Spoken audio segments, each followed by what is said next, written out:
got a bit of service work doing at the moment, just I think. Good morning, everybody. Welcome to Donington Park for the next instalment of the always exciting Fun Cup Endurance Championship. We've got a double header for you today as well. These are probably my favourite Fun Cup events of the season. The events where we have a sprint race in the morning and a longer pit stop race, or a longer endurance race, I should say, a little bit later in the afternoon. And Donington Park always delivers top quality entertainment. We're massively looking forward to this, and we're going to have I'm sure, two exciting races coming your way. The first of those races will be 60 minutes in length. It will feature two mandatory pit stops, not necessarily driver changes. We'll get into the specifics of the pit strategy a bit later. And the second one later on will be over a more traditional 3 hours distance. My name's Andy McEwen. I'll be joined momentarily by John Ratcliffe in the commentary box. But down in the pit lane, in the heart of all of the Fun Cup action, as always, is our roaming reporter, Jamie Peters-Ennis. Jamie, good morning. Cup Endurance Championship. Rounds 5 and 6, as I say, because we have a 1 hour sprint and a 3 hour endurance later on today. Cars are already lined up in the assembly area, ready for the first sprint race of the day. But for now, what I'll do is I'll hand you over to your commentators for the weekend, which will be Andy McEwen and John Ratcliffe. Couldn't have said it better myself, Jamie. Thank you. So Jamie will be hunting down our drivers. We may not hear a lot from him in the next 60 minutes or so, because this first race, the sprint race, is usually pretty breathless with 2 pit stops, a random grid, and all of the usual Fun Cup shenanigans. So hopefully we'll hear from him at some point today, certainly in the race later on. John Ratcliffe, as I said, alongside me in the comms box. John, welcome back. Really looking forward to this. Donington Park National, probably my favourite racetrack in the country, certainly when it comes to one-make racing, which the Fun Cup is. And we've seen some absolute classics down the years here at Donington. Expecting more of the same today, fingers crossed, courtesy of the two races coming our way. Indeed, yes. Good morning, Andy. Good morning, everyone. Welcome to another bumper event here with BRSCC. And as you say, Donington Park, always a circuit that creates very exciting racing, and particularly in the Fun Cup. I've raced there a couple of times myself, and my goodness, does it make for exciting racing. I will say, the last time I raced here, the race was red flagged because of thunderstorms. Yes. I don't think it's going to be the same this weekend, but we never know. We're sort of coming to the end of quite a warm period, aren't we? So maybe some rain will come and challenge us, but for the moment, looking at the broadcast, it seems okay, but we'll wait and see if the forecast changes later on. But yes, plenty of action coming our way, as you say. A 1 hour to kick us off. Now, a bit unusual for Donington Park, because Donington Park's usually just a 3 hour, but for this year, introduced a 1 hour as well as the 3, which of course changes strategies somewhat throughout the day, and of course, if things go wrong in the 1 hour, you've only got a few hours to get things sorted, ready for the 3. So it's a difficult balancing act, I think, for the teams here today, with 2 races going on as well.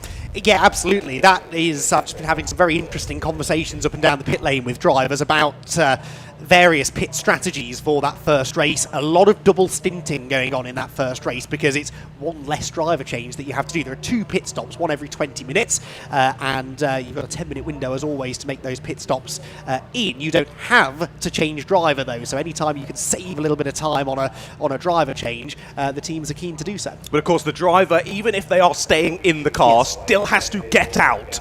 Of course, that would be a massive gain if you could just stay sat in the car and then drive straight out. But of course, to make it a little bit more fair, the drivers have to get out. Now, previous rules were that you had to get out, run around the car, and then get in from the other side. I miss those days, John. Good fun. But of course, then if you are actually changing driver, it's much quicker because the driver doesn't have to run around. So they've changed that again. You only have to get out one side and then get back in the same side. So it should be pretty fair in terms of drivers who are staying in and drivers that are changing over. But as you mentioned, of course, if you jump in for a second stint, you don't need that couple of extra laps to get back up to speed, you would hope anyway. So the drivers there will be hoping if they can just go out for a double stint, they might be a bit quicker back into that second stint, gain a couple of positions, have a nice slick pit stop, get things sorted, and press on. Because as we say, with only 1 hour of racing, it's very difficult. There's not a lot of time to be making manoeuvres out on circuit, so if you can make up a bit of time and thus maybe a couple of places in the pit stops, that's going to be absolutely necessary to getting a good result here today in the 1 hour at least.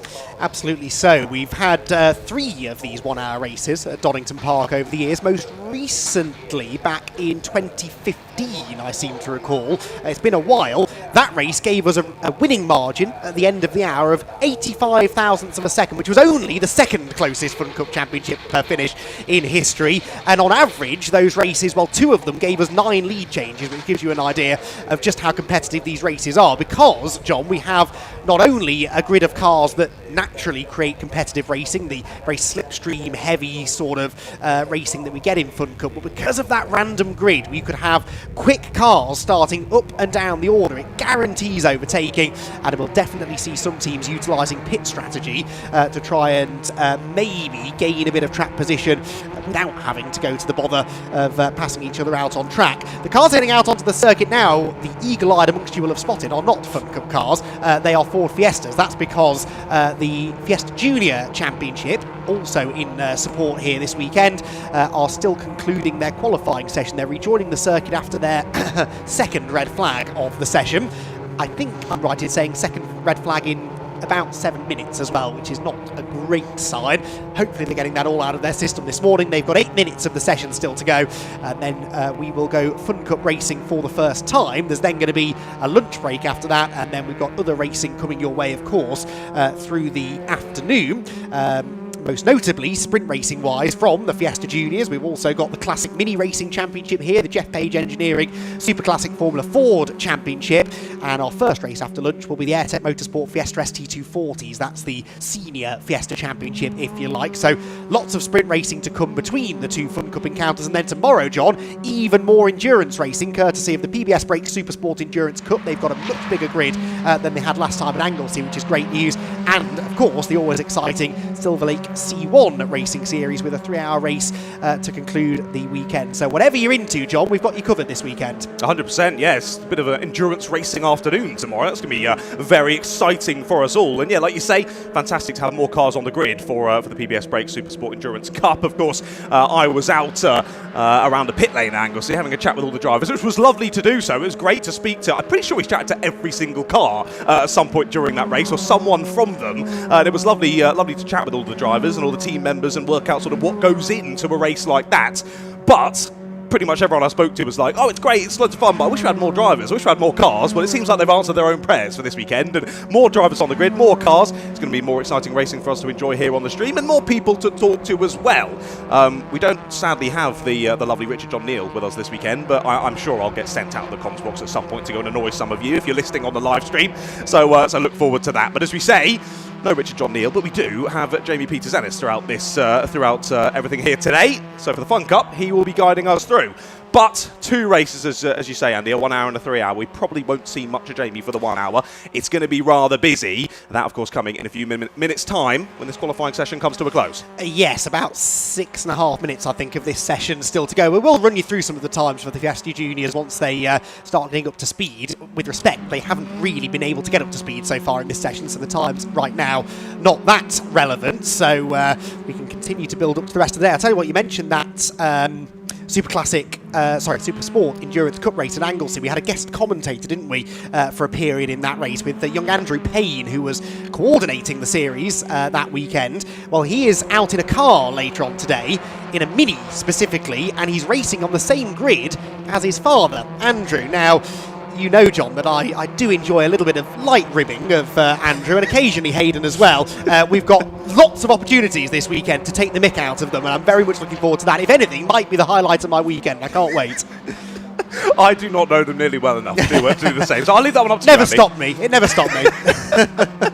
Well, as you say, turning their attention to actually on track, so we'll see how they do tomorrow. But it was good to have them on the comms during the race last time out, because I wasn't able to hear much of it because I was down in the pit lane annoying people myself. But it was lovely to have him involved. We're always happy to have other people in the comms box with us. I mean, we've had Simon Rudd already a request to have a comms box interview at some point today. So yeah, good luck with that. I've heard you've been slipped 20 or something for that.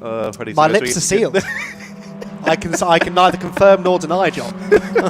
Well, I'll be asking for my share a little bit later on, but yeah, no, as we say, great to have so many people out racing this weekend, and as we mentioned earlier, what a circuit to be returning to. I was sad. I was looking at my calendar last night, going like, oh, when am I back at Donington? I'm not. This is my only Donny this year. I'm gutted as well. Oh, big moment there down into the S's for one of our juniors. They're trying to get it stopped onto the grass on the entrance to the corner, using the cut through to go onto another lap, but.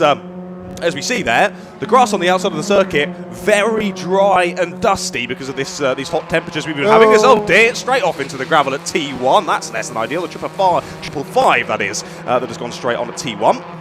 That is Oscar. Yeah, Oscar Homerstone, you're right. Yes, I plucked that out of nowhere from my memory. So that's another car deposited in a gravel trap, and sadly might well beckon another red flag. We'll wait and see. There are just under 4 minutes of the session to go. Everybody, apart from those who've had issues, have set lap times though, so that's good news. It means that if they did call the session now, they would at least have a grid for the first race to come later on today. But yeah, they're all getting a bit hot-headed, I think, aren't they, this morning, the juniors? I think this is a really positive experience, though, for the juniors, because this really puts the pressure on, doesn't it, in a qualifying session like this? Can you drag a lap time out of your car with really 1 or 2 opportunities to do so, putting the pressure on, and who is able to make the most of it under said pressure, and who can dive their way up the grid in these tricky conditions here in qualifying? So I think for a junior championship, this is actually really positive to really put the pressure on and see what they can do. McInerney, we've just seen heading out the pit lane in front of us, so he's heading on to another lap, and another driver coming past is Daniel Tacci. Tacci had the most amazing race at Anglesey, didn't he? I think it was race 2, if I'm not mistaken. It was a second place for Daniel, and what a performance. Sadly, it all went a bit wrong for him in race number 3, but for the scholarship winner for this season, a very impressive job in race number 2 at Anglesey.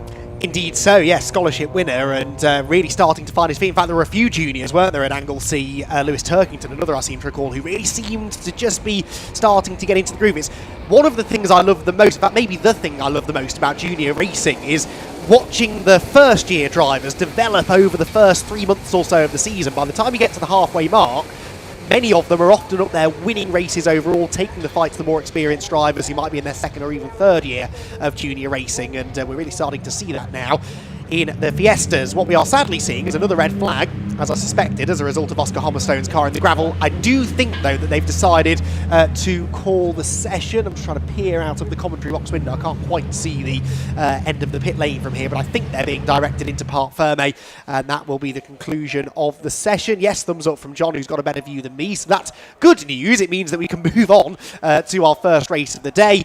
There was a bit of panic because we were told we were starting early. Just before that Fiesta Junior session started, someone, and I won't name names, did say, well, is that actually that likely to happen?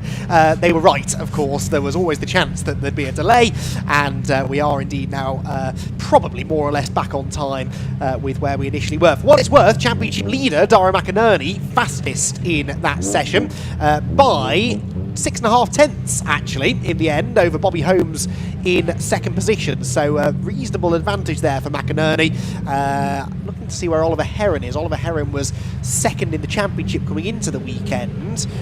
And Oliver, I don't think is on the list, so I wonder whether maybe Oliver is missing this round. That would be a bit of a shame, but anyway, McInerney and Holmes will be the front row. I'm sure the qualifying order will matter relatively little once we actually go racing in the juniors. As you can imagine, the races are pretty lively. So that session concludes. There's obviously a bit of recovery work to be done by the hard-working marshals up at Redgate Corner. Quite a bit of gravel to be swept away as well after that recovery, but then we will be able to go racing with the Fun Cup. We can perhaps start to build up towards that Fun Cup race, where we've already had the random grid draw earlier on this morning, so we know the way that the cars are going to be lining up, and Rob Boston Racing have managed to get themselves on pole position in the 252 car. That's the car that's shared by Will Blackwell Chambers, Jason Baker and James Riley, a quick trio, and this presents a really good opportunity, I think, particularly in the 1 hour race, John, for Rob Boston Racing to get onto the top step of the podium. Managed to get themselves on pole position. They worked really hard for that, didn't they? They worked really hard waiting around for it to be drawn out of a hat.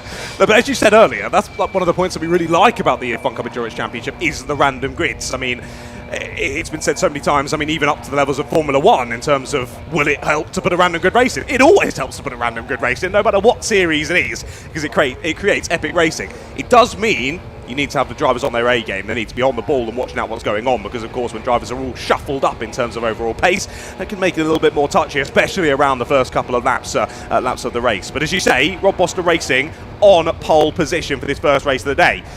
1 hour race. Best place to be is on pole position. Only a couple of pit stops to be done, and a great place to be. And not only that, they are used to being up around those kind of positions anyway when we settle into pace. So to be out there at the front leading away with things, very, very useful.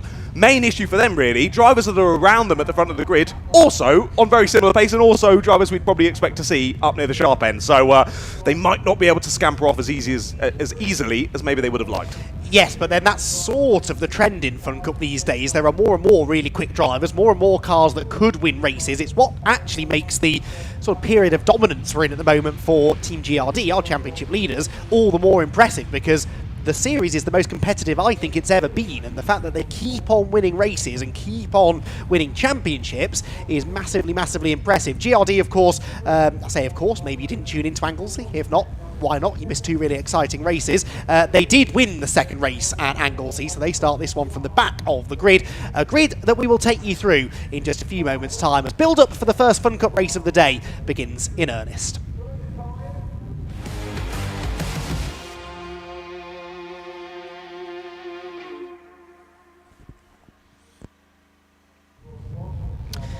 So, the fifth round of the Fun Cup Endurance Championship rocks into Donington Park. I'll quickly get through the grid if I can and try and give you as many start drivers as possible. So, the Rob Boston Racing Car 252, that is started by James Riley, alongside him the 212 of Vlad Vasiliev, with Ted Bradbury double stinting stints 2 and 3. That is a car to watch from the outside of row 1. Row 2 for number 214, Seed Data, that is Matt Hogg, with Tropical Rocket Racing number 157, Neo Clark at the wheel for the opening 2 stints. G-Force number 158 are next. That is started by Gary Summers, with Renom Racing's number 97 car started by Pierre Renom on row 3 with them.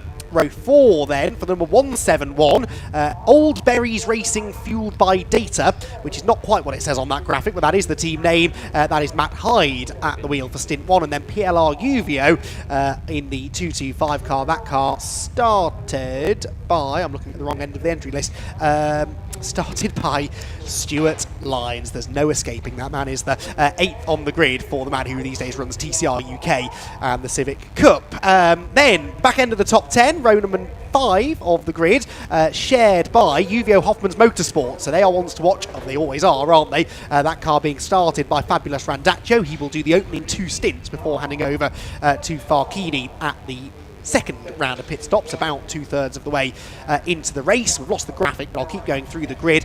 Top 10 completed by 169. That is Tom Roach, Mazda MX-5 superstar of years gone by, starting from the outside of row 5. Row 6 for number 249, that's one of the Demon Tweaks cars, started by Jason Minshaw. GCI Racing, former champions in the 111. Ian Wood starts 12th on the grid. 13th for Northern Velocity, that is the 262 car.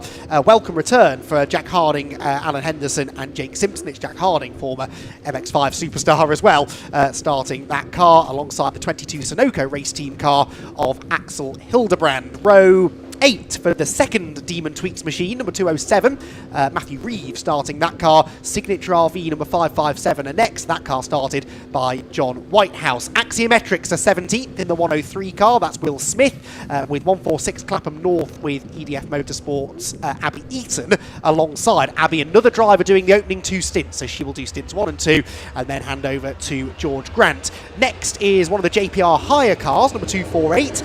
Rupert and Nick Adcock sharing that car. Rupert Adcock in for the opening stint with the 99 Letec car of Shay Brennan on the outside of row 10, completing the top 20. Row 11 for 257, Red River Sports, Gareth Williams, the car he shares with Johnny Molam, with the number 14 Greenheath car of Gary Bate next. Greenheath, a quick car, starting well out of position, and they're not the only ones actually as the green flag lap gets underway. Team Viking and Ursus Capital Racing are only 23rd after the random draw. That car started by Mark Home, and he will be, no, not double stinting Mark Home. He's got the FNS with Morpheus Motorsport 109 car alongside. That car will be started by Greg Evans. And the back row of the grid, Anglo-Asian Mining, number 62, which is the car started by Guido Basile. He shares that with David Scrappy Clark and Steve Snooker Harris, who've been around the championship for as long as the championship's been a thing. Their combined age in that car, 203 years old, Jamie Peters Ennis tells me. Jamie tells me. Just want to put that out on the record. I did not get the calculator out to work that one out. Right at the back of the grid, the reigning champions, the winners last time at Anglesey, Team GRD. As always is the rule in Fun Cup, they have to start from the back of the grid, and it's Riley Phillips, interestingly, in for the opening stint. Right, I need to sit down after that. We haven't even got to the start of the race, John. The green flag lap underway. An hour of racing is almost upon us. Your predictions, please. So I'm not giving any predictions out, mate. Never do in Fun Cup because I'm sure to be wrong.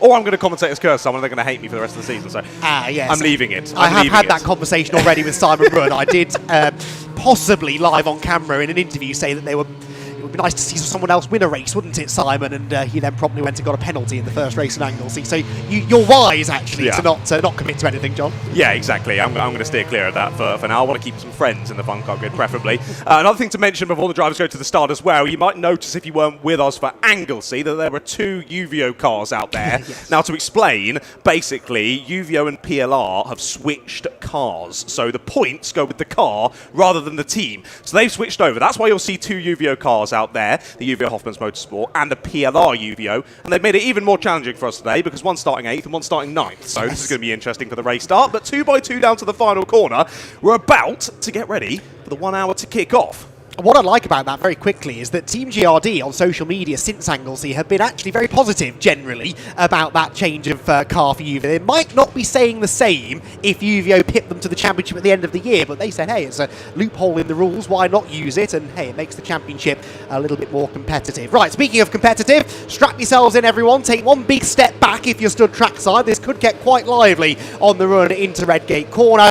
Rob Boston Racing and Vape Club with their newly liveried car that's brighter than the sun on the outside of row 1, set to do battle at the beginning of a 60-minute race. Round 5 of the Fun Cup Endurance Championship gets underway, and it is a good start by the Rob Boston car from pole position of James Riley, and he will lead uncontested into Redgate Corner for the first time. Hold your breath, they're 4 abreast in the mid-pack, maybe 5 abreast further back. Do they all make it through Redgate Corner without contact? So far so good, and no one even out into the dirt. Really respectful driving through the first corner. Riley Phillips already making good progress from the back of the grid, but it is James Riley who leads, and that is Tropical Rocket Racing, John, up into second place. Yeah, lovely start from Tropical Rocket. They've got a nice run down to T1, immediately up the inside of the 212 and gaining a place already. You can see there the number 1 diving up the inside in the background. Down to the bottom of the hill they go, and that was, I think, 4 places in one corner there for a certain Riley Phillips as he makes his way through the pack. We've got one of the UVO cars going side by side with GCIs. We now head up the hill as the 212 looking to try and take back second, but they can't do it for now.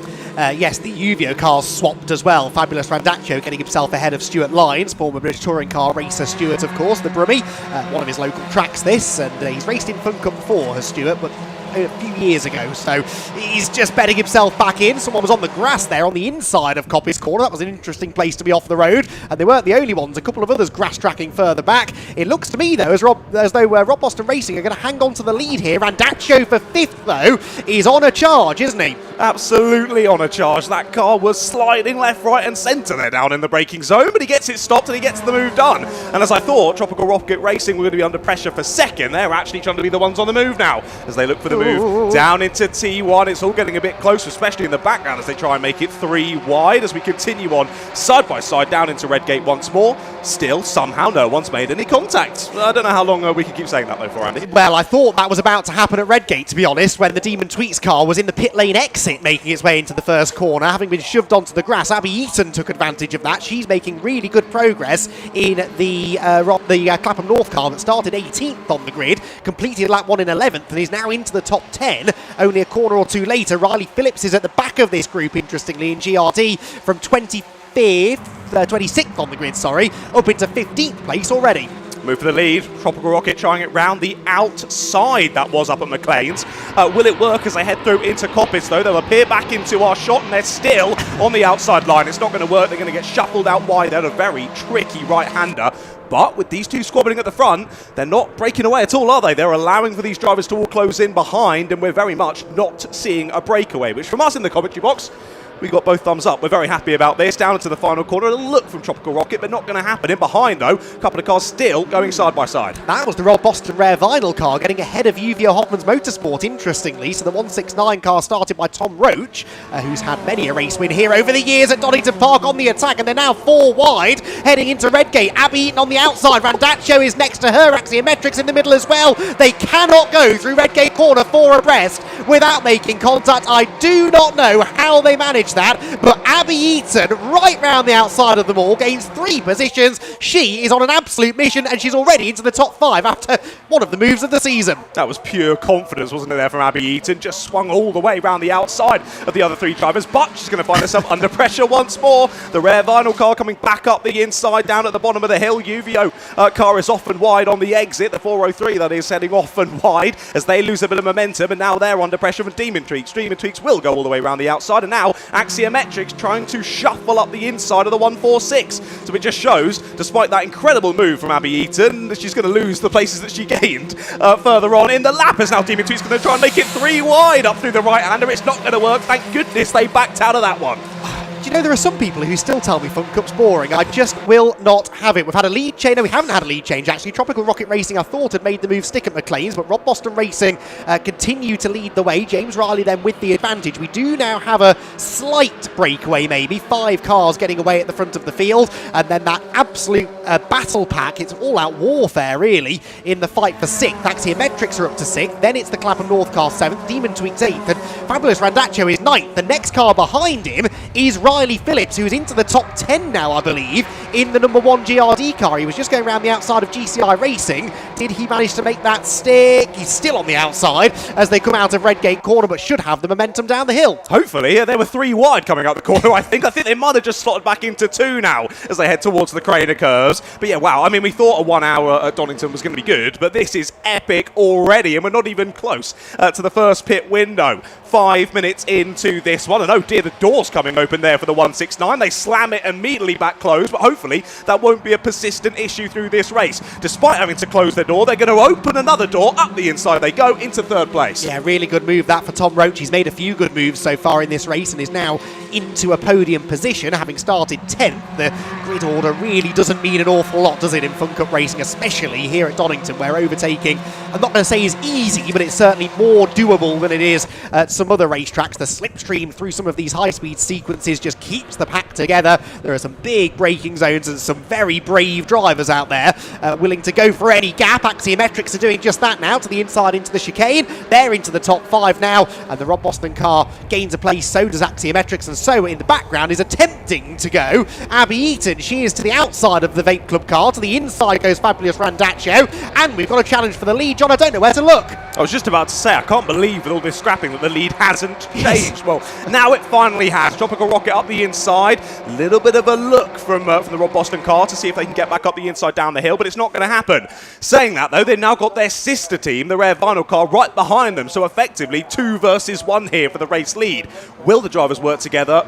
Will they battle? I think I'm going to answer my own question here, and we might just see a battle continue. But this is really the biggest gap that we've seen so far in this race in terms of the front pack breaking away from the rest. I think it's only a few tenths, but still in Fun Cup that's a massive margin. As here we see Riley Phillips joining said front pack as Tropical Rocket hold it round the outside. That's nicely done. But as I was saying, the number 1 very much getting stuck in with this front group now, and it's taken him, what, 6.5 minutes of this race, O'Reilly, to join the leading pack from the back of the grid. Amazing. Remarkable, isn't it? Absolutely remarkable pace that he's shown and racecraft that he's shown. We know Riley can do this. Of course, Riley doesn't often start these races, does he? So it's really nice to see him getting into the battle right from the word go. Here comes another change of lead. And so actually, according to the timing screen, we have not yet had a lead change because it was Rob Boston Racing who led at the start of the lap. It's Rob Boston Racing who lead at the end of the lap. They might be 1-2 though, because here comes Tom Roach to the outside of Tropical Rocket Racing for 2nd. Randaccio looking to the inside of Seed Data for 5th. Let's cover 2nd place first. It is going to be a Rob Boston Racing 1-2. Randaccio to the inside. He's back into the top 5. And Abby Eaton trying to tag along with him as well. They're a bit slow off the corner though.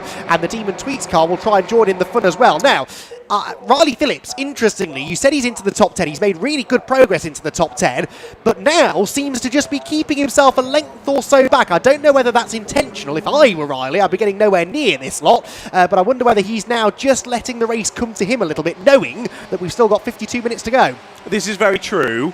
I'm going to go with no in answer to your question, though. I think it's just a case of he's not quite caught them yet, but it ain't going to be too long, is it? As we continue to battle up to the top of the hill. That was Tropical Rocket off and wide there. Axiometrics finding their way through, and Uvio trying to force the door open as well as they come up and over the crest. They will go to the inside line. And as you said, Abby Eaton looking to follow through once again. Has it worked? Not quite at the moment as the bollard goes off-piste to the left. And so does Demon Twigs off onto the grass. What a great start to the race it had been so far for them. They drop back into the pack. Contact with Seed Data as they rejoin, as they come down into the braking zone. How has no one exited the track more aggressively than the Demon Twigs? So I do not know, but we continue on to another lap. Yeah, you're right. Riley Phillips isn't backing down, is he? He just passed 3 of them in the braking zone into the chicane with full commitment. And Riley Phillips gets Team GRD into 8th position. Another challenge for the lead where we've had a swap between the 2 Rob Boston racing cars, but Axiometrics now coming into play. They're up into 2nd position. That is Will Smith aboard the orange and black car, and he's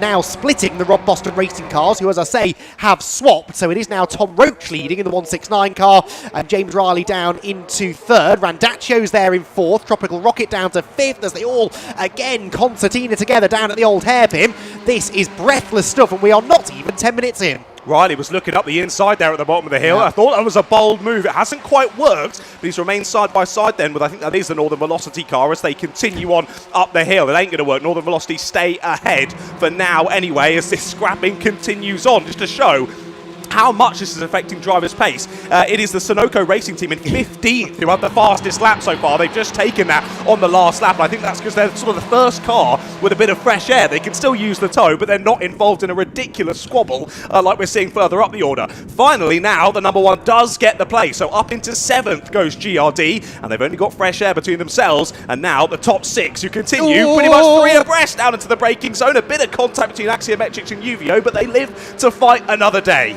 Somehow. Yeah, I don't know how either. That could have been absolute disaster for Fabulous Randaccio, but he used all of his years of Fun Cup experience to gather the car together and gets himself back into line in 3rd position. So it is 1, 2, 3, 4, 5, 6, 7, 8, 9 cars for the race lead. They're calming down now, 10 minutes in, as they head out of Redgate Corner. There's then a gap back to Seed Data, who I think have dropped to 10th. They've got Greenheath behind them. Greenheath started, I seem to recall, on the 2nd to last row of the grid, didn't they? So they've made some good progress, battling away with GCI. Yes, 3rd to last row of the grid, towards the back anyway. I remembered they were a long way down the order, and in that 2nd group is the Vape Club car, which will be taken over by Ted Bradbury in about 9.5 minutes, and Ted will be in that car to the end. So I don't think we've seen the last of the newly liveried bright pink car, even though it's no longer in the lead battle, which is once again side by side, and it's Axiometrics still trying to find their way to the front. This is great from Axiometrics, isn't it? They've kept their nose relatively clean as they kick up a lot of dust on the exit. No, Uvio, they were thinking about the inside line there. You can see it. You can see the thought there from the 403 of, oh, do I make it 3 wide? Oh, okay, I'll wait for a bit longer. Sorry, guys. Down the back straight we go then, and Axiometrics don't have anyone pushing them. Will they get hung out to dry, or will will Uvio make it 3 wide? They do. Down into the braking zone we go, and it's going to be Uvio to take to the lead here in the 1 hour here at Donington Park. They've got it stuck. Fair play. It's ridiculous, isn't it? This shouldn't be allowed. It feels like it shouldn't be allowed, but it's absolutely the most entertaining racing you will see. This is fantastic stuff. It is Fabulous Randaccio to the lead. Everyone else trying to be second. Axiometrics are on the inside into Redgate Corner. That is Tom Roach back to 3rd. Riley Phillips, meanwhile, is approaching the top 5. I think he's just taken 6th away from Abby Eaton in the Clapham North car. And Riley will now set off after the leading group as they're side by side for second still. Axiometrics have been on the outside for about a lap here, and they just can't get back in line. That's always the way in Fun Cup racing. You get freight train very easily, and he finally slots back into 3rd, does Will Smith. The Team and Tweets car was off the road again in the background. Riley Phillips, meanwhile, is now into the top 5, courtesy of an overtake at the old hairpin against Tropical Rocket Racing.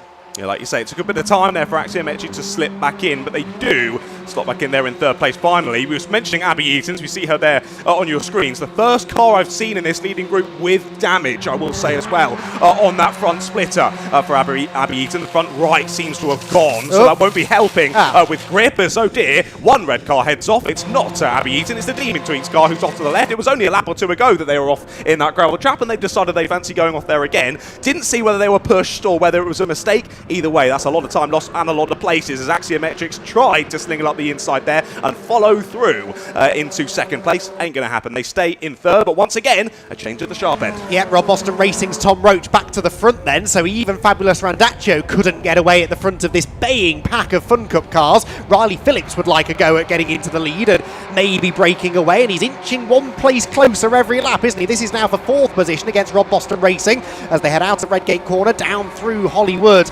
and the Craner Curves, and settles back in line actually behind, interestingly. So Riley, I think, whilst he is getting stuck in, he's not taking any undue risks here, is he? He is the championship leader. That car is the championship leader. He doesn't want to sustain any damage. Remember, they did pick up a penalty for contact at Anglesey in one of the races, the first race, wasn't it, last time out? So they'll be mindful of that. They need to keep the car clean. We've got 2 pit stops yet to come, and Riley does not need to take any big risks. That being said, it's hard not to find yourself in a dangerous position when the racing is this frenetic. So in a way, the sooner he gets to the front, the better. Exactly. Well, still 45 minutes left to go in this race. I had a bit of an intake of breath as, of course, we saw Demon Tweaks heading off the circuit. They rejoined. They then went 3 wide into turn 1 with Red River Sport and Team Viking and Ursus Capital. Somehow, all 3 of those drivers making it through. But as we see, some big teams further down the order than we would expect in this race. And again, just highlighting your point before we started the race of quite how much the championship continues to grow and continues to get more competitive. And another highlight as well, looking down, the PLR Uvio car in 18th place. As you mentioned, Stuart Lyons, previous BTCC racer, promoter of TCR UK, down in 18th place. I think that shows you quite how competitive and full of talent this Fun Cup grid really is. Yeah, exactly. Even Stuart Lyons struggling a little bit midfield, but he'll be enjoying himself. No, sorry, mate. Oh, I wouldn't apologise. He's very used to it. The leaders then make their way down the Craner Curves. Is this a breakaway? I spot 3 cars now in that lead group getting away. One of the keys, and this is often, in my experience, the thing that decides these 1-hour sprint races is who gets away in the lead group at the end of the opening stint. This opening stint is going to be over in 5 minutes. The pit window will open in 5 minutes' time. If you are more than 10 seconds off the lead at the end of this opening round of pit stops, it's very tough in a 1-hour sprint race to regain that time. We don't often get safety cars, miraculously, given the high-intensity racing we've been enjoying, so you don't have that opportunity to bring the field together. There's no fuel strategy. They won't need any fuel at any point during this race. Limited driver changes as well, so limited opportunities, John, to gain lost ground. So looking at teams like, for example, Vape Club, who are 12th position at the moment, they are 8 seconds off the lead. If they drop too much further back, even Ted Bradbury might struggle to regain all of that ground in, 38 minutes or so, however long he'll be in the car. So really important first stint this. Exactly, and that's why we see those very different first stint strategies as we jump on board here. Look live, fantastic shots here of the Donington Park circuit as we head on to another lap. But yeah, as you say, that's why we kind of see the sort of switching over of the strategy, really, because often you'll find in longer races, fastest driver will go for that final stint in case there's a safety car close to them all up and they can probably fight. But in the 1 hour, it's totally flipped. Put the fastest driver in first so you can make up the time in that opening stint, because as you say, you drop 10-15 seconds off, the race is pretty much gone. So that's why this first stint has been so frenetic, because all of the fastest drivers we would expect are in the cars right now. Yes, that was on board, by the way, with GCI Racing, who were losing a position to the Viking car, I think, weren't they? So that was 13th position, maybe, Viking. I think Viking had gained 2 places out of that and managed to get themselves to the front of that group. Jamie also reporting from the pit lane that G-Force had been in the pits. I did spot that a lap or so ago. They had I've lost the message now, oil pressure warning light on the dash. The team checked it, the car was fine, and they've sent them back on their way. They did, though, lose a lap as a result of that, I believe.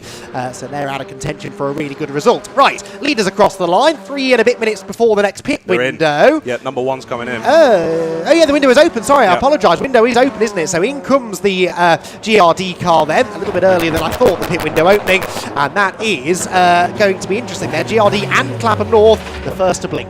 Yeah, Yeah, I think the same. I thought it was 40 to 30 for the first stop and then 20 to 10 for the second was my thought, but maybe it's changed for today because we changed up the order. Anyway, we'll find that out for you. Either way, we know it's open. These drivers have dived straight in and they are within the window, so no penalties coming through for them. GRD straight back out of the pit. Simon right on board for them, and there goes the Clapham North car as well, the 146.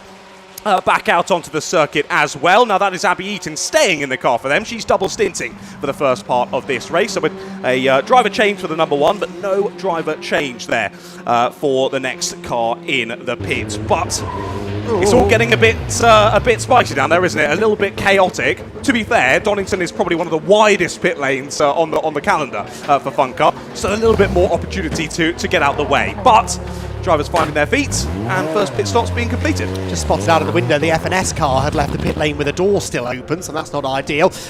Yeah, this is one of the tricky things about these sprint races. The first pit stop coming, in this case, 17 minutes into the race. The field hasn't really spread out as much as it normally would over a 30 or 40-minute opening stint, so the pit lane gets very busy. It's almost like a safety car pit stop where everyone comes in together. You've also got cars merging back into the race as the leaders come through, so that can also cause a fair amount of confusion. So GRD and Clapham North, the first two cars from the lead group to have pitted. This lot still yet to stop, and it is still Tom Roach out in front, Randaccio second, Will Smith for Axiometrics third, Tropical Rocket Racing with the fastest lapper fourth, and then a small gap back to the second Rob Boston Racing car, which sits in fifth position as they drop down through the old hairpin. Green Heath back underway, and I suspect we'll see a few more in this time. Indeed. I mean, you mentioned earlier about a breakaway. It's still very much not happening, is it? We've still got a sizable group at the sharp end. As you say, Greenheath heading back out on circuit. We've not really spoken about them today too much, but I think they probably like that because it seems every time I speak about Gary and Paul that something goes wrong for them. So hopefully, hoping for you guys down at Greenheath, it's a bit more of a positive day overall here today at Donington. And for the moment, race seemingly going well. But when will these drivers decide to pull the trigger and go for it? They employ the usual strategy of waiting to the end of the window to hope for a safety car, or do they decide to offset slightly and maybe try and gain a bit of time out in some fresh air? We'll have to wait and see, but already halfway, I believe, through this pit window then. Not a lot of time for these drivers to be diving in, but already sorting out this order of the race. But this is kind of where it gets the most confusing for us anyway. But as I see down into T1, there are still moves occurring as Axiometrics there back up the inside of UVO Hoffman, so they'll try and swing the exit, and they do. Lovely carrying of the speed there from UVO Hoffman's, and they'll be back into P2. Yeah, brilliant stuff there. Fabulous Randaccio again, hugely experienced in these cars, and he knew that the switchback was on there coming out of Redgate Corner. He might be under threat into the old hairpin, but no, Axiometrics not quite close enough. The 212 Vape Club car has pitted, by the way.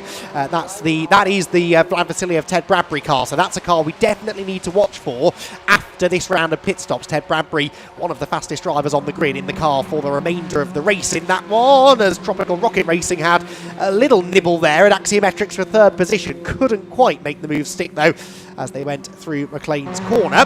So the 5-car lead battle makes its way out of Coppice. I wonder whether any of these will dive for the pit lane at the end of this lap. If you feel that you're losing time maybe in this group, then it's maybe not a terrible idea to come in early. We'll have to wait and see what the thought process is. They've got some traffic to deal with as well now, and that's really going to box them all together again through the final chicane. Anyone peeling off to the left? No, not from within the leading quintet. They all continue on their way and begin lap number 16 of the race, with the top 5 covered by only a second, John.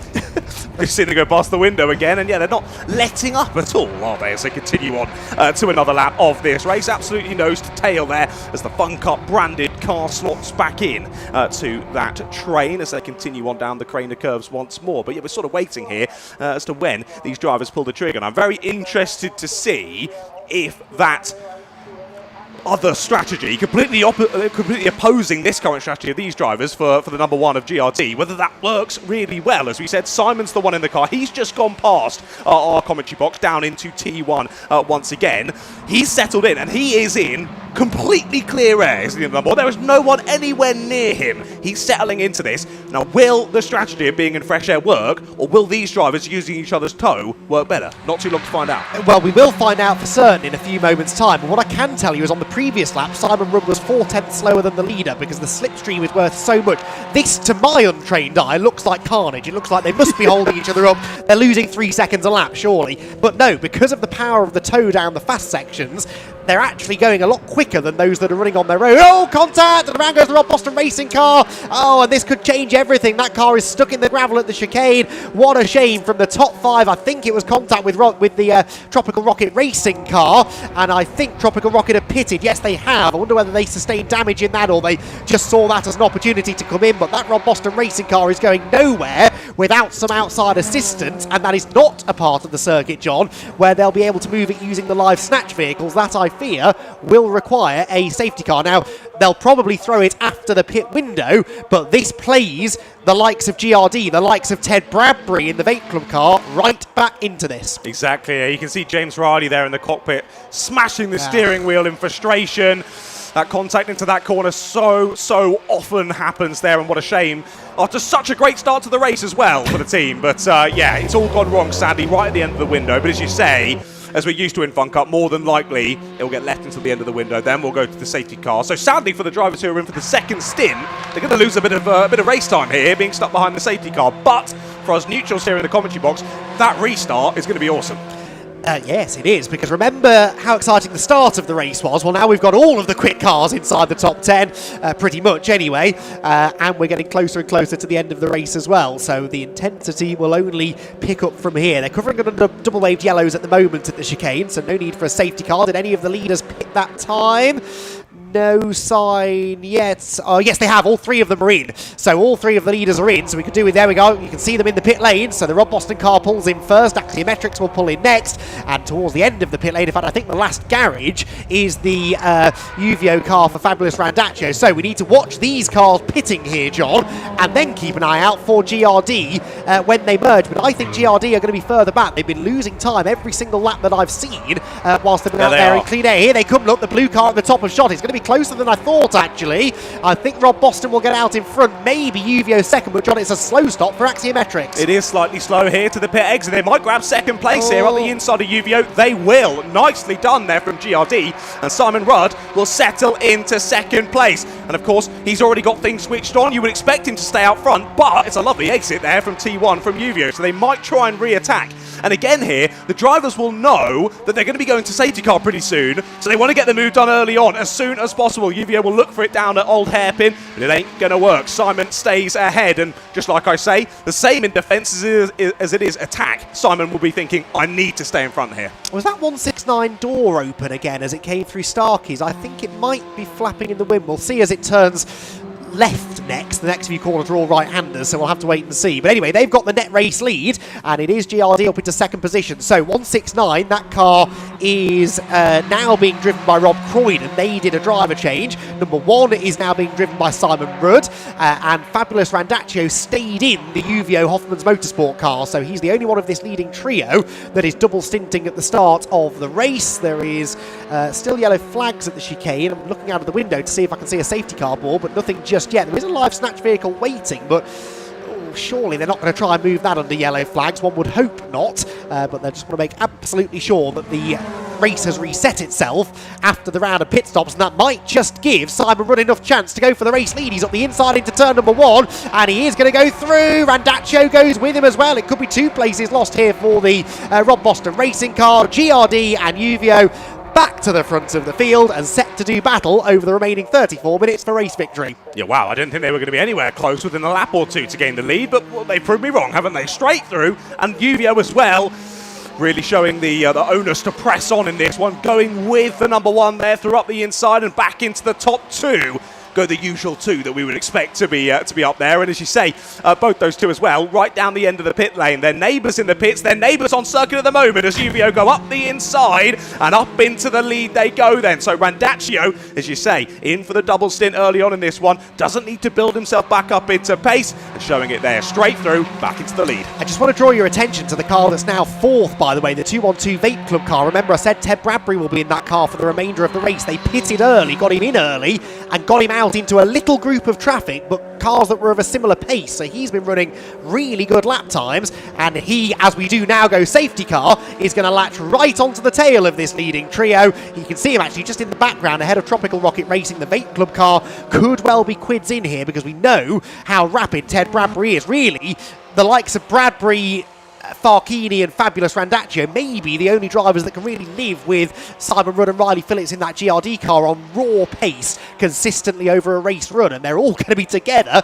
when we go racing. The safety car, I'm afraid to say, has just missed the race leaders, so this is going to further delay things, I think, in this second stint of the race, which the majority of it, I'm afraid, might now end up being under safety car. We'll wait and see what race control decide to do, but either way, the race is neutralised. UVO Hoffman's Motorsport lead, GRD second, Rob Boston Racing with Rare Vinyl third, Ted Bradbury in the Vape Club number 212 car is 4th, ahead of Tropical Rocket Racing in 5th, who did have that little bit of contact with the other Rob Boston car, remember, at the chicane earlier on. Axiometrics down to 6th, Greenheath 7th, really good drive. Like you said, we hadn't really mentioned them much in that first stint, but it was a really good opening stint for Gary Bate. Paul Turner has taken over the Greenheath machine and is now into second position, which is where they run in the championship, because in typical Greenheath fashion this year, they've just been flying under the radar, banking points, not doing anything uber spectacular necessarily, but they've been in the top 5, I think, in every race so far this season, Greenheath, and they're well into the top 10 now in this particular race. They are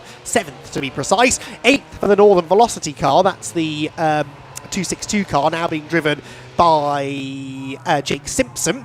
9th position for Clapham North with EDF Motorsport. Abby Eaton still in that car, but they lost quite a lot of ground in the pit lane by the looks of it, whilst the Sunoco Racing team, who at one point held the fastest lap of the race, are completing the top 10. And breathe for the first time in the last half hour. I think a half-time break in these 1 hour races is something I can firmly get behind, John. I think we need a moment just to catch our breath and reassess what's going to happen. I think the second half of the race is going to be just as breathless, though, isn't it? Yeah, hydration breaks being introduced into the Fun Cup Enduring Championship. Are we still talking about football now, John? I thought we'd given up on that. Yeah, it's not come home, is it? It's not come home, but there we go. Anyway, I mean, I barely ever care about football, so I can just leave it parked in the past, but same. It's a real shame, isn't it? Let's focus on motorsport, though. That's what we thoroughly enjoy, and hopefully you do at home as well. It sounds as though, as we go into a break, Jamie's ready down in pit lane for a chat with a certain George Grant. Down to you, Jamie. Thanks, John. Yeah, I am with George now. We won't worry about the football, George, because this is much more fun, isn't it? Yes, well, it is, and I've got to get in the... I'm not sure whether I'm going to have to get in the car fairly soon, so we need to be fairly quick. Miss Eaton, she's been on a bit of a mission, hasn't she? What did you feed her this morning? Well, 5 Weetabix. All right. No, I mean, she was just absolutely brilliant. I mean, she took 4 or 5 places going into Redgate and then made up, well, countless places. I mean, she got up to 6, I think. I mean, phenomenal. Absolutely phenomenal. Couldn't ask for anything more, to be fair. So no pressure on you then? There's a lot of pressure on me now. Yeah, definitely. But it's pressure that I need. But I need to get out there and I need to get some towing in, because in the qualifying, no tow whatsoever. So I'm a second and a half below what I think we should be. But hopefully, if we can get out, we can make a good fist of this. All right, go and have your quiet time and get yourself ready. Meanwhile, let's focus on Rob Boston Racing. They're just recovered the car back from the gravel now. James Riley's got out of the car, I should say, and Jason Baker's got in the car. But this is heartbreak for them, Angie and John, because they've been going so well. Yeah, they were in 5th position. There's no damage to the car. Look, they've sent it right back on its way, haven't they? And yeah, real shame that they've lost a handful of laps as a result of that. They are classified last at the moment of the 26 runners, but all cars are still running, which is good news. So we will have a full quota of Fun Cup cars ready for the restart. So the leader is the UVO Hoffman's Motorsport car, which is just turning into the old hairpin now at the back of the queue. We are going to have a wave around. We're going to have to wave the, well, more than 2/3 of the field past the safety car here, and in fact that is going on now as they head up towards McLean's corner, so they're going to wave by the field, pick up the leader, but we can't then restart the race until the wave around cars have caught the back of the field. This is all looking very familiar to anyone who followed the British Grand Prix a few weeks ago. One thing I am confident in saying, though, is we will get racing again before the checkered flag. That's not too much of a concern here. Much more efficient running of the race here at Fun Cup, and we've still got 28 minutes to play with. We don't, though, have long before the next pit stop window. Jamie Peter-Dennis has now updated me on the pit stops. The second window will open at 12:19. It is currently 12:13, so 6 minutes until the second and final pit window will open, and that is going to be interesting, is the word I shall use, because we might well go racing just as the window opens, but we'll then have the entire field bunched together.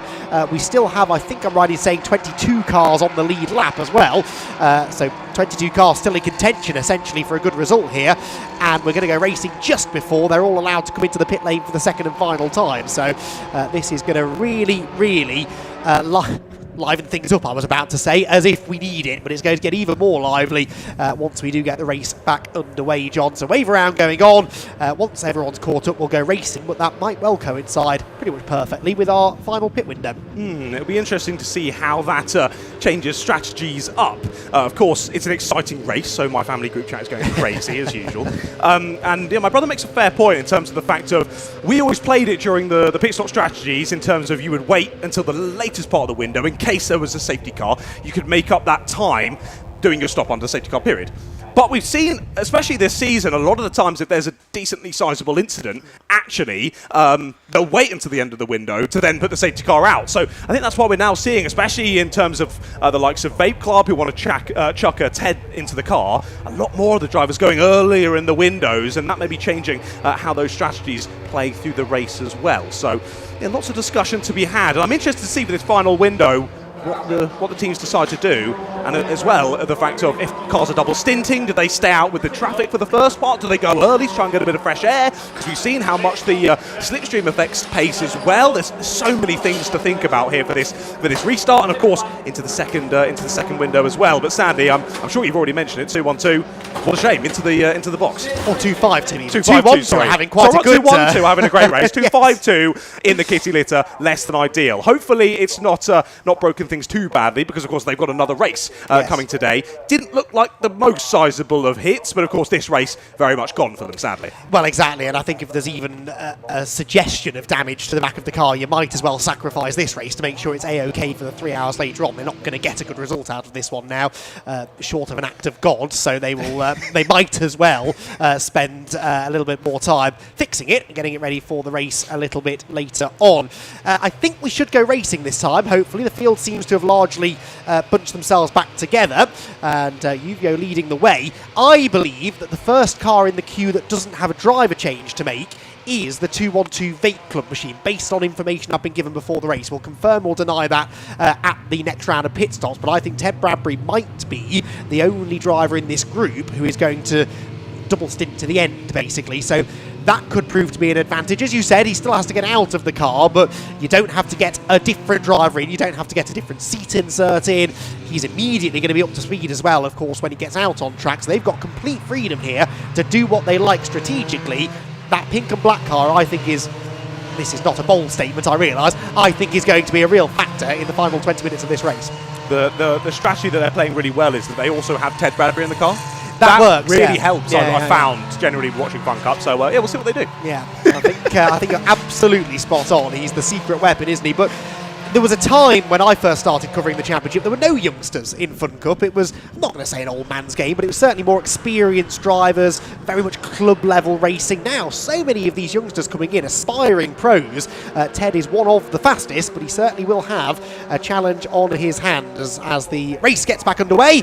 And Farkini, who is not going to get much racing done in this one, unfortunately. This is his only stint in the car. Sorry, it's Fabulous still, isn't it? In the 403. ignore everything I just said. He leads them into Redgate Corner. He's had plenty of good racing to enjoy so far, and he'll get another lap or so in here before he hands over to Farkini for the final stint. That is Abby Eaton already making progress further back. She'll be handing over, as we just heard, to George Grant in a few moments' time. We've got 2 minutes before the pit window opens for the final time, John, and still, I suspect, a few battles on track to be settled before then. Oh, plenty to be settled. As we see the 146 up the inside there, down through Old Hairpin. Nice move from the Clapham North car once again, as you mentioned. Still having still with a little bit of damage there on the front splitter, but doesn't seem to be affecting Abby's pace quite too much, as there's some manoeuvres going on ahead of them. So I think we both spotted there the GRD car just looking up the inside. For the moment, it seemed as though UVO had it covered off, and they did.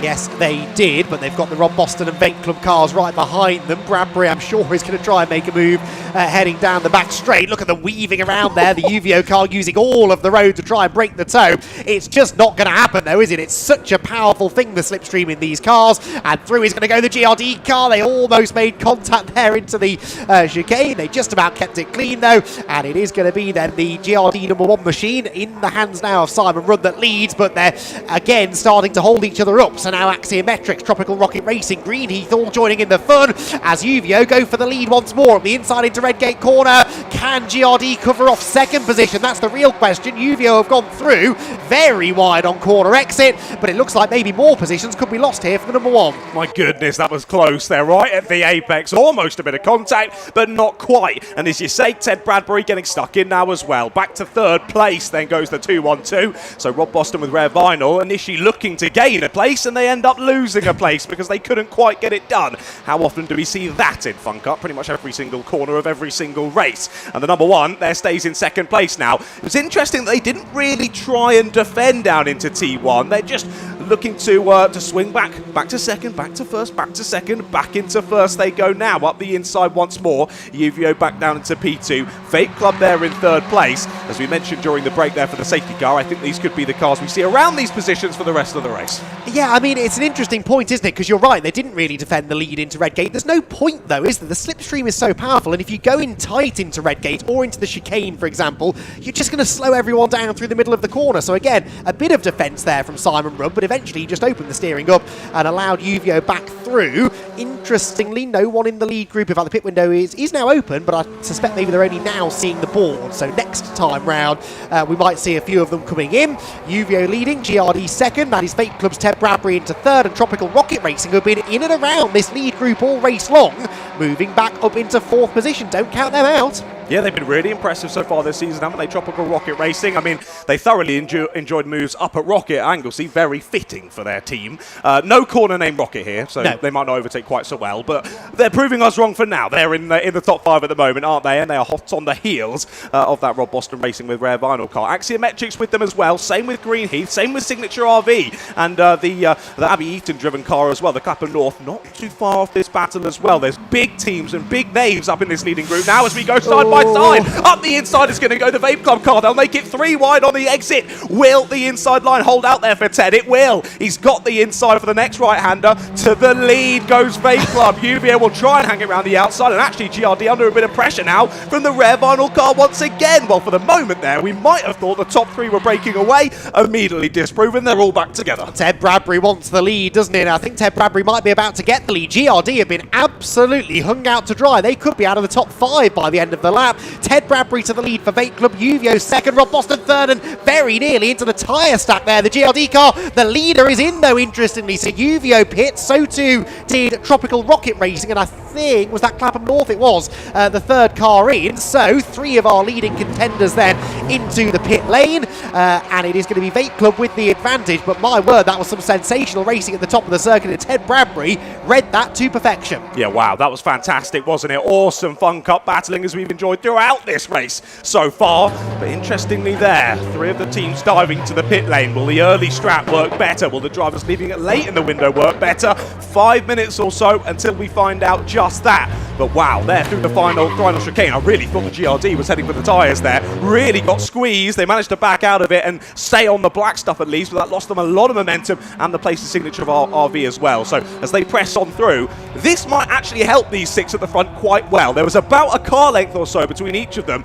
That's going to help them to use the slipstream well, but not trip over each other when they get into the braking zone. So that little group at the sharp end might work quite well here using the slipstream, and maybe the drivers who came in early who are having to battle through the air all on their own might not be quite so on the pace. Let's wait and see. Well, I could be completely disproven if they battle for the lead. That's exactly what they're going to do. Except no, because that move didn't work. So Bradbury, the leader at least, wasn't really delayed by all of that. In fact, he is coming into the pit lane. That's interesting. Wants to get himself out of this group. Now, I was about to make the point that pitting early last time didn't work for GRD, really. They managed to get into second place. Oh, no contact! That is Marcus Clutton into the side of the Rob Boston Racing car down the pit lane. There is damaged suspension on the 169 car, possibly on the signature RV machine as well. That was all a little bit unnecessary, really, leaning on each other down the straight. The wheels just got tangled, and that is the 169 car out of the race. It should be able to pull to a place of safety, so in the context of a safety car, we shouldn't need another interruption to the race, but that unfortunately takes one of our front runners out of contention, and Marcus Clutton, I blinked, and suddenly Marcus Clutton was in the battle for the lead, as so often is the way, but sadly his time at the front, I fear, will be short-lived. Yeah, Marcus has had an amazing stint so far in this one after that restart, getting stuck in with our front runners, and as you say, leapfrogging to the front without us really noticing, which is always the way you want to be, staying out of harm's way. Sadly, they didn't stay out of harm's way there down the front straight. I briefly looked away at my notes and suddenly Andy was shouting next to me. How does that happen down the start-finish straight? They've tumbled over each other, they've tripped over each other, and it's all gone wrong. And, well, we thought we might get a safety car from one incident. We've now had the 171 leave the pits, and they've now parked up down at T1. So another potential reason for a safety car. Yeah, they've just pitted, I think. I'm pretty sure that's Simon Lidson, who's just got in the car. They've not even made it out of the pit lane exit, so... yes, a smell of burning oil maybe on the air, isn't there? That's right outside our commentary position. Oh, it's all getting a bit silly now. At the chicane, there was nearly calamity there for the 262 car. If that 171 car can't move, that, I fear, will require a safety car. So we could have a real sprint to the finish. GRD are in, by the way. So GRD, Greenheath and Axiometrics have all pitted from that lead group. It is absolutely crucial that we see where they come out of the pit lane in relation to Ted Bradbury, who, remember, has stayed in the... Vape Club car. GRD have just left the pit lane, I can tell you, right ahead of Uvio. So that was the other car. There they are, look, right on cue. So it is going to be the GRD car with the net race lead. Uvio second, and Bradbury, interestingly, John, 3 or 4 seconds further back.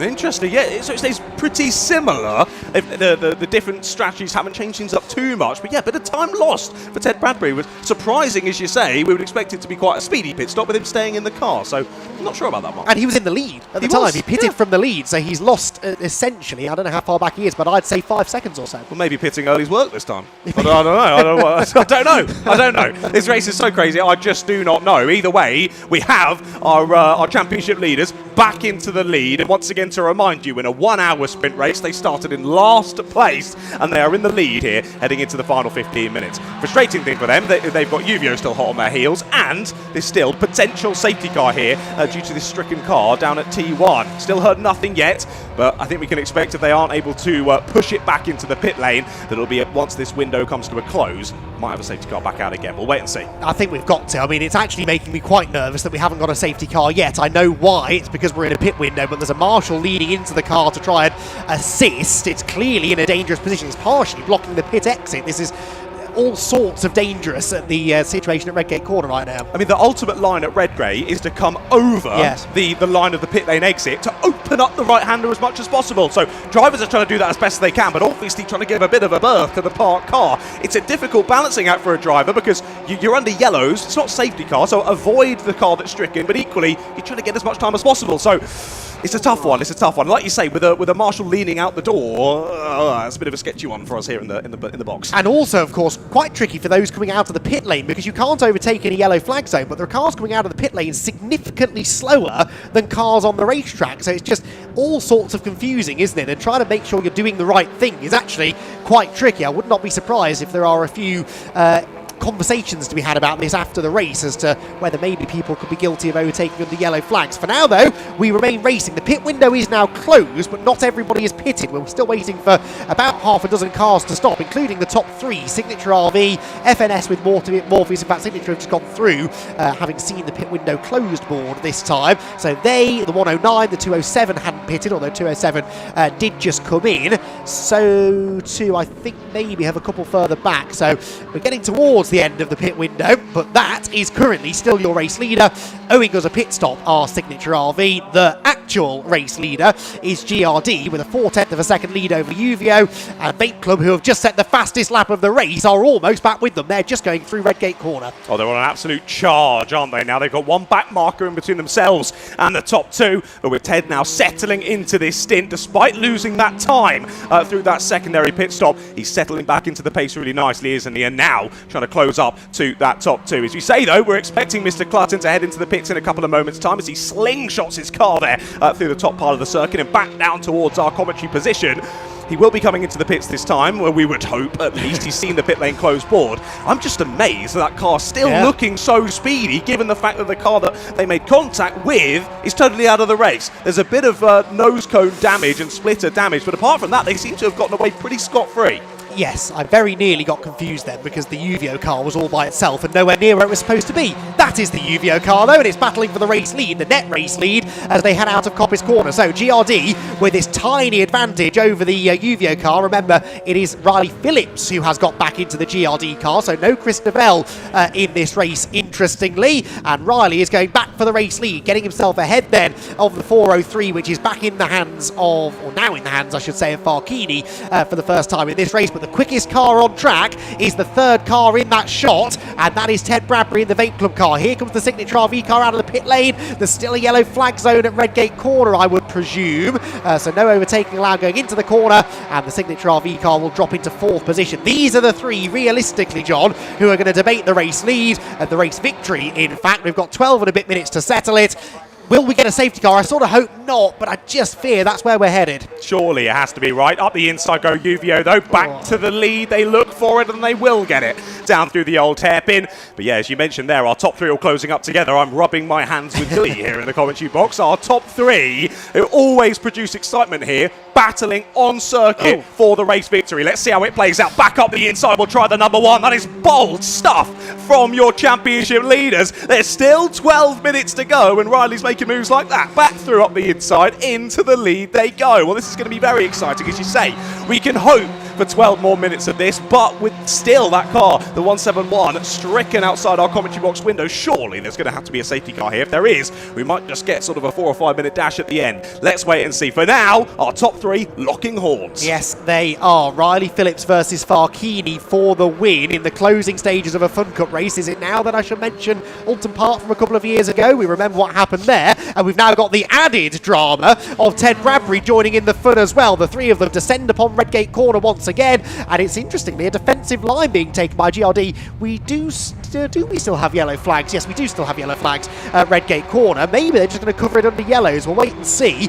They did wait a lap after the pit window had closed, though, remember, last time, or the pit stops had concluded last time before they threw the safety car. Maybe that's the same plan.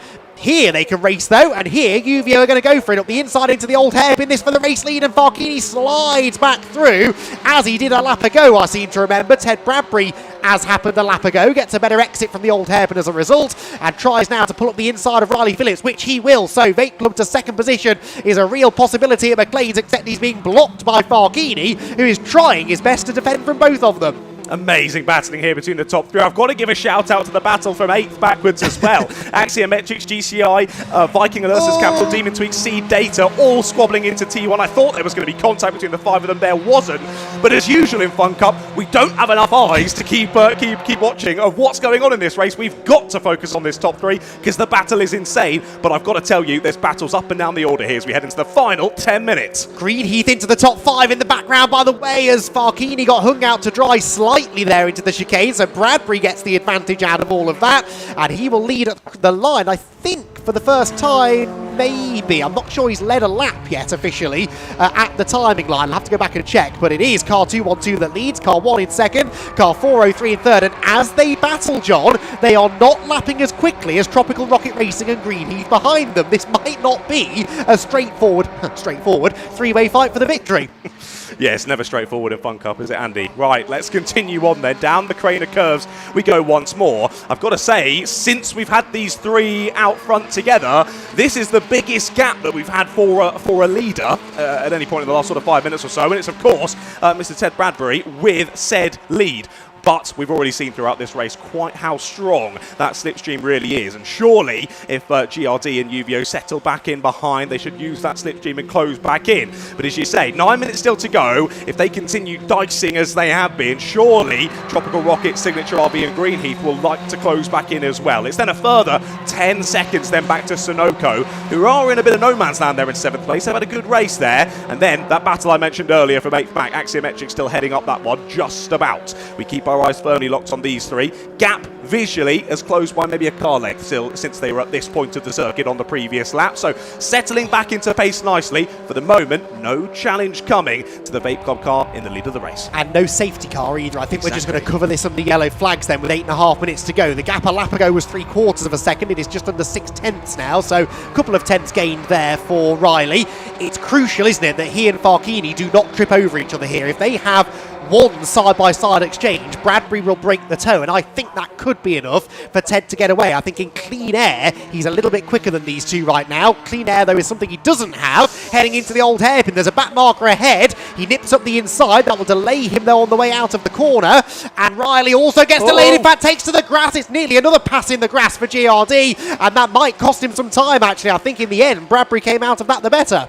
Yeah, that's going to be massively beneficial to the 2-1-2, isn't it? Yet again, that little bit of gap that had been made. Of course, they lost it on the previous lap, and now they've gained it again, courtesy of that slight tripping over of the back marker. Of course, the onus is on the faster car to get by, and you would have thought, given the line there, the door would have opened a little bit more there for Riley, and I think that's what Riley thought as well. Sadly, it didn't happen. Had to dive to the grass in avoidance. Seemingly hasn't mattered too much. I think a little bit of bodywork flying off, but won't affect the number one's aerodynamics too much, as there we see, just like previous lap, the gap's closed back up again. Top three go on as they were. I think we've just seen the driver, haven't we? The 171 heading back up to the pit. So that car's definitely getting left there. I don't know, but I'm not a steward. I don't make these decisions. That does seem a little bit crazy to me, especially given the line into T1. That's my only feeling of that. For the moment, we're leaving it under yellows, though. But you see there, aggressive defence from the 2-1-2 there down into T1. Slingshotting round the outside will go Uvio here on your championship leader. They'll run side by side as we head down towards the Craner curves once more. That was aggressive defending into T1. There's no yellow flag. There's no yellow flags. Fair enough. So the yellows have gone in. I can't believe that, Andy, if I'm honest. But there we go. We press on. Well, the drivers all know the car is there. I mean, this is...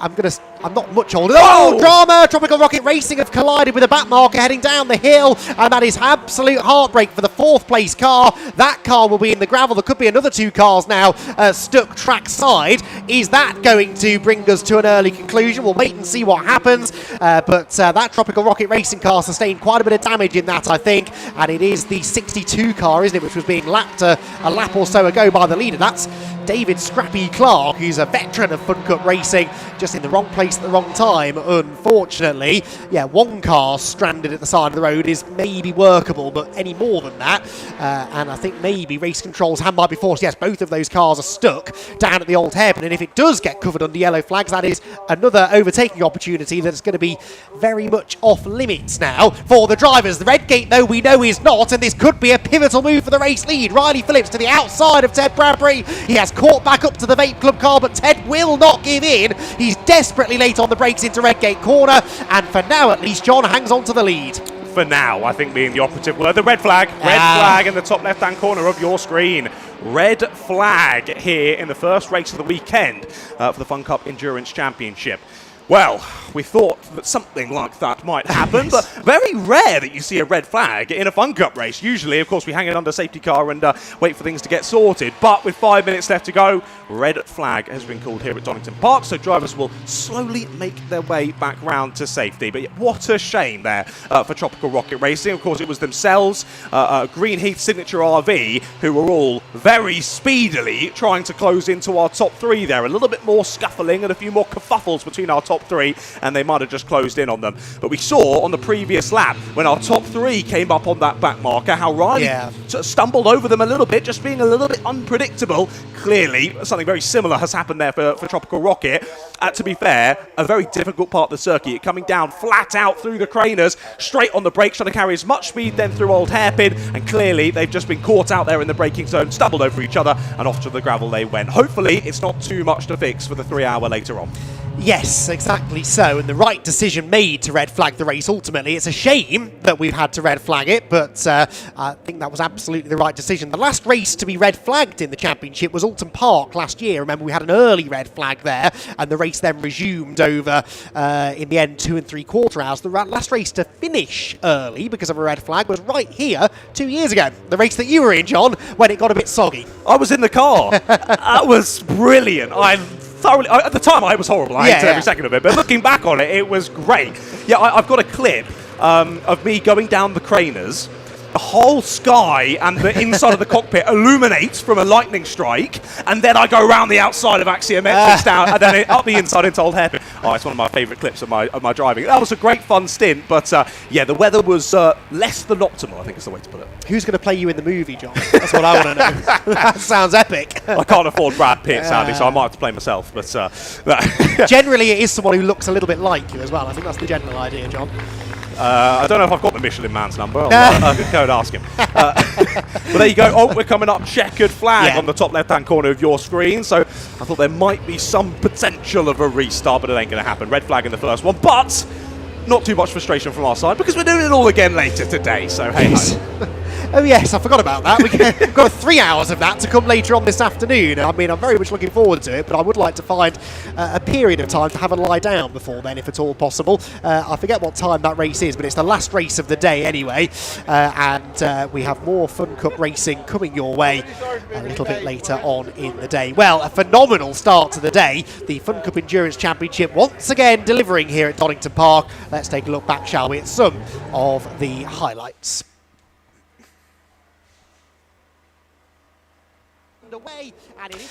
Well, I've got to cast my mind back an hour now to remember what was going on. A lot happened in the last just under 60 minutes here at Donington Park. It was a pretty calm run through the first corner. I mean, there were 5 abreast, but no contact. Everyone got through in one piece. We'll get back to that, VT, in a moment. Maybe some technical gremlins coming in to the system. But yeah, a really exciting start to the race, John. But very clean, and it's a shame really that it kind of devolved a bit at the end there, but it was just such a high level of intensity.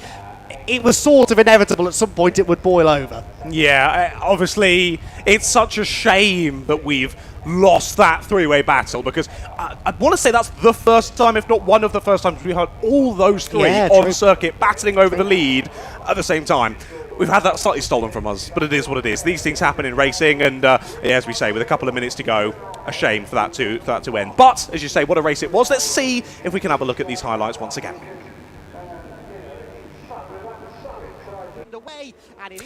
So it was, in the end, a smooth run through the first couple of corners, despite the fact that they were 4 and 5 abreast in the midfield. At the head of the field, though, it was the 252 car that had the early advantage. Rob Boston Racing's James Riley leading them through Redgate Corner for the first time, and he managed to hold on to the advantage heading down into Redgate Corner. Further back, Abby Eaton was making huge progress in the Clapham North car. Having started a few rows from the back of the grid, she was charging around the outside of everybody into Redgate Corner to become a part of the leading group of drivers.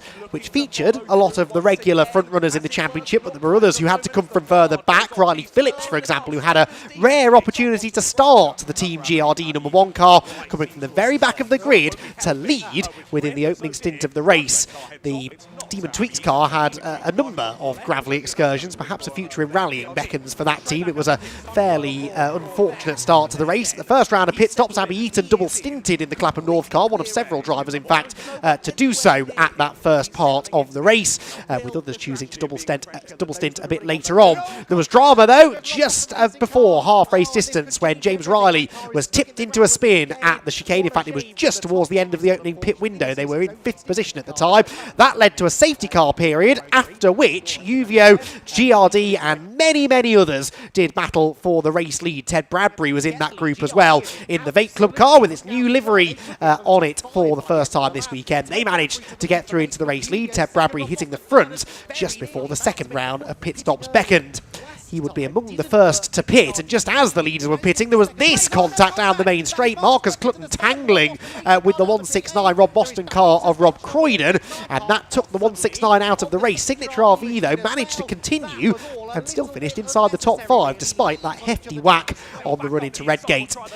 Then the battle really started to heat up between GRD, Uvio and Vape Club at the front of the field. It was a 3-way battle for the ages for the race lead, with 3 of the fastest drivers on the grid trading the lead seemingly corner by corner. There was a close call though, getting past Dave Clark in the number 62 car, putting a lap on him. Riley had to take to the grass coming out of the old hairpin, and that very nearly cost him second position, but luckily he was able to get back in line. There was another challenge then from Riley into Redgate corner. That didn't quite work because Ted Bradbury was defending the lead absolutely magnificently, and then Dave Clark was involved in some contact as the 4th place Tropical Rocket Racing car tried to put a lap on him. They ended up tangling, both cars out on the spot, and that led to a red flag and a slightly premature end to the race, about 4 minutes or so before the scheduled checkered flag time. Well, that was all. That's all that happened, John. I mean, I don't think that was even half of what happened actually in that 1 hour race. That was pretty sensational. What a Fun Cup race. I mean, every time I get the pleasure of coming to commentate a Fun Cup weekend, I always know the racing is going to be fantastic, but that was a absolute banger, even in terms of Fun Cup standards. I was having a little look back at the incident, of course, between the Red Vinyl car and Signature RV. I was just having a little look back, trying to watch in slow-mo, see if anyone was a causation of the incident. Doesn't really look like to me. They're driving towards the corner and they're both sort of trying to open up the corner a bit. I think maybe the Rare Vinyl is ever so slightly opening up more than Signature RV, but as soon as their front wheels get entangled, they're off to the scene of the accident. I can't believe that the 557 wasn't more affected by that bit of contact. I couldn't believe that, but they've done very well after that, haven't they? A top 5 finish for them. We know they're a very impressive team, but they can sort of be off and on, can't they, between rounds? This one, a very good start to the day for them. Without the contact, they could well have won the race, I think. Yeah. They'd have come out right in that lead group. But hey, that's the way that the cookie crumbles. Sometimes it crumbled in favour of Vape Club as they managed to get themselves a win. Vlad Vasiliev and Ted Bradbury back to winning ways, with GRD good points scored in second. They beat all of their immediate championship rivals, including Uvio Hoffman's Motorsport third and Greenheath in 4th position. Signature RV, as we said, were 5th ahead of Sunoco Racing Team and Tropical Rocket Racing in 7th, classified 7th, but weren't running at the time of the checkered flag. We'll have to wait and see. I think in Fun Cup rules that doesn't necessarily matter. They should still be classified 7th ahead of Axiometrics Team Viking and GCI Racing completing the top 10. A quiet morning for GCI. Demon Tweaks were 11th in the 249 car ahead of Northern Velocity and Seed Data, whilst Red River Sport were 14th in the 257. 15th for the second Demon Tweaks car, the 207, ahead of FNS with Morpheus Motorsport. Clapham North, in the end, a slightly disappointing 18th as the timing screen wipes itself clear ahead of our first race after lunch. That is our only racing to be done before the lunch break. When we're going into the lunch break now, that is due to finish at 1:45, which is in an hour's time. We might possibly be a bit early because that race finished slightly early. Make sure you're back in your positions in about 50 minutes or so, I'd say, before we go racing again. The Fiesta ST240s, the Classic Minis, the Super Classic Formula Fords, the Fiesta Juniors, and of course the Fun Cup again will be back to entertain us a little bit later on this afternoon. So we will go and get a lunch break, John. The marshals, I'm afraid, might not, because they've still got a bit of recovery work to be done down at the old hairpin and elsewhere, but we will be back in about 45 to 50 minutes for our afternoon's racing.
Welcome back everyone to Donington Park, where we're about to continue our day of racing then at this Netherton Hall summer race weekend at Donington Park, courtesy of the BRSCC. It's an event that has quite a strong bias towards endurance racing. We've got another round of the Fun Cup Endurance Championship to come later on today. We've got 2 races, at least 2 hours of length tomorrow, but for the next hour or so, it is sprint racing to the fore with the Airtech Motorsport Fiesta ST240 Championship set to take centre stage momentarily. The Classic Mini Racing Championship heading onto the track after them. Then the Jeff Page Engineering Super Classic Formula Fords and the BRSCC Fiesta Juniors after that, before our Fun Cup racing resumes at about 5 to 4. So a busy day and lots of exciting racing to come.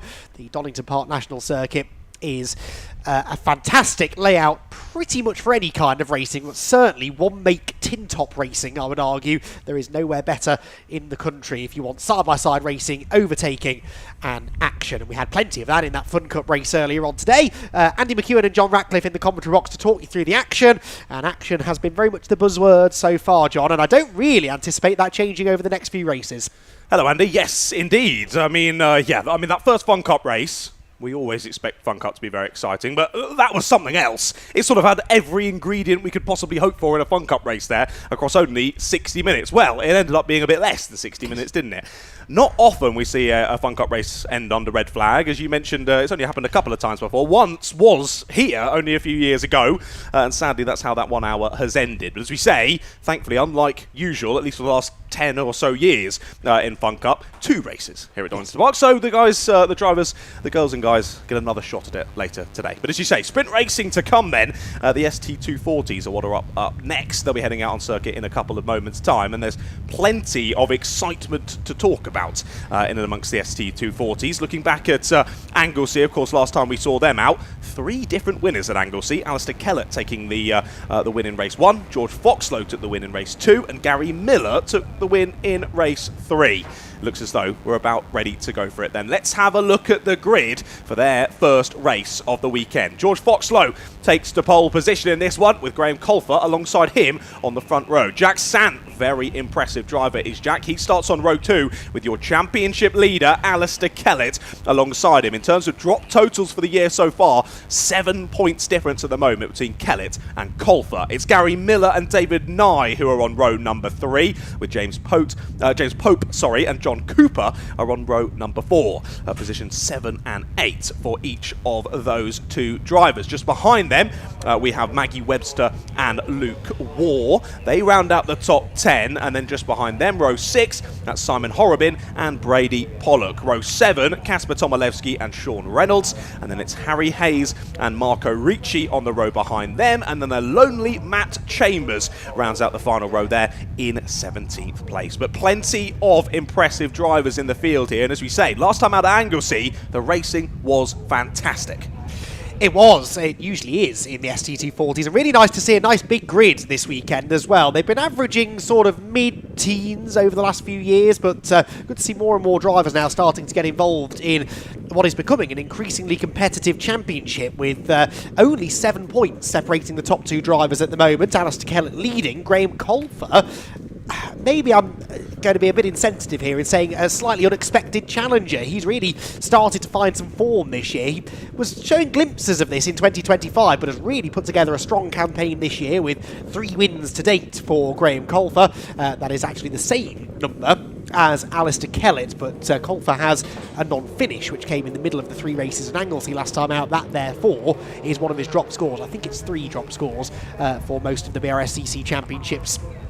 Once again this year. So 7 points only between them, and then 13 points further back to Gary Miller, who was the runner-up last year in this championship. He's been a front-runner for a number of seasons in the Fiestas, and he is going to be gunning for a title again in 2026. We've also got separate classes within the Fiestas, not classes of car, but classes of driver as far as experience levels are concerned. We've got a pro and an AM class. Alistair Kellett leads the pros, obviously, because he leads the championship overall, but in the AM category, Brady Pollock has a 12-point lead over Marco Ricci, so that's an interesting sort of sub-battle to be keeping an eye on as we move now very much into the second half of the season. They've got 4 events still to go. They've got 2 races this weekend, 3 at Brands Hatch, 3 at Silverstone on the national circuit, and their season will finish at Alton Park, which I believe, in fact, possibly for all of those remaining rounds, they're going to be part of the Fun Cup live stream package as well, so we'll get to see every episode of this championship battle play out between now and October. Oh, fantastic! Well, very much looking forward to that, and as we say,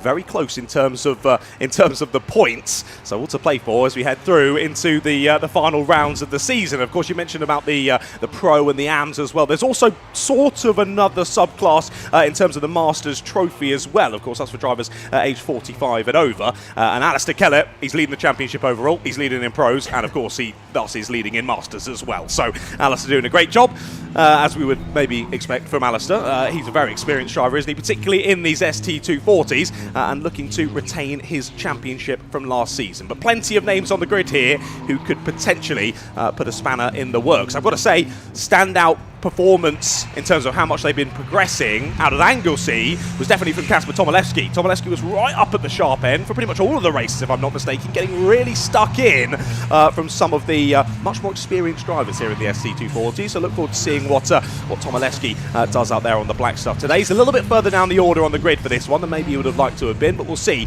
how it plays out. But as you say, ST240s always producing exciting racing. And of course, these drivers all out on slick tyres as well. Helps with grip, helps with pace, but looking up at the skies, they don't look too happy at the moment, do they, Andy? No, you mentioned this off air just before we went on air, actually, at the end of our lunch break, that there are some ominous looking clouds looming in the distance. I did have a look at the weather forecast. It says it's not going to rain. I'm not saying I believe that, I'm just giving you the information that I have and you can come to your own conclusions. It's not windy at all, there's no breeze at all, so whatever weather is in the area is not moving anywhere particularly quickly, so if there is rain heading our way, it might take a while to get here.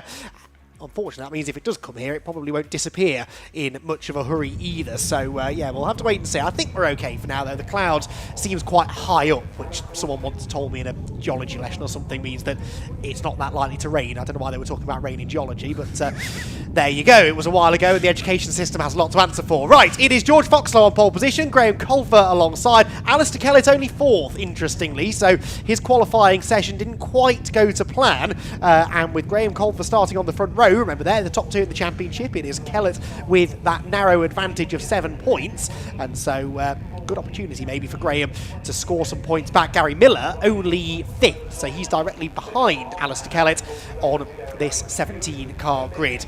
20 minutes will be the duration then, 20 minutes of action around the Donington Park National Circuit. The 5-second board has just been held over the starting gantry. Keep an eye on the lights on the top right corner of the screen. They will go red at some point, hopefully.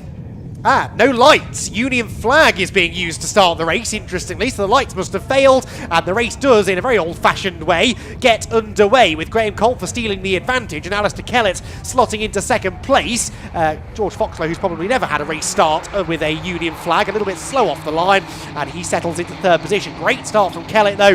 4th on the grid to 2nd place already. Someone bouncing through the gravel further back. Tomaszewski, thank you, John. So he rejoins at the tail end of the field, but a brilliant start from Colfer. He's got the early advantage. Oh, my first commentator's curse. Sorry, Casper. Bigging you up on the warm-up lap. Sadly, a bit of an off-track excursion there into the kitty litter, but almost making it 3 wide as they head down into Old Hairpin, as Kasper Tomaszewski tries to make up some of that time and maybe a couple of those positions that he lost there in that opening part of the race. The 777, that is, looking to go around the outside. That is Reynolds continue on battling as well with Luke War, as he now goes up the inside of Luke and gains another position. That was 2 positions in only 2 corners. Nice work here on this opening lap as we turn our attention back to the sharp end. It's been a lovely start from Alistair Kellett, hasn't it? 4th to 2nd here on the first lap of the race. Yeah, Foxlow will be kicking himself a little bit there. He had a 3/10 of a second advantage in qualifying, would have been feeling good about his chances in this race. Had a really good angle seeded Foxlow, didn't he? I seem to recall him having a win there, and he was certainly making some bold overtakes. Well, he's going to need a few more of those now if he's going to get back to winning ways. He is 3rd at the end of the opening lap with Colfer leading, Kellett second. That's the battle for the championship lead, remember. And Foxlow in third position, forcing Kellett to defend the inside line a little bit there at Redgate corner. Now that works on the way in, but it might give him a slightly slower exit. Can George Foxlow get the overlap? I think he has. They're door handle to door handle through Hollywood. And at the bottom of the hill, we turn sharp right at the old hairpin. That should favour him sideways for Kellett on cold tyres. Around goes the championship leader back across the pack. It is a miracle they all avoided him. It's not over yet. Still he is sideways. Incredible good fortune that there was no further contact. And Alistair Kellett, that is a very uncharacteristic moment. There's more drama further back. Somebody backwards into the gravel. That's Marco Ricci, second in the AM Championship, remember.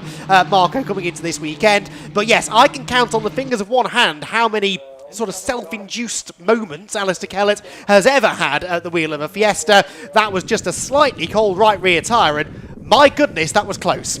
Wow, that was, yeah, close is certainly a word to use, Andy. Oh my goodness, when he speared back across there, I thought contact was inevitable, and a hit like that to the rear corner would surely have sent the other car pirouetting over into the gravel. Thank goodness for everyone involved that did not happen. But what a shame for Kellett then, dropping down the order, and he's got some work to do for the rest of this race. The fantastic marshals here at Donington are going to jump into action and try and help Marco get back out of the gravel, but I think that's going to be a losing battle down there at Old Hairpin, and we will continue on for now anyway. So Colfer in the lead, then Foxlow to second, Miller and Sant to third and fourth respectively, and a little bit of a gap then back to John Cooper, who's in fifth place at the moment. We pick them up down Old Hairpin. As you can see, there's a bit of dust, dirt and a bit of track furniture all strewn across the circuit down there. A bit of a difficult one for the drivers to make their way through, but they do. He's made a right mess, hasn't he, Alistair? Maybe not the only mess he made, actually, down at the bottom of the Craner curves.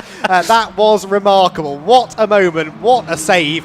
And he is still going in the top 10 as well. Absolutely incredible. So, Colfer leads, Foxlow second, Miller third. He's really looked in here, hasn't he, Gary Miller, from fifth on the grid, stuck behind one of his big title rivals, and indeed the championship leader. And he now finds himself in a podium place with Jack Sant bringing up the rear of that leading quartet. There's a bit of a gap back then to John Cooper, who himself is a regular race winner in this category. So don't count out that fifth place man as they wiggle under braking into the chicane. Colfer not looking quite as confident there as George Foxlow, who set the fastest lap last time by, that being the first flying lap of the race, of course. And now he is on the attack, maybe for the race lead, heading towards Redgate. Indeed, potentially. Let's watch it then as they head down into the first corner once again. No change up this time.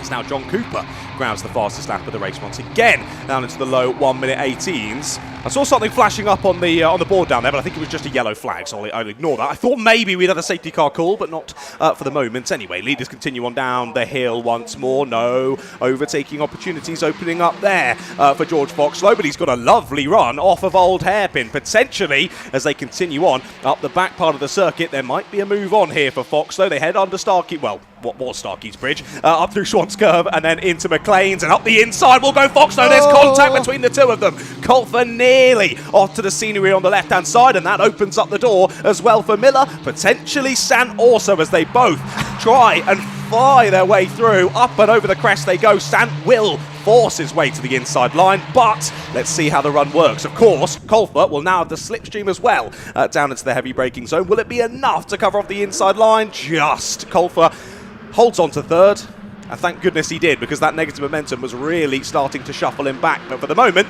Foxlow takes to the lead. Yeah, good point about the slipstream, though, because he didn't get a brilliant exit from Coppice. Not any better, really, than Jack Sant, I didn't think, and yet he was able to drag back clear of him by the time they reached the chicane. So, yeah, Foxlow, Miller, Colfer, Sant and Cooper now the order at the front of the field. Sixth position is David Nye. James Pope 7th, 8th Sean Reynolds in 9th position, having just set the fastest lap of the race and caught his breath, I suspect, for the first time since lap 2, is Alistair Kellett, the championship leader. Going to be really interesting to see what sort of progress he can make over the remaining 14 minutes or so. Down through the Old Hairpin they go, and just in the background there is Kellett, right on the tail of Sean Reynolds in the grey and yellow car, and then there's a bit of real estate to try and cover to get back in touch with the leaders. The leader, singular though, is getting away now, I would argue. George Foxlow looks quick, doesn't he? He was quite a bit quicker than Gary Miller in qualifying this morning. That doesn't always mean a huge amount, but certainly seems to today, doesn't it? Now he's in clean air, he's checking out. Yeah, he's settling in really nicely, isn't he? Of course, had to be aggressive to get that move done on Graham Cole for only a lap or so ago, but he was able to find a way through. And now, as you say, Foxlow's settling in. He's starting to draw a bit of a gap here, and as Miller starts to having to really think about Colfer behind, if Miller starts defending here to hold on to second place, Foxlow could be off and clear. And also, as you mentioned, Kellett 9th place then, fastest lap on the last lap of the race. He tried to get Sean Reynolds down into Redgate, and it didn't quite work. He had to follow him for a lot of the rest of the lap, and that just shows around somewhere like Donington Park, you try and go for a move, it doesn't quite work, you lose that bit of time, and then it can be quite a while until you get another bite of the cherry. So a tough one here for Kellett to find his way back through the order. He has now got past Sean Reynolds, but he's now got, 2.5 seconds to find just to catch James Pope in 7th place. Yes, that won't be the work of a moment, will it? You're absolutely right, though. It's one of the things that I think generates this incredible racing at Donington, though. It's such a momentum circuit, isn't it? So if you go for a move, or more to the point, if you defend a position into a corner like Redgate, you're slow all the way down the hill. You're probably going to have to defend at the old hairpin, which will slow you down even more. As soon as you start running side by side, you invite everyone else back into the party, and it's why we get these really very competitive races. We saw it in the Fun Cup, we've seen it in the early stages of this Fiesta race as well. It's why I love the place and why the drivers enjoy driving it, whether it be in a race situation or a quali lap, because it's all about momentum. That also means it's all about commitment, being smooth in your inputs in the car, steering and pedals likewise, and making sure you're carrying the right line. It creates good racing, and it's very, very satisfying to drive when you get it right. Of course, it presents a challenge, which means that the odd mistake can be seen, even from the likes of Alistair Kellett, former champion in Fiesta Racing. He will come across the line. His first lap really in clean air for a while. It's a 1:18.1, so matching the leaders, but more to the point, he was 6/10 quicker than James Pope in front of him. Impressive. Continuing to close in then, isn't he? But as we say, damage limitation more than anything in this one for your championship leader. And Colfer, who's closest to him, I was going to say earlier on, lovely opportunity for him to get some decent points, but he was then forced out the way by George Foxlow. Gary Miller then found a way through as well. So a few points lost for Colfer, but will still have the edge in this one anyway. They do still have another race this weekend, though, for Kellett to try and steal some of those points back. But wow, Foxlow, what a drive this is for the moment. 1.2 seconds now clear from Gary Miller. He's settled in fantastically well, hasn't he? But we saw at Anglesey, Foxlow often took a little bit more out of his tyres in the opening part of the race than some of the drivers around him. So we might just see, although Foxlow is starting to gap the drivers behind at the moment, potentially when we get closer to, say, sort of 5 minutes to go, it might be Gary Miller who has the upper hand in terms of tyre life and might just start closing in once again. But will Foxlow have done enough by that point to keep the lead? We'll have to wait and see. A lot of strategy playing into this next 10 minutes. Yeah, very good point made, because they're on slick tyres. Tyre wear and certainly tyre temperature is a bit of an issue, and he's got to be a bit mindful of that. Remember, it was Gary Miller who won the third race at Anglesey. We had 3 different winners from those 3 races at Anglesey. Foxlow won the middle one, and Kellett won the first. Well, I don't think we're going to be repeating history in race 1 of the weekend here at Donington Park, but will it be Foxlow, will it be Miller, or will it be somebody else on the top step of the podium? We're halfway through this first race of the weekend for the Airtech Motorsport Fiesta ST240 Championship, and Graham Colfer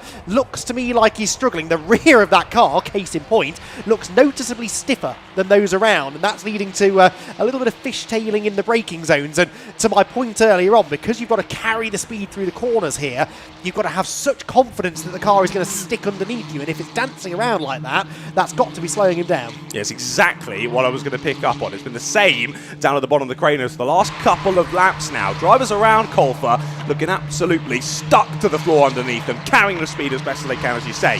Whereas Colfer, a little bit more slidey in the rear end, especially, struggling to carry that speed, and that is another point as to why Jack Santos remained absolutely on his rear bumper for the last few laps or so. But, in all fairness to Graham, Jack hasn't been close enough to go for a move and hasn't really been particularly aggressive defending from Colfer either. So Sant not quite close enough to get something done. John Cooper is still closing up behind as well. And what's the gaps of the drivers behind now? Half a second between Pope and Kellett over there, squabble for 7th place with 9 minutes left to go. What will it then be? 2.5 then to David Nye, then a further 2 to John Cooper. So looking like really maybe 6th is lofty heights here for Kellett in this one. Let's wait and see though. We know he's got good pace underneath him and we'll see what he can do. But Foxlow still with the fastest lap out at the sharp end. But that gap has closed a little bit. It's back down to a second then. It had got to, what was it, about 1.5, 1.6. Starting to close in a little bit once more. We will keep our eyes peeled. Well, and to your point about tyres, Gary Miller, Graham Colfer and Jack Sant all just posted their best lap of the race. George Foxlow, the only one of the leading 4 that didn't, and he was 3/10 slower than his previous best, which is the fastest lap of the race. But it does show, doesn't it, that he's maybe now starting to lose a bit of time. He was slower than all 3 of the cars behind him on that previous lap, and I'd say on this lap it's even more noticeable. That is not a second anymore between Foxlow and Miller. I'd say it's maybe halved by the end of this, the 9th lap of the race. We'll get it confirmed officially as they come across the timing line this time. The race leader George Foxlow crosses the line at the end of lap 9, does a 1:18.1 and a 1:18.0 for Miller. So actually only fractionally quicker. I think Foxlow had a good run through the chicane there, just keeps Gary Miller at arm's length for the time being. For the time being, let's keep our eyes peeled. And thankfully for Gary Miller, he's been able to keep Colfer and Sant at least a little bit behind. It just means that if Miller does catch Fox over the next couple of laps, he might just have at least a lap where it's him on his own able to make an attack. If he goes for a move though and it doesn't quite work, they hold each other up, it will be Colfer and Sant straight on the scene as well, and then we'll see how that changes up things. Cooper had closed up to the back of these two, but it seems as though over the last lap or so, he's lost maybe a little bit of pace comparatively to them. He's dropped further back from them. Sant once again having a little sniff at the inside line, but not enough speed to carry through to get a move done. Time continuing to slip away from us here. Plenty that could still happen, but opportunities starting to dwindle. That gap staying around the same this time, I think, between Foxlow and Miller, as Foxlow trying to pick up the pace once again. But Miller, he's absolutely focused, isn't he, on the rear bumper of the 144. He is gunning for it now with just less than 7 minutes left to go. Yes, and a similar train of thought for Jack Sant, I think, who could almost touch the rear bumper of Graham Colfer's number 111 car into the chicane, but not quite able to do anything with it. Again, that gap looked like it had come down in the middle sector, but Foxlow's so good through the final chicane. He did still drop 2/10 that time to Gary Miller, but it looked like it was more than that going into the chicane, if that makes sense. Kellett, by the way, did get ahead of James Pope a lap ago, I noticed. He's now chasing after David Nye. That gap is 1.8 seconds at the beginning of that previous lap. It was a personal best lap for Kellett, and he was actually 1.2 seconds quicker than David, who is the AM class leader, so that's not really the fight that David needs to be having. If Kellett comes a-knocking, I suspect he will open the door without too much of a fight. You would have thought so, but we've only got a few minutes left to go, and points mean prizes in the championship, so we shall wait and see. But yeah, Kellett is closing in hand over fist on the drivers around him, as we've already seen for Sean Reynolds, and now for James Pope as he's found his way past. We said 6th could potentially be the lofty heights, and I think that probably is going to be the case still with John Cooper within touching distance of these drivers at the sharp end, but falling away ever so slightly. Down into the final couple of corners we go again, down Starkey Straight. And into the S's, onto a new lap we go then. It was 8/10 across the line last time then between Foxlow and Miller. How will that have changed this time? Miller just taking a little bit, lap on lap, out of that time between them. He's gone up a little bit again. So those 2/10 that Miller found on the previous lap, he's lost them on that one. Foxlow extends the gap to a second once more. Really interesting, isn't it then? Because you're right, Foxlow at Anglesey, that was the trend, wasn't it? He was quick in the first third of the race and maybe a little bit weak in the latter third. That's not seemingly the case here at Donington Park. He maybe was managing the tyres in the middle part of the race when Gary looked quicker, but now he's able to just manage that gap. Colfer also seems to have an answer for Jack Sant at the moment, so the thing that perhaps is more likely to change is 6th position, Kellett versus Nye, although Kellett on the previous lap only 4/10 quicker, so that gap isn't rocketing down quite as much as I expected. So the AM leader is David Nye. Second in the AM class, Luke Ward, down in 10th position. He's got a 4-second lead over Maggie Webster, who completes the podium finishers in the AM category at this stage. And of course, with Marco Ricci out of the race early doors, that will have quite a significant change on the AM points. It definitely will. It definitely will. Lots to be Lots to be thought about. Of course, still one more race to go for these drivers from this weekend, then plenty through the rest of the season, but lots to talk about in terms of the Pro and the Am as we head through to that. But with 4 minutes left to go on the clock then, I've got to say I've been mightily impressed this race from Graham Colfer. As you say, maybe the unsung hero of this championship so far this season, in second place. We maybe wouldn't have expected him to be there, but my goodness, he's racing well in this one. Given how close Jack Sant was, I mean, 5 or 6 laps ago I was thinking, when's Sant going to go for the move? And he still hasn't. He's still kept him behind us, Colfer. He's been racing really well, and those two are still within touching distance if something plays out ahead of them. Sadly, for the neutrals anyway, that gap between Foxlow and Miller has opened up again, so it's looking as though Foxlow has one hand on this race win at the moment, but still some time to play out. Let's wait and see. But I wanted to highlight Colfer. What a race so far from him. Yeah, absolutely. Can he now hang on to that third position, I wonder, or has Jack Sant got a late challenge to be made? Up through McLean's corner they come, and Sant with a bit of a poor run through there, actually drops back. He seems better through the first part of the lap, and Colfer maybe a bit better through the second half of it. If he has got a slightly stiffer car, certainly in the rear suspension, that will help with rotation through corners like McLean's, like Coppice, and so maybe that's part of the reason why Jack Sant is dropping back a bit through that part of the track, and yet then gaining through the likes of the Craner Curve and the old hairpin. Maybe he made a mistake, it's hard to tell from here. Foxlow to Miller is nearly 1.6 seconds now as they go through to begin lap 14. 2.5 minutes to go. Touch and go as to whether it's 2 or 3 more laps. They're lapping 118s, and there was, 2 minutes 40 to go. So I think they might just squeeze an extra lap out of this. Down the hill we go, and all of a sudden Gary Miller losing pace. Graham Colfer massively closing in on Miller at the start of this lap. In fact, I wonder whether Miller had a moment there through Redgate Corner. There was a screeching of tyres. There often is in Fiesta racing as they torture those slick tyres underneath them. But yeah, he really did seem to lose some time through that first corner this time around. He's dropped a fair chunk to the leader as well. So Gary Miller maybe starting to run out of tyre in the closing stages. That might just change the dynamic in this third place battle. As much as Graham Colfer would love the second position, it would be quite useful for his championship chances. He doesn't really want to get delayed in too much of a battle with Miller. That could be the invitation that Jack Sant is looking for to move up into third. So a lot to play out here still. Gary has sort of composed himself again in the middle part of the lap, but does seem to just be struggling a bit for ultimate pace at this stage of the race. Through we come. We are going to have time for 2 more laps, so 2 more times around the Donington Park National Circuit for George Foxlow, and that means there's 2 more laps for Alistair Kellett to maybe get past David Nye. He has caught David Nye, as spotted in the background, and might well be thinking about a move into Redgate Corner this time. He is thinking about a move, I can tell you, out of the window, but David Nye is defending it very, very busily, so David Nye trying his best to keep Alistair Kellett at bay.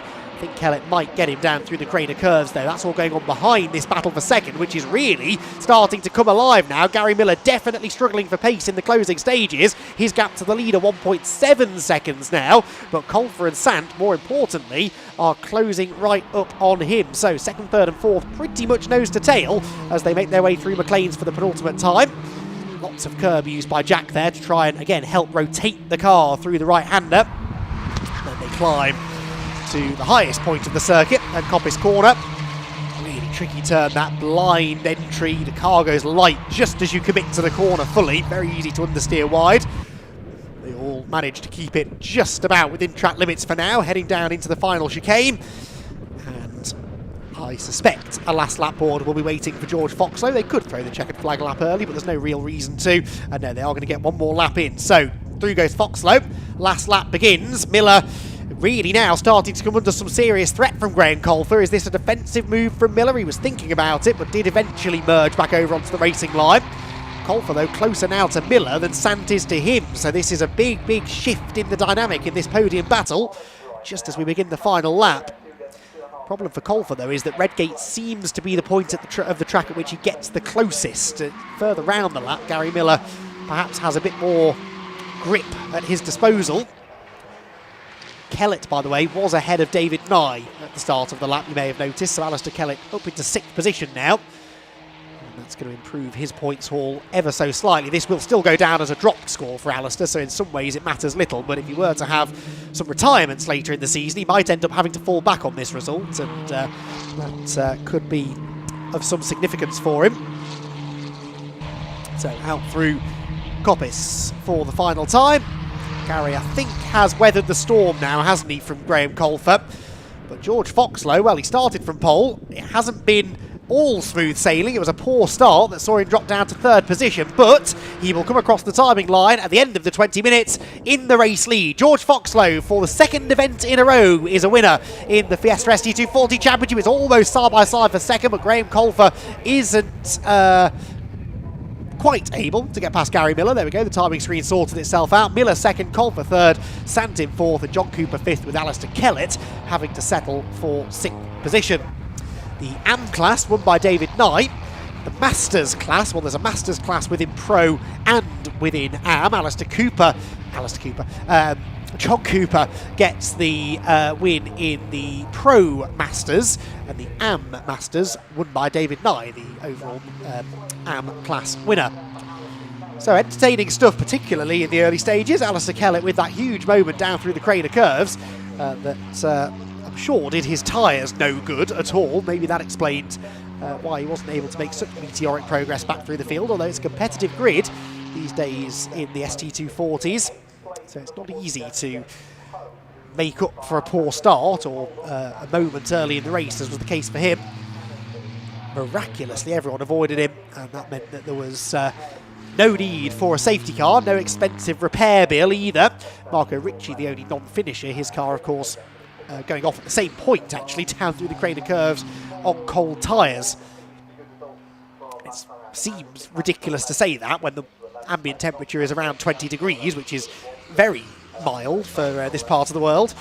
But a slick racing tyre operates at much higher temperatures than that normally. So the early stages of the race, you don't always have a huge amount of grip in them, and on the Donington National Circuit particularly, you only really use the right, or lean on the right-hand side tyres a couple of times over the lap, so they do take a little bit longer to warm up. George Foxlow took a few laps to warm up, but did eventually fight his way back into the lead, and he wins from Gary Miller and Graham Colfer. Jack Sant and John Cooper complete the top five, with Cooper getting the win in the Masters category. Kellett was sixth, then the AM winner, and the AM Masters winner, David Nye, was seventh, ahead of James Pope and Sean Reynolds. Luke Waugh was the second best of the AMs, ahead of Kasper Tomolewski and Maggie Webster, with Brady Pollock and Matt Chambers 13th and 14th respectively. Harry Hayes, the last of the finishers, and Marco Ricci, unfortunately, out in the gravel trap down at the old hairpin. So a bit of recovery work to be done by the marshals. They'll have to go and see to the mess that was made by Alistair Kellett down at the old hairpin. But in the meantime, John Ratcliffe, I can tell you, has left the commentary box to try and get interviews, but we might not be able to get those just yet. So let's take a look back, shall we, instead, at some of the highlights of that first sprint race of the day. So, the Airtech Motorsport Fiesta ST240 Championships first race of the day started with the dropping of the Union flag, an issue with the lighting gantry, and it was an old-fashioned start to the race, and youngster George Foxlow, perhaps caught out by that slightly, fell from third on the grid to nearly fourth through Redgate Corner. Gary Miller not quite able to get past him into third, but it was Graham Colfer who held the early advantage ahead of Alistair Kellett. Alistair Kellett's time at the front of the field, though, was to be reasonably short-lived. He had to defend from George Foxlow going into Redgate Corner on lap 2. By defending on the way in, he was slow on the way out. Foxlow got alongside, and then on a cold right rear tyre, Alistair Kellett had the moment of the century. A huge tank slapper, barely avoiding Jack Sant as he came through, and others then had to scatter in avoidance as he once again rejoined the track and merged with the traffic. It was a huge moment, and Kellett did a really good job in the end to recover back to sixth. Marco Ricci, though, was not quite so fortunate. His car arriving backwards into the gravel at the old hairpin, and his race was over.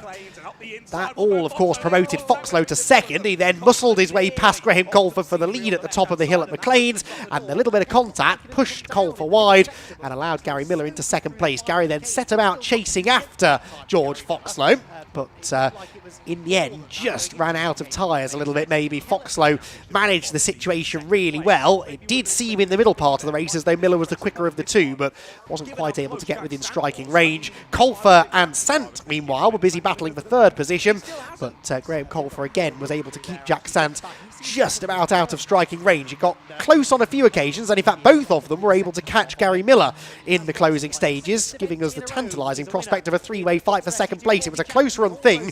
Miller held on though, and Kellett got the win. So that concludes our Airtech Motorsport Fiesta ST240 Championship action, and we're waiting to see whether we can hopefully have a chat with some of our podium finishers. There was a little bit of confusion this morning about exactly where they'd be stopping so that we could talk to them, so I think maybe that's what's caused the slight issue, but fingers crossed. John Ratcliffe has rallied the troops and will be able to give us an interview with some of our front-running finishers in that one. The next race is the Classic Mini Championship, I believe. That's heading out next on track. Before that, though, I'm delighted to say we do have the option of heading down to speak to our podium finishers, courtesy of John Ratcliffe. Thank you very much, Andy. Yes, you joined me down here in the pit lane then. I'm going to try and jump in with a couple of our drivers. As you can see, no cars. They've all managed to go on by down to Parc Ferme. Foxlow's just coming to join us, but we'll jump straight in with Mr. Gary Miller first. Yep. Hello, Gary. How's that race for you? Warm. Yeah. Very warm. No, it was a good race. I don't know what I was delighted in work at the start, so I think that was to my advantage. I switched on and got a good start, and then it all just seemed to open up, and Alice just spun on the second lap, and I found myself in second, and then the two lads came together when Foxlow was past them, so again that opened up to get past Graham, and then I was trying to catch George, but I just didn't have the tyres at the end of the race, and then thanks to fair to Graham came back at me, so yeah, no, great weekend, second place, so thanks to Merv and Vicky for coming over, give us a hand, so yeah, we'll have a few beers today and go again tomorrow. Nice, yeah, it looked like good fun. As we say, yeah, you were catching Foxlow at one point and then just started to drift back again, so he got the win. Yeah, the tyres just went off, so anyway, can't complain with second place, starting fifth, so I'm delighted. I'll take it. Well done, Gary. Cheers. We got Graham over here. Graham. Hello, Graham. How you doing, mate? You good? Good, yeah, very good. Good race? Good race, yeah. It was enjoyable. Not too much happened. I got a good start, got into the lead. George got caught a bit napping. I don't know, it was a flag start instead of a light, which we weren't told. So I just seen something moving and went for it just in case, you know. So I got into the lead and I held the lead for a bit. We had yellow flags around the back here, double wave yellow. So I seemed to slow down more than everyone else. Okay. So they caught back up onto the back of me and I got passed on the next corner. Okay. So George got past me and Gary got up the inside of me then. I was pushed a bit wide and just getting behind them. Couldn't really catch them. I think Gary's tyres went off badly towards the end. Mine looked like they were hanging on a bit better. Maybe another lap or two I might have had a go with them, but I just wasn't close enough to do it. But enjoyable. Finished third, which is good for the championship. Alistair is close in championship. He had a bit of an off and finished further back. So in that respect, it's good. Got a podium, so I'm happy. Good start to the race. You did a great job keeping Jack behind in that race. And I was going to ask about whether it's more challenging having a start with a flag rather than the lights. It's much more challenging when you don't know it's going to be a flag. No. It's a surprise one now. I don't know what they're going to do the next time. We'll see, I guess. Fireworks up or something like that. But no, Jack is really quick. He doesn't really make any mistakes, which I tend to over the course of a race. He's really quick, so it was tough to keep him behind me. I was watching the mirrors for more than out the windscreen. I can imagine. Very impressive. Well done. Good race. We'll have a very quick chat with George Fox. So, George, an impressive race. You got into the lead and you never really looked back from there. Yeah, no, I was a bit put off by the unexpected flag start, but once I worked out what's happening and, it had settled in for a lap and it finally came together a bit. Really impressive pace, mate. Another win on the car. Well done. Thank you. Well done, George. Well, there we go then. Looks as though we've got minis already out on the circuit, so I'll hand back over to Andy in the comms box.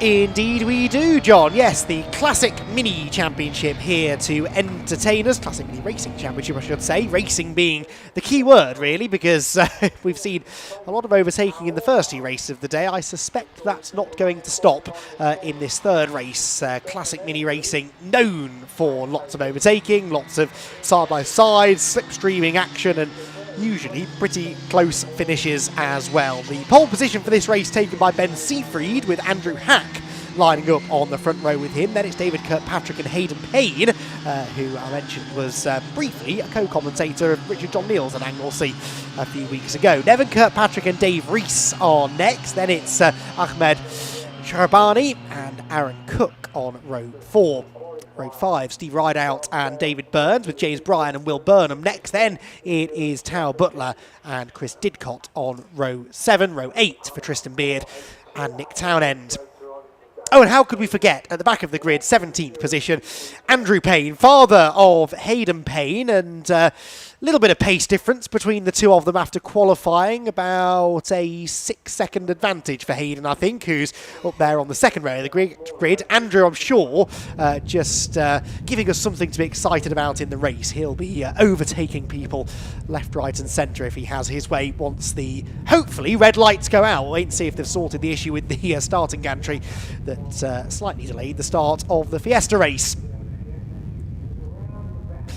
So, Ben Seafried and Andrew Hack on the front row, with David Kirkpatrick and Hayden Payne next up. Now, this is, to my knowledge, the first time that Hayden has raced a Classic Mini. I'm prepared to be corrected on that. I'm sure he will correct me if I'm wrong on that, but Hayden taking to this style of racing very quickly. Certainly isn't hugely experienced in these Classic Minis, if at all. So, yeah, really intrigued to see whether not only can he get a good lap time out of the car, but whether he can wrap his head around the racecraft required to do well in Classic Minis. Hayden, whose father Andrew works for the BRSCC, Hayden has now sort of started following in his footsteps ever so slightly. If you think we're being a little bit harsh on the Paynes, it is because we know them, and they work with the organising club, and I believe are both on duty in one way or another this weekend as well. So as well as racing, they are out there helping to organise the events. It's something really only the BRSCC does, to my knowledge. We very often have senior members of the BRSCC team out on track at their own events. It is a club run by racers for racers, and this is another great example of that. Right, let's get the racing underway. The lights are working, that's brilliant news, and out they will go with 20 minutes of Classic Mini racing ahead of us, and a good start made by David Kirkpatrick by the looks of it. A poor start for the pole sitter Ben Seafried, who has contact with Nevin Kirkpatrick into Redgate corner. That very nearly ended in disaster, and it will be in the end Nevin up into third, and Seafried perhaps out of the top 4 by the time they exit the right-hander at Redgate for the first time. Down through the Craner curves we go. Now beware of that cold right rear tyre. We saw how that can catch drivers out in the Fiestas earlier on. These short wheelbase Minis are even more lively at the rear end, and the drivers really having to be tentative down the hill. Not Nevin Kirkpatrick though, who charges through into second position. It's a Kirkpatrick 1-2 as they head out of the old hairpin and through Starkeys for the first time of asking. Third position then, is that Dave Rees in third? I thought maybe I saw a lot of 7s on the side of that Mini. Let's have a look as they turn through. Yes, it is, I think, the 777 of Dave Rees from 6th on the grid, who's made it up into third position. So really good start for him. But the Kirkpatrick's already starting to get away at the front of the field. As so often is the case, there is confirmation that it's Rees third, and Ben Seafried, the pole sitter, did manage to hang on to 4th position at least after that little tangle with Nev Kirkpatrick going down into turn 1. So David Kirkpatrick leads, Nevin Kirkpatrick tucking into the slipstream in second, and it's side by side for third. The pole sitter Ben Seafried trying now to make up for some lost ground and reclaims third position. In fact, it might be another place lost there for Dave Rees around the outside when it's the 1-2-3 of Andrew Hack. So Andrew Hack gaining a place as well through the final chicane. It's all shuffled around then in the leading group as they cross the line at the end of lap 1. David and Nevin Kirkpatrick at the front, and David and Nevin Kirkpatrick now, John, going side by side for the race lead. Indeed, yeah, Nevin up the inside then as they head down into the first corner for another time in this race, and the Kirkpatricks switch around. Yeah, looking at the results from the season so far, I almost think a renaming to the Classic Kirkpatrick Racing Championship might be on the cards. They have been amazing so far this year, haven't they, the two Kirkpatricks? And as expected, they're back to the sharp end once again here at Donington Park. Yeah, sorry, it took me a while there, mate. It's quite a long walk back from the interviews there. And I also wanted to make sure and have a chat with Alistair Kellett as well about the incident. We'll chat more about that later. But looking at the Minis for the moment, as we say, Kirkpatrick's out front. And it seemed, I was hearing through my ears, it was a bit of a scrappy first couple of corners maybe in this one. So excitement continuing on as yet again the Kirkpatricks switch back around. And back to the front goes the number 10.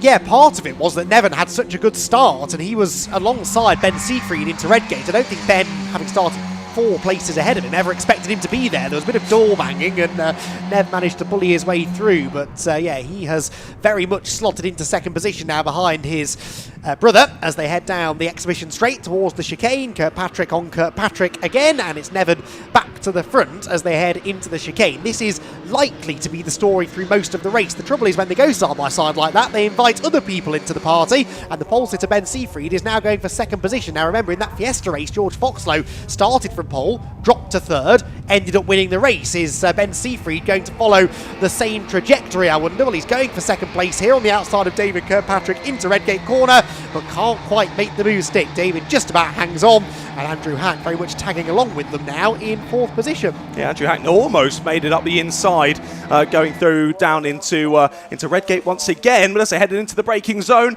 Kirkpatrick managed to just about scythe back to second place, and they stay as they were for now. Then across the timing line, Siegfried did get to second place, but Kirkpatrick managed to get back through as they headed on, continuing through the lap. I do love with these minis that they're able to put, well, whatever word they want, but usually their last name on the grille on the front as well. Certainly makes it easier for us in the commentary box, if nothing else. But they do look awesome, these little minis, and they create some great racing as well, especially on a circuit like this. Of course, not very powerful cars. They're always about carrying the speed. This circuit's very much about carrying the speed, so surely a match made in heaven. It's the M word again, isn't it? Momentum, carrying the momentum through the corners, not scrubbing off too much speed, and then picking up a nice slipstream down the straights as well, which Nevin Kirkpatrick is doing. And yet again, rinse and repeat, he's behind going on to the exhibition straight, but he's ahead, or is he ahead by the time they get to the chicane? No, there was a bit of a lock-up. They almost tangled. Nevin does go through, but that was a little bit clunkier than passes on previous laps. Oh, we're going to be 4 abreast into Redgate, aren't we here? Because Andrew Hack and Hayden Payne, in fairness to him, also joining in the fun. Hayden Payne fancies a podium. He's in the grey number 72 car. He's just set the fastest lap of the race. He's going around the outside of David Kirkpatrick and Ben Siegfried to try and go second. I don't think that's quite going to work, but Hayden Payne, I think, is acclimatising nicely to classic mini racing, isn't he? That was lovely from Hayden Payne, all the way around the outside, and he got benefited there as well. The fact that the number 6 there just had to let off there down through the first corner as Siegfried almost went into the rear bumper of one of the Kirkpatricks. As they continue on, he's back through up the inside down an old hairpin, and they change around once again. Hayden Payne back down into 4th place, but as you say, new fastest lap from him, using the slipstream nicely, and sort of the seas opening up in front of him there as he was able to gain a couple of places, but he's straight back into the pack now as more drivers join the fray as well. Reese and Rideout right there with them as well, and now I think that battling has allowed for Teo Butler and David Burns to close into this battle as well. So just as we saw in the Fun Cups, you start scrapping and getting each other offline, you lose that momentum, you start inviting more people into the battle. You do indeed, although the Kirkpatricks have actually gapped the rest of the field slightly, although they had a couple of laps ago, in fairness. That was fairly short-lived. Hayden Payne, I think, needs to try and get past Ben Siegfried quickly here. He might have the pace to lead this secondary pack of cars back up to the leaders. Across the line we go. What is that gap second to third? It's nearly 9/10, which in classic mini racing terms is an absolute age. Hayden Payne there just pulled out of the slipstream a little bit early, I think, going into Redgate. That maybe wasn't timed to perfection. He has to slip back in behind. Steve Rideout, meanwhile, at the inside of Dave Reese. That's for 6th position. And he will get past, will he? Well, they're leaning on each other. They're really leaning on each other down the hill. And, well, that puts Steve Rideout off trying to commit to that move. He slots back in line again in 7th position. Down the hill we go then. Nev Kirkpatrick leads. David Kirkpatrick second. Gap back to Siegfried Payne Hack in line behind. And then missed the battle for 6th position then with just about Dave Reese managing to hang on from Rideout. Then the orange car is the number 46 of David Burns. He's got ahead of Tao Butler at the start of that lap, and in fact he's now trying to gain another position around the outside of Steve Rideout. That didn't work at McLean's though, and Steve Rideout will for now hang on to 7th spot. Indeed, this battle continuing on then, and we saw momentarily that the two Kirkpatricks had pulled a bit of a gap. Well, that's gone. Immediately, that is gone. Siegfried Payne Hack now going with them at the sharp end of the order, and that group of 4 behind, as you said, not too distant either. I thought that was, as we said, a decent chasm from second back to third.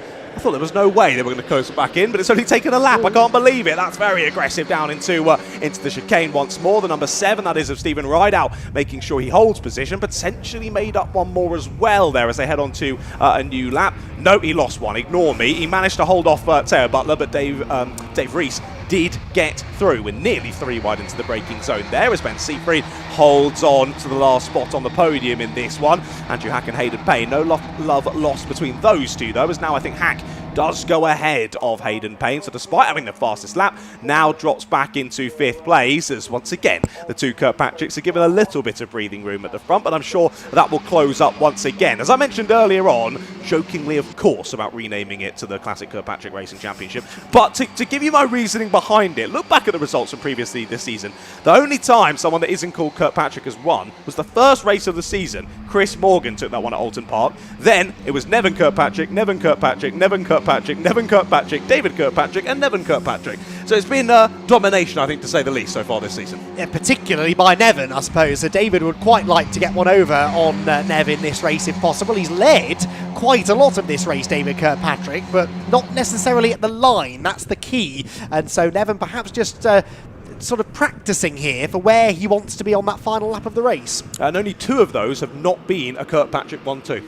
Oh wow, yeah. Really? So they are quite good at controlling these races, although Ben Seafried inserting himself into the battle wasn't necessarily part of the script. Hayden Payne nearly runs into the back of Andrew Hack there, gets alongside Andrew, but again he's on the outside line. He won't really have much of a slipstream out there, and I'm not convinced that's quite going to work. They're now being caught by Dave Rees and Steve Rideout, so what at one point looked like being a 2-horse race very quickly became a 5-car battle, might now become a 7-car scrap for the race lead with the arrival of 2 more cars onto the tail of this group. We're not even quite halfway through the 20 minutes either. This is proper mini racing, but the Kirkpatricks so far have had control, with Nevin, as I said, often leading at the line and David sort of swooping through at this part of the circuit and run out of the old hairpin and up towards McLean's. But they are orchestrating it well, aren't they, in a way that doesn't allow Ben Seafried and the rest to fully take advantage. Yeah, they are indeed. It's been impressive, hasn't it? Of course, Seafried only joined us for Castle Combe. Of course, these drivers have been to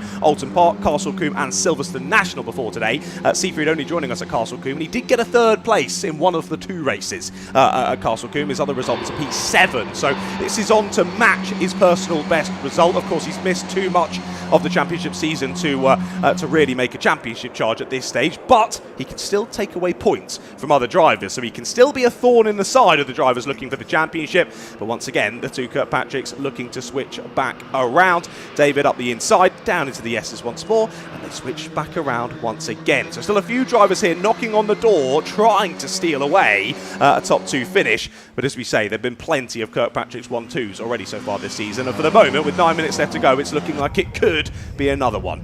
But still some time for things to change. Let's wait and see. Interesting though, that time David Kirkpatrick didn't make his normal move into McLean's. He waited till the chicane, and that meant he led that lap. And again, the reason I keep talking about who's leading at the end of the lap, it's only who's leading when the checkered flag flies that counts. You can be ahead for most of the final lap, but if you're not ahead at the line, it doesn't matter. So David maybe just switching things up there slightly. It'll be interesting to see whether Nevin tries to get past him before the end of the lap or waits for the run down the exhibition straight again.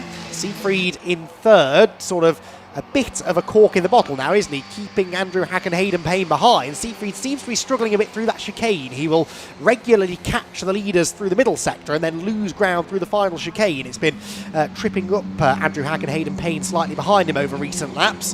Hayden there in the grey number 72 with the sort of orangey red wheels and the white roof. Looks to try and set himself up for a move down the exhibition straight. They all come together again though through that middle sector, where it's just so hard to run bumper to bumper without delaying each other. And so the leaders are reeled in by Seafried. Who's going to get the advantage of the slipstream this time down the straight? It will be Nevin Kirkpatrick, who has a look for the lead. He didn't make a move into McLean's. He's doing exactly what David did to him a lap ago and slithers through on the way into the final chicane. Indeed. I imagine there must be a reason behind it. You're probably not going to know the answer to this question, Andy, but I'm interested to know why these guys don't bump draft more than they are doing, because it seems, looking at the front bumper of these minis, they seem like they would be perfect for bump drafting, but we haven't seen it at all in this race. As soon as a driver closes up under slipstream, they move out, make the overtake, and then they'll do the same down through the next area of corners. So Yeah, a bit surprising. I thought maybe one of the Kirkpatricks might push the other one just to try and get a bit of a gap and then resume racing again. But nope, they all stay in a big squabble, which is great for us here in the commentary box and for you watching wherever you are in the world. But yeah, I don't know. I just thought those bumpers looked perfect for bump drafting, so I'm a little bit surprised. No, I'm with you. I don't know the answer for sure. I wonder whether maybe there's a rule against it. Some championships might well implement rules just to avoid it. In these cars in particular, you don't really want to be making contact at the fastest parts of the track, he says, as there's almost contact at the fastest part of the track heading through Schwann's curve. But yeah, you don't really see a lot of that. Sometimes, though, the slipstream is so powerful that you can catch, pull alongside and fully clear another car down a long enough straight. So there's no need to bump draft, I suppose, if you can just draft past each other without losing any time. Someone's been through the gravel there at Redgate Corner. Didn't quite catch a number on the yellow machine that lost some ground. We'll figure that out at the end of the lap. Someone will have lost 4 or 5 places by the time they get to the line. Are we going to have a place lost by David Kirkpatrick? Well, he's really started defending this lead now, hasn't he? Trying to keep Nev at bay, but it's just not working. There's exactly to my point. You can clear someone down that back straight with the power of the slipstream, and Nevin Kirkpatrick's been able to do it. Hayden Payne once again pulls out of the slipstream early.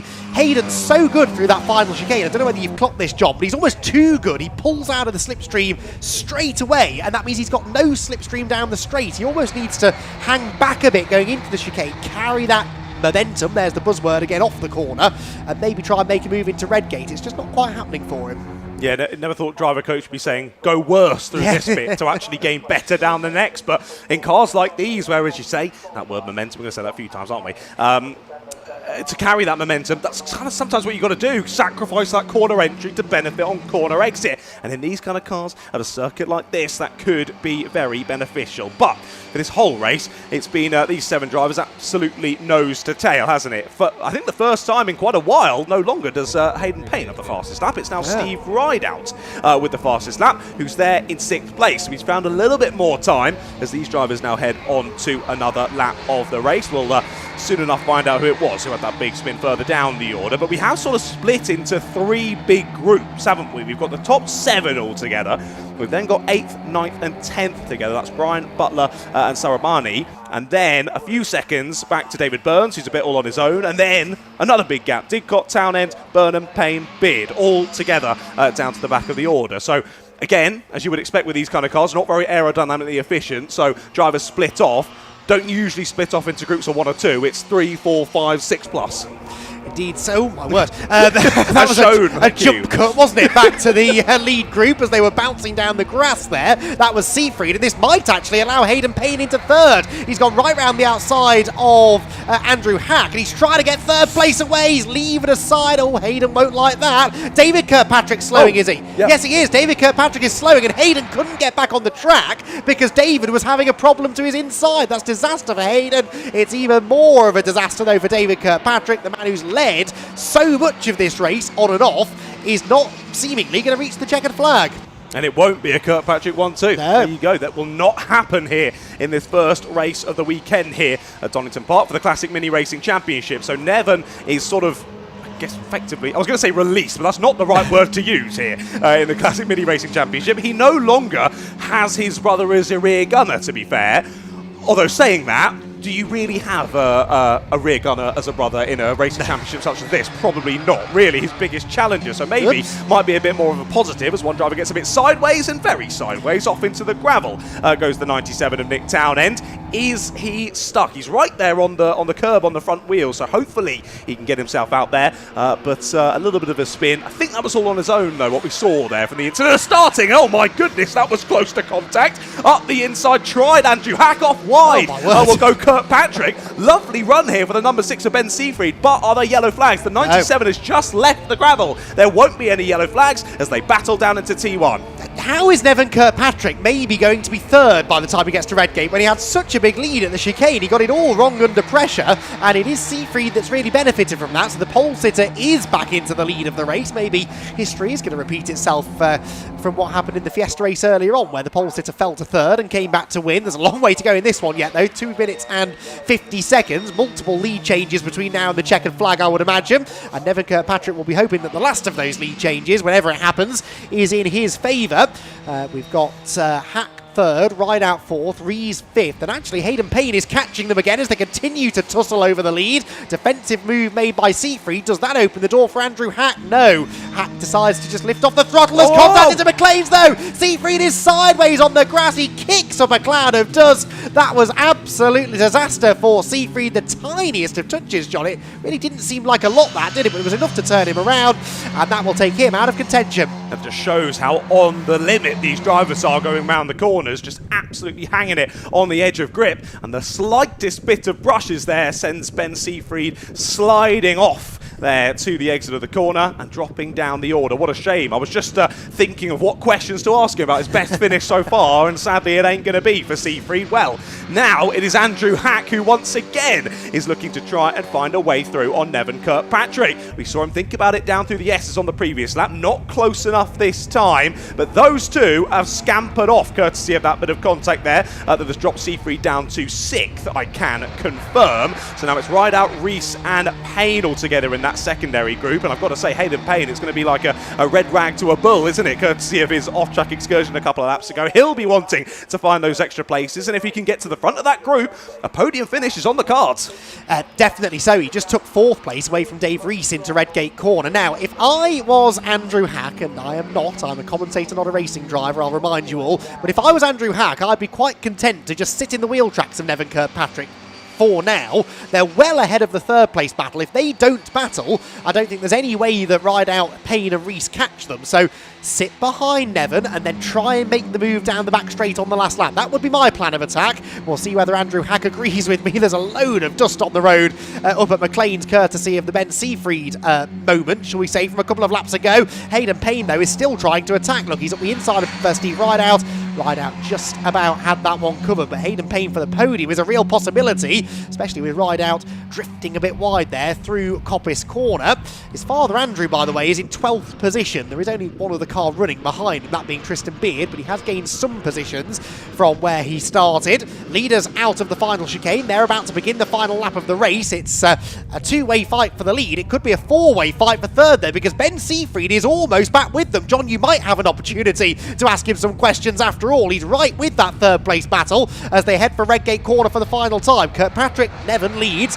Andrew Hack in 2nd, and then this for 3rd. Rideout defending the inside line. Hayden Payne 4th, and Siegfried is up the inside of Dave Rees for 5th position. So Rees losing a couple of positions at the start of this lap. Was in 4th at the line, just about. Had a nose ahead of Hayden Payne, I think, at that point. Down through the old hairpin come the leading 2. There's the 3rd place squabble. Can Siegfried get back into a podium place, or is Steve Rideout going to be able to keep them at bay? Surely you don't want to be the driver at the front of this queue at this stage. I'd say 2nd or maybe 3rd in line is where you want to be if you're going to try and make the progress to the front of it. Well, Rideout wants to defend that position. Look, he's defending the inside of McLean's, and how did Ben Siegfried find a gap between Rideout and Payne? He's actually going to have a go at getting past both of them. He's cleared Payne already. Is he ahead of Rideout? Yes, he is. So Ben Siegfried into 3rd as they round Coppice for the final time. But is that where you want to be? Is he now a sitting duck with the power of the slipstream? I think Steve Rideout could be in the pound seat. So too maybe is Andrew Hack. But no, he's not able to get alongside Nevin Kirkpatrick. Kirkpatrick is wide through the chicane though. He's sideways. Andrew Hack will have a much better exit from the corner. It's going to be a classic mini racing photo finish. Who gets the race victory? It's too close to call from here. The timing screen says Andrew Hack by 96 thousandths of a second, and it's even closer for 3rd. Ben Siegfried by 95 thousandths of a second gets back on the podium in a remarkable final lap charge. He gained 3 positions on the final lap, and Ben Siegfried is a well-deserving podium finisher after that. You have to say he bounced back brilliantly from that drama up at McLean's Corner, and he, by a nose, managed to steal 3rd place on the run out of the final corner. Well, I'm not often right, so I am going to relish this moment if you'll indulge me, but both the race leader and the driver at the front of the 3rd place battle going on to the exhibition straight failed to stay in front at the line. You do not want to be leading your group heading on to the back straight for the final time, do you? Nevin, in fairness, did hold on to the lead into the chicane, but he was so late on the brakes to see off the challenge from Andrew Hack, he couldn't get off the corner well, and Andrew was able to get the switch back and beat him to the line. Brilliant, brilliant stuff. Andrew Payne there gets across the line in a a slightly less thrilling finish than his son was involved in. He was a part of that third place battle a bit further up the road. Andrew ends up in 12th position. He was saying to me, full disclosure, I'll get his excuses out now before he does inevitably, he was having some issues with the car in qualifying. I don't think Classic Minis are designed for someone of his height necessarily, so he was struggling a little bit in qualifying to get comfortable in the car. Hopefully they can work on that though as the weekend goes on. Be good to see him up there a bit closer to the front. Right, Andrew Hack wins a thrilling Classic Mini race at Donington Park, just over Nevin Kirkpatrick. That battle settled by 96 thousandths of a second, and there were 95 thousandths of a second separating Ben Seafried and Steve Rideout for third. Hayden Payne was fifth ahead of Dave Rees and James Bryan. Tal Butler was eighth, David Burns ninth, and Will Burnham completes the top 10. It was Will, by the way, I never got a chance to say, it was Will who went through the gravel trap in the yellow car at Redgate Corner midway through the race. Chris Didcott was 11th ahead of Andrew Payne, Tristan Beard, and Nick Townend was a non-finisher, unfortunately, retired to the pit lane. David Kirkpatrick stopped out on the track, having led much of the first half of the race, and Ahmed Shahrabani was also a non-finisher, retiring in the end to the pit lane. And a notice from Greg Graham, who works for the BRSCC. Bump drafting is not permitted in the Classic Mini Racing. That's a useful bit of information to know. That answers John Ratcliffe's question earlier on. Oh, and the day gets better. The drivers have actually stopped this time down at the first, second and third boards at the end of pit lane. We've got BRSCC team members. I think that's Marcus Hesketh down there from the BRSCC. Yes, it is, who is guiding the top three into position. Massive thank you to Marcus for orchestrating that. It's not typically the part of the pit lane where you would stop the podium finishers, but because of the location of our commentary box, it has to be down at this end of the pit lane. We are just off camera to the right there of the Redgate camera. So it's a long walk if they were to stop them in their normal position underneath the circuit commentary tower up at pit entry. So big thank you to the marshals and the BRSCC crew for orchestrating that. That means that we should have a chance in a moment to speak to our podium finishers. I can see John Ratcliffe is in position, just gathering the top three finishers together. And right on cue, we can head down and hear from John with our slightly out of breath, I suspect, top three finishers. Thank you very much, Andy. Yeah, I can imagine they are a little bit out of breath after that one. What an exciting race there in the Classic Mini Racing Championship. And someone who isn't named Kirkpatrick has won the race. Let's go and have a chat with them. From one Andy to another. Let's go and have a chat with Andrew. What a race that was, mate. What a race. And you've only gone and taken the win by 95 thousandths of a second. Oh, wasn't that much then? It seemed like a lot more in the car. No, brilliant race. Yeah. Brilliant. First time I've driven one of these cars. Really? Steve Rydell said, come and have a go, and sat in it and absolutely loved it. Obviously, that's why I keep this, don't I? Yeah, that's all for you, mate. It's the only one I've got this year. Oh, yeah, it's broken one. I don't want a broken one. No, brilliant race, fantastic club, fantastic cars, fantastic competitors, fantastic, not these two. No, he's really fast and he's really erratic. Or is it erotic? One of the two. Standing porn star. But no, brilliant cars. Loved it, fantastic. And to get a win, my first time out in one, great, because I was worried. It's been 40 years this year that I haven't had a trophy in a race meeting, because I've been doing it so long. When there was horse and carts, red flags, Dave Addison was fat. So yeah, no, so that's that. I've done it now. I've got a trophy this year. Happy, it keeps it going for next year. But I'm going to definitely have another go in one of these, another round. Fantastic. Great bunch of lads, really close racing. Thoroughly enjoyed it. I'm glad you had such a good time. A race win as well. You've got another race still coming up, so hopefully more of the same. I might go and put myself into a spa. Yeah, fair enough. Like the spa at the supermarket up there. Will you go and enjoy that, mate? Go and soak in your win and have a nice time. Thank you so much. Cheers, mate. Thank you very much. I will grab Mr. Kirkpatrick. Come and have a chat with me as well, sir. And almost another race victory, but just got away from you at the end there. Yeah, I was defending too much into the last chicane and messed it up and gave it to him basically, but I'm happy with second. It was a bit of a scrappy race on my part, so yeah, I'll tidy that up and go again tomorrow. It was still a very impressive performance. I mean, of course, it was both you and your brother up at the sharp end for a while. Sadly, he then had to peel off, and it was all on you to try and get the result. Yeah, I'm not sure what happened to him, whether a contact or a breakdown, but I just looked in my mirrors, saw a bit of chaos going on, and thought this could be good. But in seconds, they were back on me, so it was back to normal. And yeah, I thought I had it, but I didn't. Still a good result for the championship, though. Yep, I'll take that. That's well done. Best of luck in race 2. Thanks for chatting with me. We'll also grab our third place finisher, Ben. Ben, come over and join me over here if you don't mind. Ben, really good race from you. We were saying in the box, I was saying about how I'm so excited to chat to him. Then it all went wrong, and then it all seemingly went right again. Yeah, do you know what? I've thought about coming back mini racing for a while, and now I'm here. I'm wondering what the hell I'm doing here, because it was pretty frantic.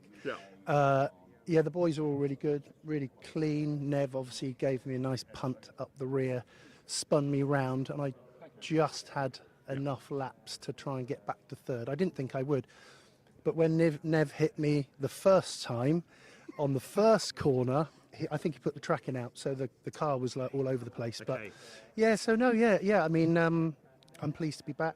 I was meant to be in America now working, and I said to my work, get me home, I've had enough. And then I thought, well, I might as well come mini racing then. So yeah, no, really good.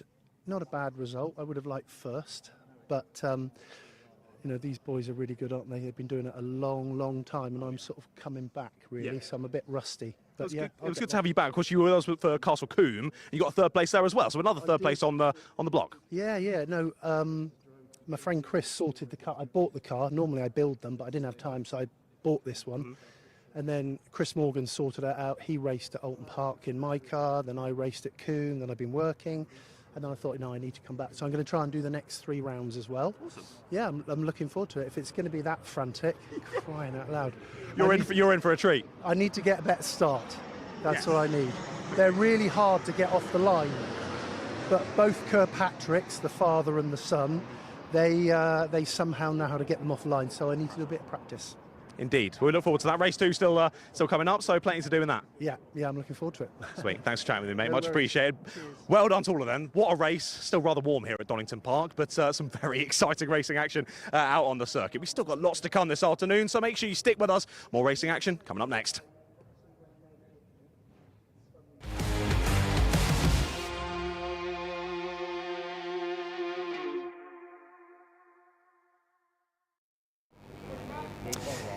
Yes, and a correction. The Kirkpatricks, as I've been reminded many a time, are father and son, not brothers. I'm sure father Kirkpatrick will be quite happy to claim to be brother of the other, but yes, I have been told that before and I continue to forget, so apologies. Anyway, from minis to Formula Fords, from one really exciting category of racing to another. Formula Ford 1600 racing is rarely dull. It's our only single-seater action of the weekend here at Donington Park, but it's a good one, isn't it? The Super Classic Formula Ford Championship is always entertaining, and it's really nice to see it getting good, healthy grids continuously now into 2026, and a pretty interesting championship battle developing as well. Harrison Morrow is the championship leader on 148 points after drop scores are calculated. That puts him 17 points clear of Tom Hawkins, who's been a regular front-runner in this category for many a year.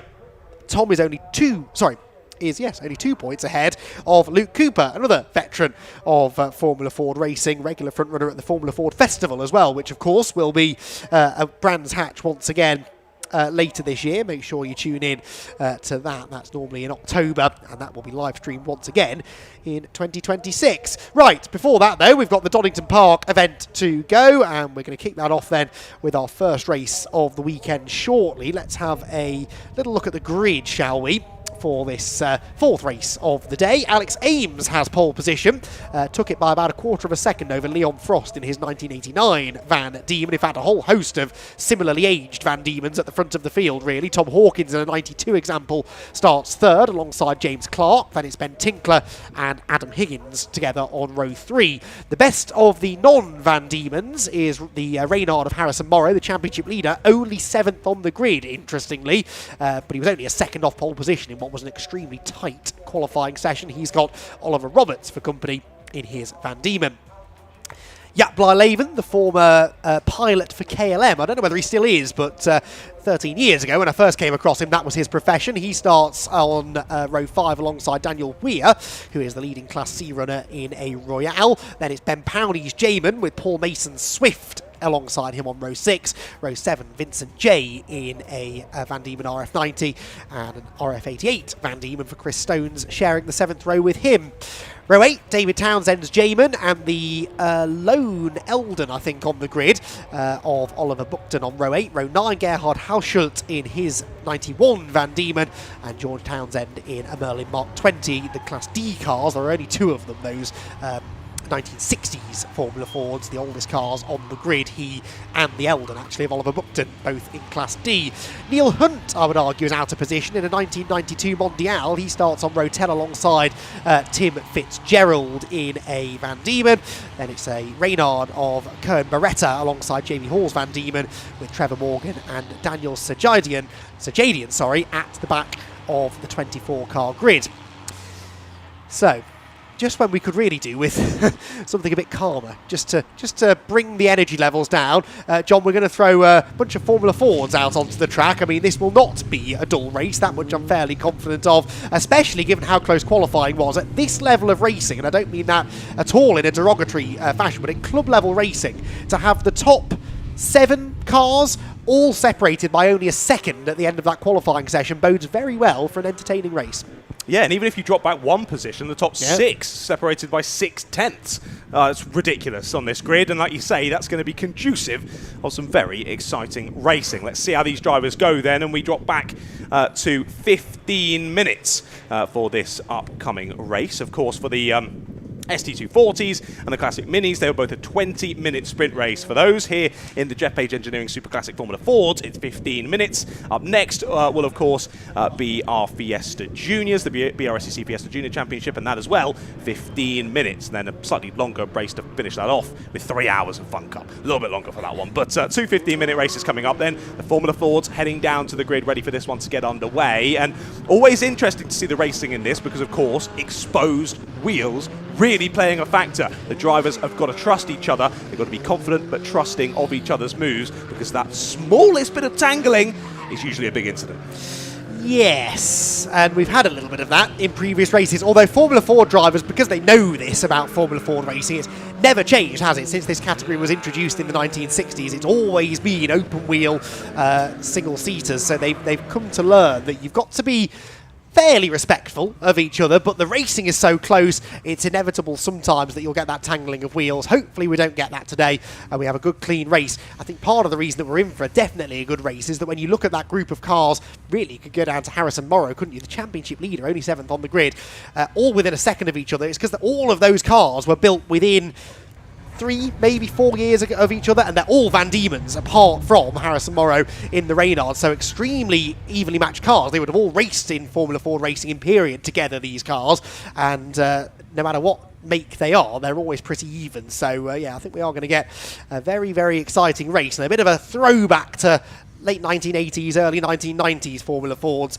when you look at that group of cars at the front, all of whom, apart from Adam Higgins, by the way, that top 7 are Class A runners for the more modern machinery. Right then, ready to go racing. Off we go. 15 minutes on the clock, and a good start made by Alex Ames, the yellow car from the inside of row 1, but Leon Frost actually slightly better in the second phase of the start. Pulls alongside. The number 1 of Tom Hawkins looks to the inside, but the advantage, I think, lies with the car on the outside line, maybe, of Leon Frost. No, they're still side by side. Made that 3 wide. Why not right on the inside? What a move by Tom Hawkins. He had to back out of that. That was never going to work, but he might still take second place out of it. Ames with the advantage in the yellow machine. Is that the number 1 of Tom Hawkins into second position?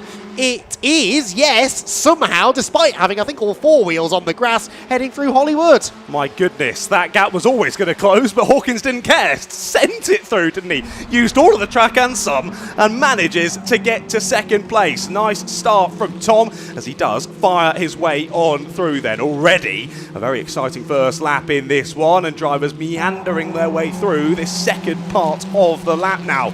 Plenty of drivers on this grid, as you say, that could take this one. I think how these first few laps play out might be quite crucial in these short and sharp 15-minute races, especially given the fact that in qualifying, as we say, top 6/10 different in terms of overall fastest lap. These drivers are going to be nose to tail for the entirety of this race, so if you can make a good breakaway initially, it might work quite well through the rest of the race. Sadly, though, for Hawkins, looks as though he's dropping back as a poorer exit comparatively there with Adam Higgins gets him into second place, but Hawkins still has the inside line and still has second down into Redgate. Yeah, he just overcooked it slightly going into the chicane, did Hawkins. That's why he was a bit scrappy coming off it. Speaking of scrappy, side by side there for 4th position, Leon Frost and James Clark doing battle. And James Clark in the blue car was trying to go around the outside, but was not really afforded a huge amount of space, was he, by Leon Frost, who continues to defend from the 78 machine into the old hairpin. Ben Tinkler is behind them, and in 7th position still, the points leader Harrison Morrow. He hasn't got a massive championship lead at this stage of the season, so he needs to try and make a bit of progress if he can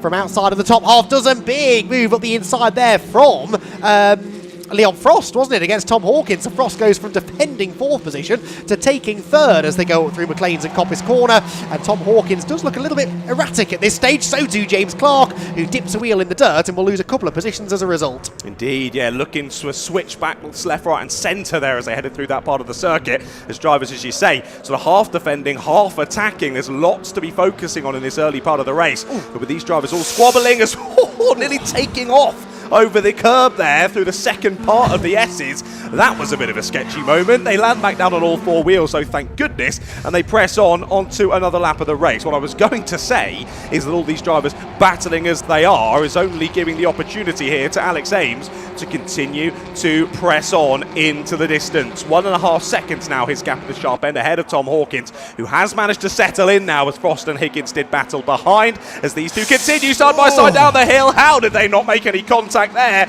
All sorts of slidey, and there was millimetres between the two cars. Yeah, that was dicey, wasn't it? One of the fastest parts of the circuit. There's just no grip as the ground drops away beneath you through the crane of curves. It's so easy to lose the car, and when you're side by side, that can end in tears. Thankfully, everyone okay, everyone carries on. It was the 75 of Harrison Morrow then, who has gained a couple of positions on that lap, in fairness, who was trying to gain some more ground at the expense of Adam Higgins. It was Higgins, I think, who went bouncing over the curves at the chicane, wasn't it? So he's sort of lost some momentum, fallen out of his rhythm slightly because of that, and he's under attack now into the same part of the circuit. A lap later, Morrow to the inside, bringing with him Ben Tinkler. Can Tinkler go through as well? Yes, he can. And so 2 more places lost for Adam Higgins in the 111 car. He's got to try and get himself back into the groove here before he loses too much further ground.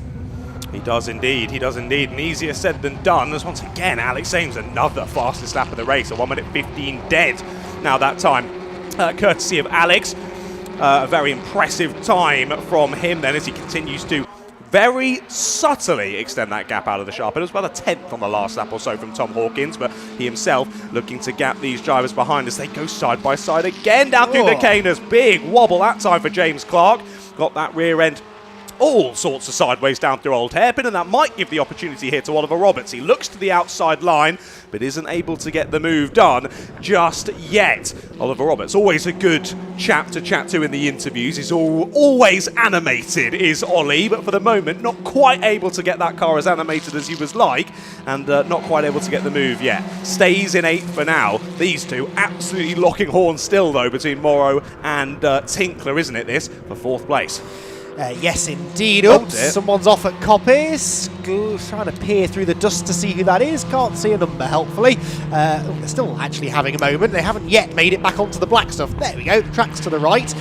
Dirt all over the tyres now. That's not going to help them. We'll find out in a moment who that was. Meanwhile, 4th place battle continues. Harrison Morrow then has got to the front of this group, and as has been the story all day, really, no matter what category of racing has been going on, once you get to the front of a queue of cars, John, you just can't get away, can you? No, proving difficult, clearly. Yeah, driver trying to get back onto the circuit there. Circuit to the right.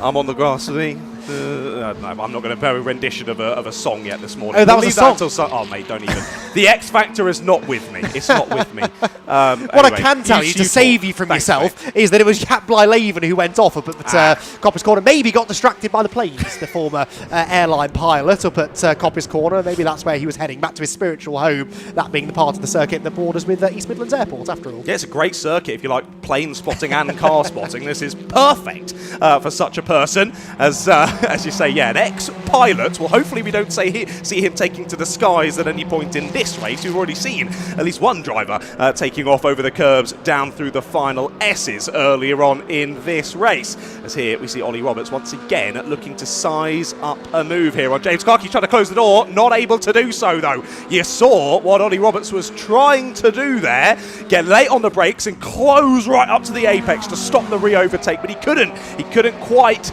get that door closed on James Clark. He muscled his way back to the apex, and at that point Roberts had to give the room back out of that one and lost all his momentum that he'd worked so hard to get. Clark gets back to 7th place, and both those two losing a bit of time to these drivers ahead. Still, Tinkler, Morrow and Higgins going at it down the Craner curves once more. It is now Ben Tinkler who leads this train of 3 drivers. So Harrison Morrow, your championship leader, to 2nd in this train, 5th overall in the race at the moment. And again, just briefly casting our attention to that gap between the top 2. It's now up to 1.9 seconds here as we head on through this lap of the race. Speaking of which, lap number 6 it is at the moment. So with 7.5 minutes left to go, we pretty much just hit half race distance in this one. So we can expect 11 or 12 laps total here to continue squabbling on. Looking at that gap though, between Hawkins and Frost, that is only 0.6 of a second. Well, less, 5.5 tenths between Hawkins and Frost. And that means Leon is able to use a bit of a slipstream. Not that it's massively crucial in cars like these, but it certainly will help. And you can see there, visually alone, that gap has closed again. Now 3.5 tenths as they head now onto lap number 7 of this race. And gap now ahead to Ames, 2.2. So potential that Tom Hawkins is really turning his attention here to Leon Frost behind and thinking maybe that lead has just got too far away from him. And now going to have to start turning his attention to the 59 behind, as Leon has been nicely, consistently quick behind the wheel of his Van Diemen. And for Leon Frost, there was a new personal best on the previous lap, a 15 dead, whereas Hawkins, his personal best is a 15.209. He did a 15.253 on the last lap, so only half a tenth off of his personal best, but his personal best 2 tenths slower than Frost behind. So it seems as though a case of when, not if, that Leon Frost will go for this move for 2nd place, but he's got to wait for Hawkins to make a mistake or lose enough time where he can use that momentum to fire his way past. But at least here on lap number 7, opportunities not opening up for him. No, interesting, isn't it? These two cars, 3 years difference between the two of them. Frost has the older car, interestingly, a 1989 Van Diemen, a 92 example for Tom Hawkins, but nothing really massively changed on the Van Diemens between those 3 years. They're pretty much the same car. It's one of the joys of Formula Ford racing, really. Not a lot has changed in these cars since the 60s, really. They've got a bit bigger, a bit longer, but they don't really go any quicker now, not a lot quicker anyway, than they did back then. In fact, it's not unheard of at the festival at the end of the year, if it gets a bit wet, for some of the 60s and 70s cars to be up there battling inside the top 10 overall. They are remarkable machines, Formula Fords, and it's so nice to see they're still as popular as ever. Well, maybe not as ever, but still very popular anyway, even in the mid-2020s, with 24 of them taking the start in this race. This is the battle to be 2nd of that grid of 24. Tom Hawkins still defending from Leon Frost as they round McLean's corner. And yeah, Leon, having caught him, just can't yet find a way by. And it's actually hard to see where that move will come. They're so evenly matched.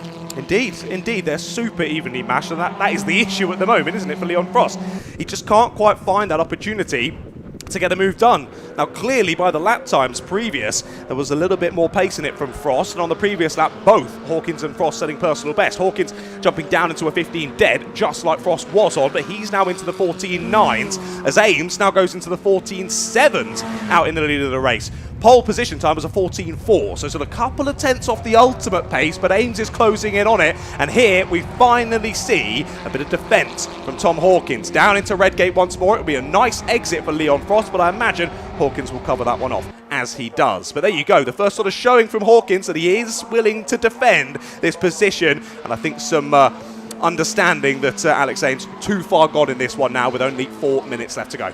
It's odd, isn't it? Because if you're Leon Frost, actually, that's what you want to see Tom Hawkins doing. You want to see him defending because A, it means that he's a bit rattled, and B, it might just cost him exit speed from a corner. And look, it has. Half a lap later, he still hasn't really got back into the groove, back onto the line, and Leon Frost again forced him to defend into McLean's. He'll do the same into Coppice. This all stems from that little defensive move into Redgate corner, and still nearly a lap later, it is potentially costing Tom Hawkins time. But in fairness, he's putting the car in all the right places, isn't he? Leon Frost not able yet to get a meaningful overlap. Does it come into the chicane?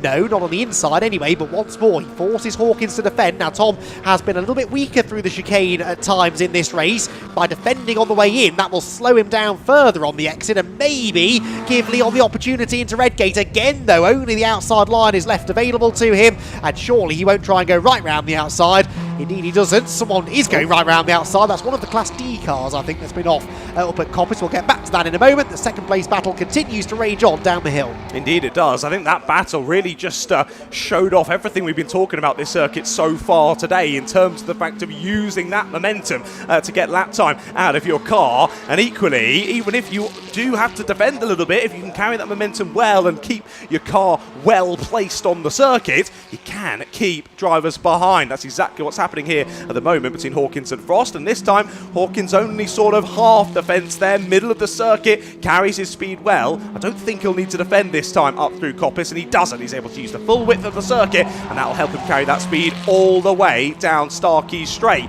We had a little bit of tyre squealing there, and I think that was from Hawkins, as it seems to be a nice exit once again from Leon Frost. But Hawkins moved to the inside line. Now, he thought about opening up, didn't he, there? But suddenly thought, oh no, Hawkins is definitely going to go up the inside. We got gravel all off down through the S's. Couldn't work out quite who that was. Either way, Hawkins holds on yet again. A defensive masterclass being shown at the moment from Hawkins, but he's got 2 more minutes to try and keep Frost behind. He took the words right out of my mouth, although he has maybe left an opportunity at Redgate. No, Hawkins later on the brakes than Leon, but yeah, masterclass in defensive driving. He's not put a wheel wrong yet, has Tom. He's got to continue to do so for another couple of laps, and then second place will be his. He is second in Class A, but Alex Ames, the leader, is a guest driver, so won't score championship points. So from a championship perspective, this is fantastic for Tom Hawkins. He's the best of the point scorers within his class, and actually the car behind him, of Leon Frost, is a Class B runner, so it doesn't really matter if Leon gets past him from a championship point of view. Although, I think Tom is still quite keen to keep him behind, given how busily he's defending from the number 59 car. The next best of the Class A machines is Ben Tinkler even, in 4th position, with Harrison Morrow right behind him, would complete the podium finishers as far as point scoring Class A drivers are concerned. In Class C, it's the 42 car that leads the way of Daniel Weir, I can tell you. And in Class D, up in 13th position is Oliver Buckton, who leads that category for the older cars, so really good performance from him. The final lap begins. Alex Ames has already gone through to start that final lap of the race. Second position is where the battle's at, and they're just now starting to come across some lapped cars. This could maybe yield an opportunity for Leon Frost, or maybe for Tom Hawkins to put a bit of a gap between himself and the third place runner. That seems to be what happened at least through Redgate that time. The gap just shot out slightly by a length or so. In fact, more than that, Leon Frost really has dropped away slightly at the beginning of this final lap of the race, and so Tom Hawkins doesn't have any defending to do into the old hairpin, and might not have any to do for the remainder of the final lap of the race. Through Starkeys, in towards Fonts they go, battling back marks. In fact, no, that's the leader, isn't it? Alex Ames in the Pennzoil liveried car, just negotiating a slower runner heading out of McLean's corner.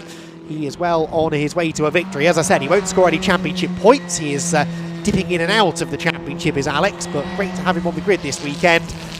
He is going to be absolutely delighted if he can claim a race victory, and a pretty uncontested one really. Beyond the first couple of corners, he has scooted off into the lead, and he will come off the final chicane unchallenged for race victory. Alex Ames will win the first Jeff Page Engineering Super Classic Formula 4 Championship race of the weekend. Second position will go the way of Tom Hawkins. In the end, he managed to put quite a bit of distance between himself and Leon Frost, actually. That was, well, it's showing us half a second, but it should be 1.2 seconds. Oh, my timing screen's a little bit behind, I think. So Ames, Hawkins and Frost the top 3, with Ben Tinkler and Harrison Morrow next in behind. then it is Adam Higgins, James Clark, Oliver Roberts, Ben Powney and Paul Mason to complete the top 10 runners overall. So exciting stuff as always from the Formula Fords, and we will have more Formula Ford action as we move on through the weekend, which is music, I'm sure, to your ears, those of you who enjoyed that first Formula Ford action of the day. And they'll be back out again tomorrow for, just trying to remind myself whether it's 1 or 2 races, 1 more race at about 11 o'clock tomorrow morning. Ames then the winner, Hawkins second, Leon Frost completes the overall top 3 and was the winner in Class B. Ben Tinkler and Harrison Morrow next, ahead of Adam Higgins and James Clark. Oliver Roberts 8th, Class C winner Ben Powney was 9th, and Paul Mason completes the top 10 ahead of Daniel Weir. Chris Stones, Weir by the way the Class D winner, Oliver Buckton 13th and Vincent J in 14th place. 15th Jaap Blijleven ahead of David Townsend and Gerhard Hauschult. Then it was Neil Hunt and George Townsend with Jamie Hall completing the top 20. Cohen Barata was 21st. Then it was Tim Fitzgerald, Trevor Morgan and Daniel Sajadian completing the 24 runners. I think I'm right in saying that all 24 starters finished the race. Yes, they did, which is really nice to see, given the fact that not all of these cars, well, the youngest of these cars is an early 1990s Formula Ford, so really good to have them all still running at the checkered flag after an entertaining first Formula Ford race of the weekend. Let's take a look back at some of the best bits.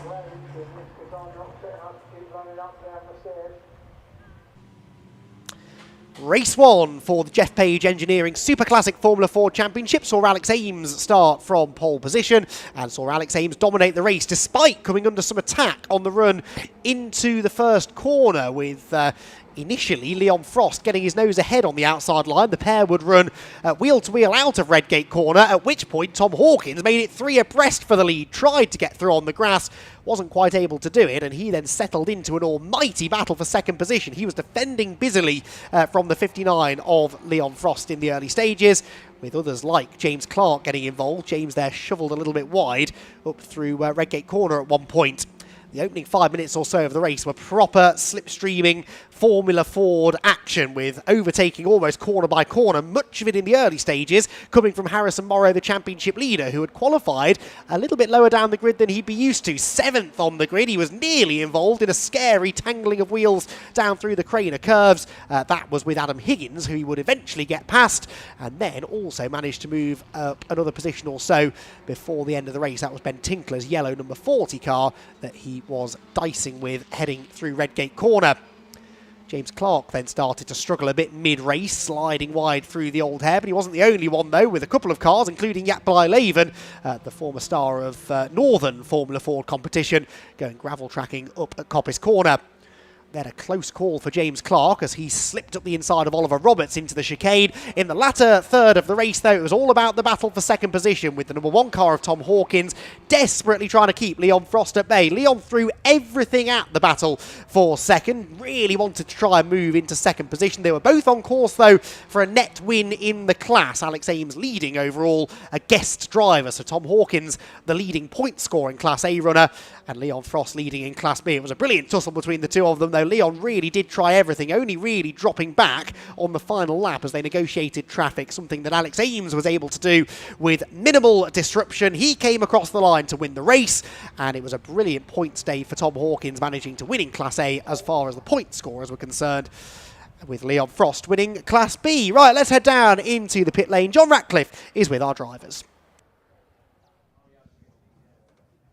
Thank you very much, Andy. Yes, welcome down, everyone, back to pit lane. Let's have a chat with our top 3 then from what was a very exciting race. I've got to say first as well, for your winning car, I mean, I wouldn't approve anyone of smoking, but that livery is awesome. Love it. Let's go and chat to the driver of said car. Hello, Alex. Hello, Alex, I don't really have much to say to you in this interview because it seemed pretty flawless out there from where I was sitting. I just tried to. I didn't make a particularly great start, if I'm honest. It bogged a little bit, and I saw Leon. And I was like, oh. And then Tom's coming on. I'm like, I just need to be a little bit defensive here, and just to get my head down and just push. Which, yeah, managed to push away and control it. Got a bit caught with some of the back markers, but I wasn't. I knew Andrew was giving me the pit board, so I knew where we were, and so it was like let's just focus on getting some good lap times and pull away. So I haven't been in the car since November, racing lots of other historic things all over Europe. So.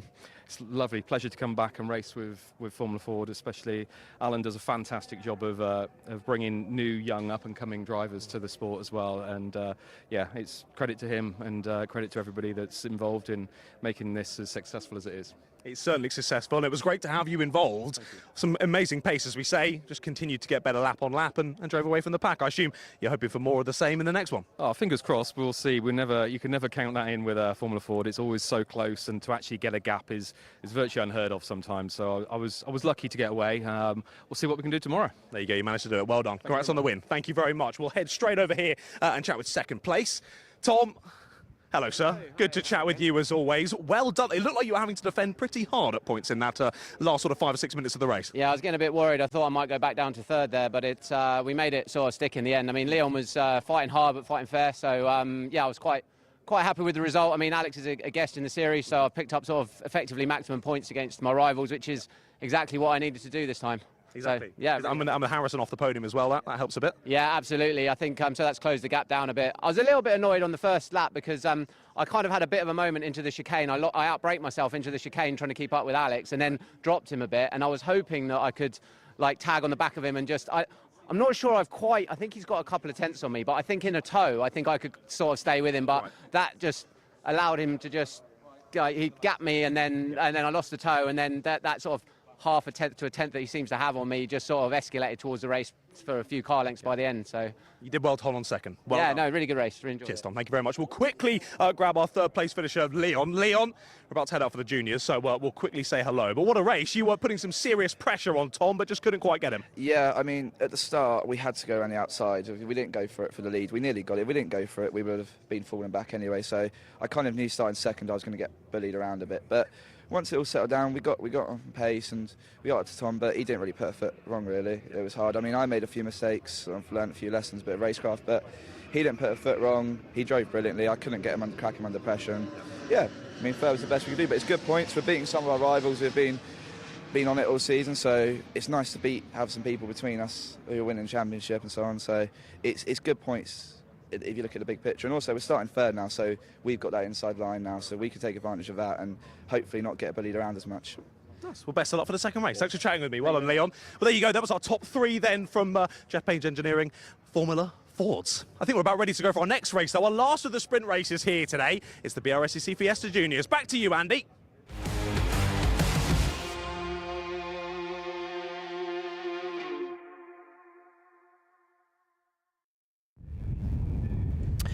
Yes, thank you very much, John. Just taking a minute or two to get the cars gridded up. It's a big grid once again for the Fiesta Juniors, as is sort of the norm these days for this hugely popular junior championship. 29 of them set to take the grid, and they're headed after qualifying by the championship leader Dara McInerney, with Thomas Simpson alongside him on that front row of the grid. Then on the second row of the grid, we've got Sava Solenchenko and Lewis Islin. Daniel Tecci, the Fiesta Scholarship winner, lines up next ahead of Max Fenton. Then Josh Watts, who was a winner in the Ginetta Junior Championship only a few weeks ago at Alton Park, has Rhys Owen for company on row number 4. Row 5, completing the top 10 of the grid, is Bobby Holmes alongside Jensen Pritchard. Lewis Turkington, son of four-time British Touring Car Champion Colin Turkington, is next, and Lewis really starting to make a name for himself now. Had his best ever finish in the championship last time at Anglesey. He's got Daniel Hartley alongside him on row 6. Row 7, Benji Douglas and Barnaby Brewer, with Harry Lindley and Harry Russell, the two Harrys together, on row 8. Row 9 for Oliver Heron, second in the championship, so really disappointing qualifying effort for Oliver. I seem to recall he had a similar issue at Anglesey last time. He's got Callie Clifford alongside on row 9. Row 10, Neil Hampson and Nathan Edwards. Hayden Gray and Nathaniel Darcy are on row 11. Row 12, Leo Mosley and Charlie Burnett. And then towards the tail end of the field, row 13, Joe Wood and Oscar Hommerstone, who brought him out a red flag after going off into the gravel in qualifying earlier on this morning. Jessica Jefferson and Thomas Harper next, ahead of Kieran Stewart.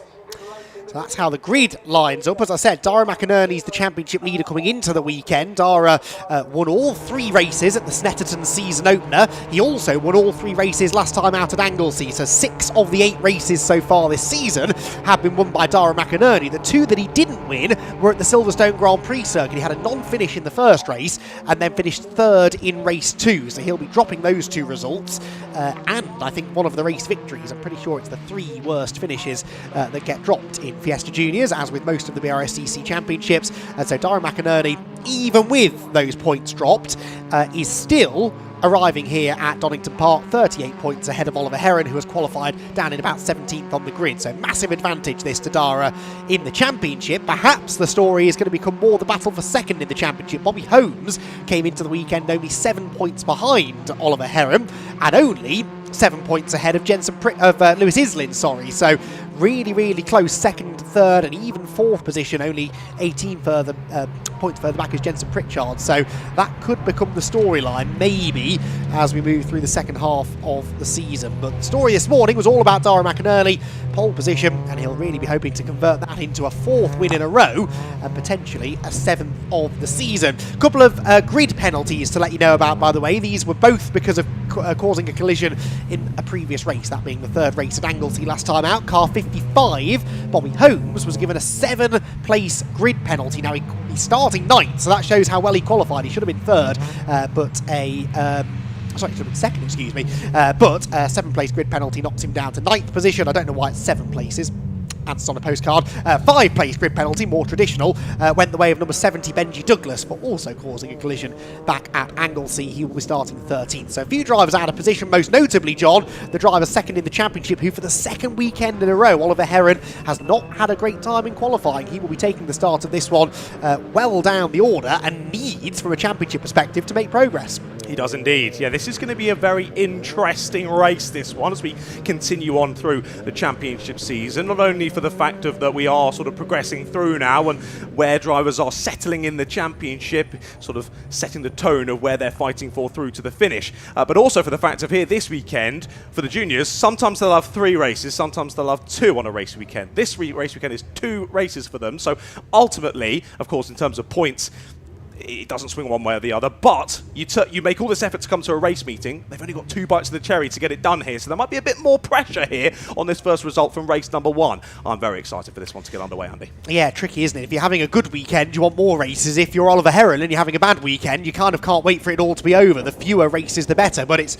2 weekends in a row now where Oliver looks likely to lose points to Dara McInerney. We haven't even started the first race yet, you never know, but certainly based on qualifying, it's advantage to the championship leader, whose orange and blue car launches from pole position and gets our first Fiesta Junior race underway. 15 minutes these races for the juniors, 5 minutes shorter than the ST240s who were out earlier. Good start this from Thomas Simpson though, from the outside of row 1. He's going to go toe-to-toe with the points leader through Redgate corner. McInerney holds the inside line and holds the advantage they're still side by side as they head down the hill, but a side drafting maybe from Simpson, and he's definitely going to take the challenge to the leader. So down the hill we go. Hold your breath, careful on cold tyres, through on the inside line. I think he's going to go Thomas Simpson. Yes, he does. McInerney fights back at the old hairpin though. Brilliant racing between the 2 of them, and it will be Dara McInerney who has the advantage heading out of the old hairpin for the first time. Simpson slots into 2nd position, and is that Islin up to 3rd? I couldn't quite tell from that particular shot. We'll get a look at that in a moment. Tecci is 4th in the Goodyear backed scholarship winner's car, but a clean-ish first corner as someone arrives sideways. Oh, spoke too soon, someone's off. That is the 14 car of Kieran Stewart at the old hairpin. Oh dear, so 1 driver off on this first lap, but I think we'll take that in a BRSCC Fiesta Junior race. We've seen them get rather touchy at the best of times. But we continue on this first lap. Now I thought that Thomas Simpson had got that one sorted as they continued side by side down Craners. Of course, a little bit slidey for your race leader of McInerney, and I thought Simpson had got it done, but no, McInerney able to fight back down through into Old Hairpin, gets the lead back, and not only that, through the rest of this first lap, he's broken away beautifully, hasn't he? What's the gap going to be across the line? It's 1.5 seconds between McInerney and Simpson. Not only that, Thomas Simpson is having to defend here from Solonchenko and Tecci, and Islin's going to get all sorts of sideways under brakes as well. So these 4 or 5 drivers are going to start focusing on each other,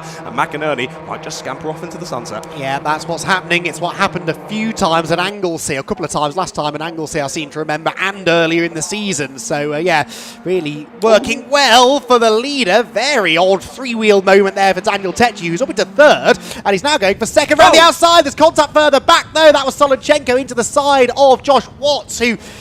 Josh Watts just cannot buy a piece of good fortune this year, whether it be in Fiesta Juniors or Ginetta Juniors. He's had that one win in Ginetta's at Alton Park, and apart from that, it's been disaster after disaster. It continued last time at Zandvoort in the Ginetta Junior Championship, and unfortunately, he's had more dramas here at Donington in the Fiestas. So Josh Watts, unfortunately, going no further in the 22 car. His car deposited into the gravel trap. They will probably be able to deal with that with a live snatch, I suspect. The marshal's just running out to see what assistance they can give, but his car going no further. In fact, no, the safety car is being scrambled, so safety car is brought onto the track, and that will bunch them all back together. Some were more aware than others of the safety car coming out, but that advantage that we were talking about for Dara McInerney is no more. Yeah, it goes to zero, doesn't it, sadly, as Callie Clifford exiting the pits behind the safety car. Will she go past, I would have thought? Well, she is going to get waved past, so good. McInerney will be picked up by the safety car, and she'll have to go round to join the back of the train, sadly, for Callie. But yes,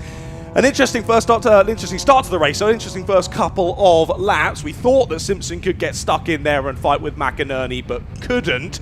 And then McInerney really just showing his potential there through the rest of that first lap, scampering off from the rest of the order. As you say, something we're quite used to now through this season, the BRSCC Fiesta Junior Championship. McInerney with plenty of wins under his belt already, and of course it was lovely that you got to have a good chat with Dara's mum back at Anglesey as well, and give maybe a bit of an insight that we wouldn't usually get, especially into a young driver's career, as to the thoughts of the parents going into each race as well, which was interesting. And I can imagine she'll be biting her nails again in this one. Yes, the gist of that conversation was she was incredibly nervous but incredibly proud of Dara McInerney, which I suspect is sentiments echoed up and down the pit lane right now. Lots of nervous parents watching or maybe tuning in from home if they can't make it to the track, but it's got to be a nerve-wracking experience. Remember, these drivers are all between the ages of 14 and 17. They are high school students, and they're at the wheel of proper racing cars. You know, this newer generation of Ford Fiesta that was introduced a few years ago. It is a big step up from the previous generation of Fiesta that we used to use. These are proper racing cars. They are really well presented. Got some big teams involved in this now as well. The likes of Speedworks, for example, who are touring car and GT racing experts, running cars still in the British Touring Car Championships. So there's a lot of pressure on the line, and we do sometimes forget that they are only teenagers, 14 to 17 years old, and the parents must be absolutely going through it as they watch trackside or wherever they are. So yeah, kudos to the BRSCC though for once again bringing a massive grid of cars to Donington Park midway through the season. Sometimes you start to lose a few drivers, you know, budget may be running out, or perhaps championship aspirations not looking all that likely, and so maybe they decide to turn their attention elsewhere. But that's not really happened this year. Interest has not dwindled, 29 cars on the grid, and then you get into the second half of the season and you start to get a few more coming along to have a play who are thinking about competing next year. So if you're interested in getting involved in junior racing, you could do an awful lot worse than racing in the Fiesta Juniors. Come and be a part of this championship next year. Head over to the BRSCC website for all of the details on how to enter, and of course you could win your way onto the grid with the Fiesta Junior Scholarship, which will run once again over the course of the winter. And if you can come out on top of what is always a very hotly contested contest, you could win your way onto the grid, as Daniel Tecci did, of course, over the winter of 2025. So lots of ways to get involved, and I'm sure this championship's going to be just as popular next year as it has been this season. Oh, 100%. It's going from strength to strength, isn't it, the BRSC Fiesta Junior Championship? And great to see so many names on the list this season. As you say, I'm sure there'll be even more going into 2027. We were chatting about nervous parents, and surely Daniel Tecci's parents have got to be pretty up there, because of course a lot of the drivers out there racing in the BRSC Fiesta Junior Championship, that's our first plane shot of the day. Didn't take long. The live stream. Of course, we're here at East Midlands Airport. It had to happen. But what I was going to say is a lot of the drivers in the field here will likely have raced from a relatively young age, would have done karting and things through, say, Honda Cadets up into Junior Rotax and things like that. That's sort of where my background is from. And that will mean that, of course, as a parent, you're always going to be nervous when your son or daughter's going out to race. But they will have likely had sort of 5, 6, 7 years at this point of dealing with those nerves when their kid goes out on circuit. But Daniel Tecci, of course, coming through the scholarship program, hadn't done any proper professional racing before this year. So for the first time ever, his parents having to watch him go out on circuit in a field of 30+ Fiesta Juniors. And he doesn't hang about, does he? He gets stuck right in, does Daniel Tecci. So I think his parents are probably needing a new ticker after this season. Yes, I wouldn't be surprised. It's what's great about the scholarship, though. You don't have to have years and years of karting experience to get yourself onto this grid. You don't anyway, I suppose, as long as you've got the budget and the backing to get out there. But through the scholarship, Daniel was able to get himself onto the grid, limited experience, maybe wouldn't have had as much luck getting hold of sponsors, attracting a team to run him, because he didn't have the CV that some of the others have. But he proved what he could do out on track up at Blyton, and it's not just on track either. You have to prove you're media trained, there's lots of things you have to go through, lots of tests you have to go through, but obviously he was quick enough in the car. He's demonstrated that through this middle part of the season, and it's one of the great things about scholarship programs in general. That's not the only one, this is not the only championship that offers scholarship programs, but the more we have the better, because it just opens more doors for drivers who wouldn't necessarily have automatically had that opportunity. Although I do think this is the only scholarship where you might get to chat to Richard John Neal, so I think probably the best one. Which, yes, you get to chat to him during the scholarship and then occasionally on events if you do well enough. I mean, that is a prize that money can't buy, isn't it? It is indeed, Yeah, the drivers, I'm sure, relishing in that opportunity. We miss you, Richard, we miss you. I've only heard a couple of them ask me where Richard is this weekend, by the way. I think the rest of them are quite happy to see you, John. No, that's certainly not true at all. Looks as though McInerney might be getting ready to restart this race, though. He's going to go for the break. Do you want to take us to this restart, Andy? Yep, well, a good restart for McInerney, isn't it? Look at that, immediately pulling a gap, and Daniel Tecci's been listening to us, obviously singing his praises, because he's really on his toes, trying to find a way past Lewis Islin for third. He's been outside, inside, back to the outside again, and he's very late on the brakes into Redgate Corner. I think Islin, though, will hang on the inside line. Well, maybe not. He's a little bit sideways. Oh, and the second place man is as well, Thomas Simpson. Round the outside goes Daniel Tecci. I think he's got second place out of all of that. Really good opportunistic driving, and Thomas Simpson, the tyre temperatures had come down behind the safety car, and I don't think he'd quite accounted for that enough. He is plummeting down the order. So what was a move for third place becomes a move for second for Tecci. Daniel's through into the top two. I tripped over my own headset. I got so excited about second place going round there. Almost for Thomas Simpson. He did well to hold that big snap, but as you say, he's lost a heap of positions from that one. And once again, might be the opportunity for McInerney to scythe on in the lead. Well, especially if these two behind continue battling like this. Absolutely door-to-door action here between Tecci and Islin. Islin's back up the inside at Coppice. He'll make it work. Up and over the curb on the inside goes Bobby Holmes. As up and under then goes Max Fenton. It's all kicking off. Oh my word, it is, isn't it? I thought Bobby Holmes was in the pound seats then, but he went tight into Coppice. That slowed him on the exit, and he lost a position, might lose two. I think he's got something stuck under the front of his car, maybe one of those plastic marker posts. He'll need to try and shake that off if he can. That will be causing a vibration at best, and there we go, off it goes as he rattles over the curbs through the final chicane. McInerney leads. And there is second position Lewis Islin, a long way back with Daniel Tecci right behind him. Pritchard fourth, Holmes fifth, sixth is up for debate. Max Fenton versus the recovering Thomas Simpson, as round the outside goes Pritchard there to try and keep hold of the position from Bobby Holmes. Holmes slips back in behind. We've also got Rhys Owen, Daniel Hartley, Barnaby Brewer, all a part of this lead, well, second place pack essentially, which, much as is the case in the championship really, is losing touch with Dara McInerney. The points leader is a runaway race leader at this point. 2.6 seconds his advantage after only one lap of racing, and that advantage, I suspect, is only going to keep growing because this battle for second is not going to calm down anytime soon. It is not. Certainly not. 4 minutes left to go on the clock then, and it is anyone's game in this battle for second place. Islin, Tecci, Pritchard, Holmes and Fenton all amongst this one. I think Fenton's just dropped back now into the clutches of Simpson. Rhys Owen there with them as well. Then Daniel Hartley and Barnaby Brewer rounding out the top 10. And that's all just the cars we can see in this one singular camera shot as they head down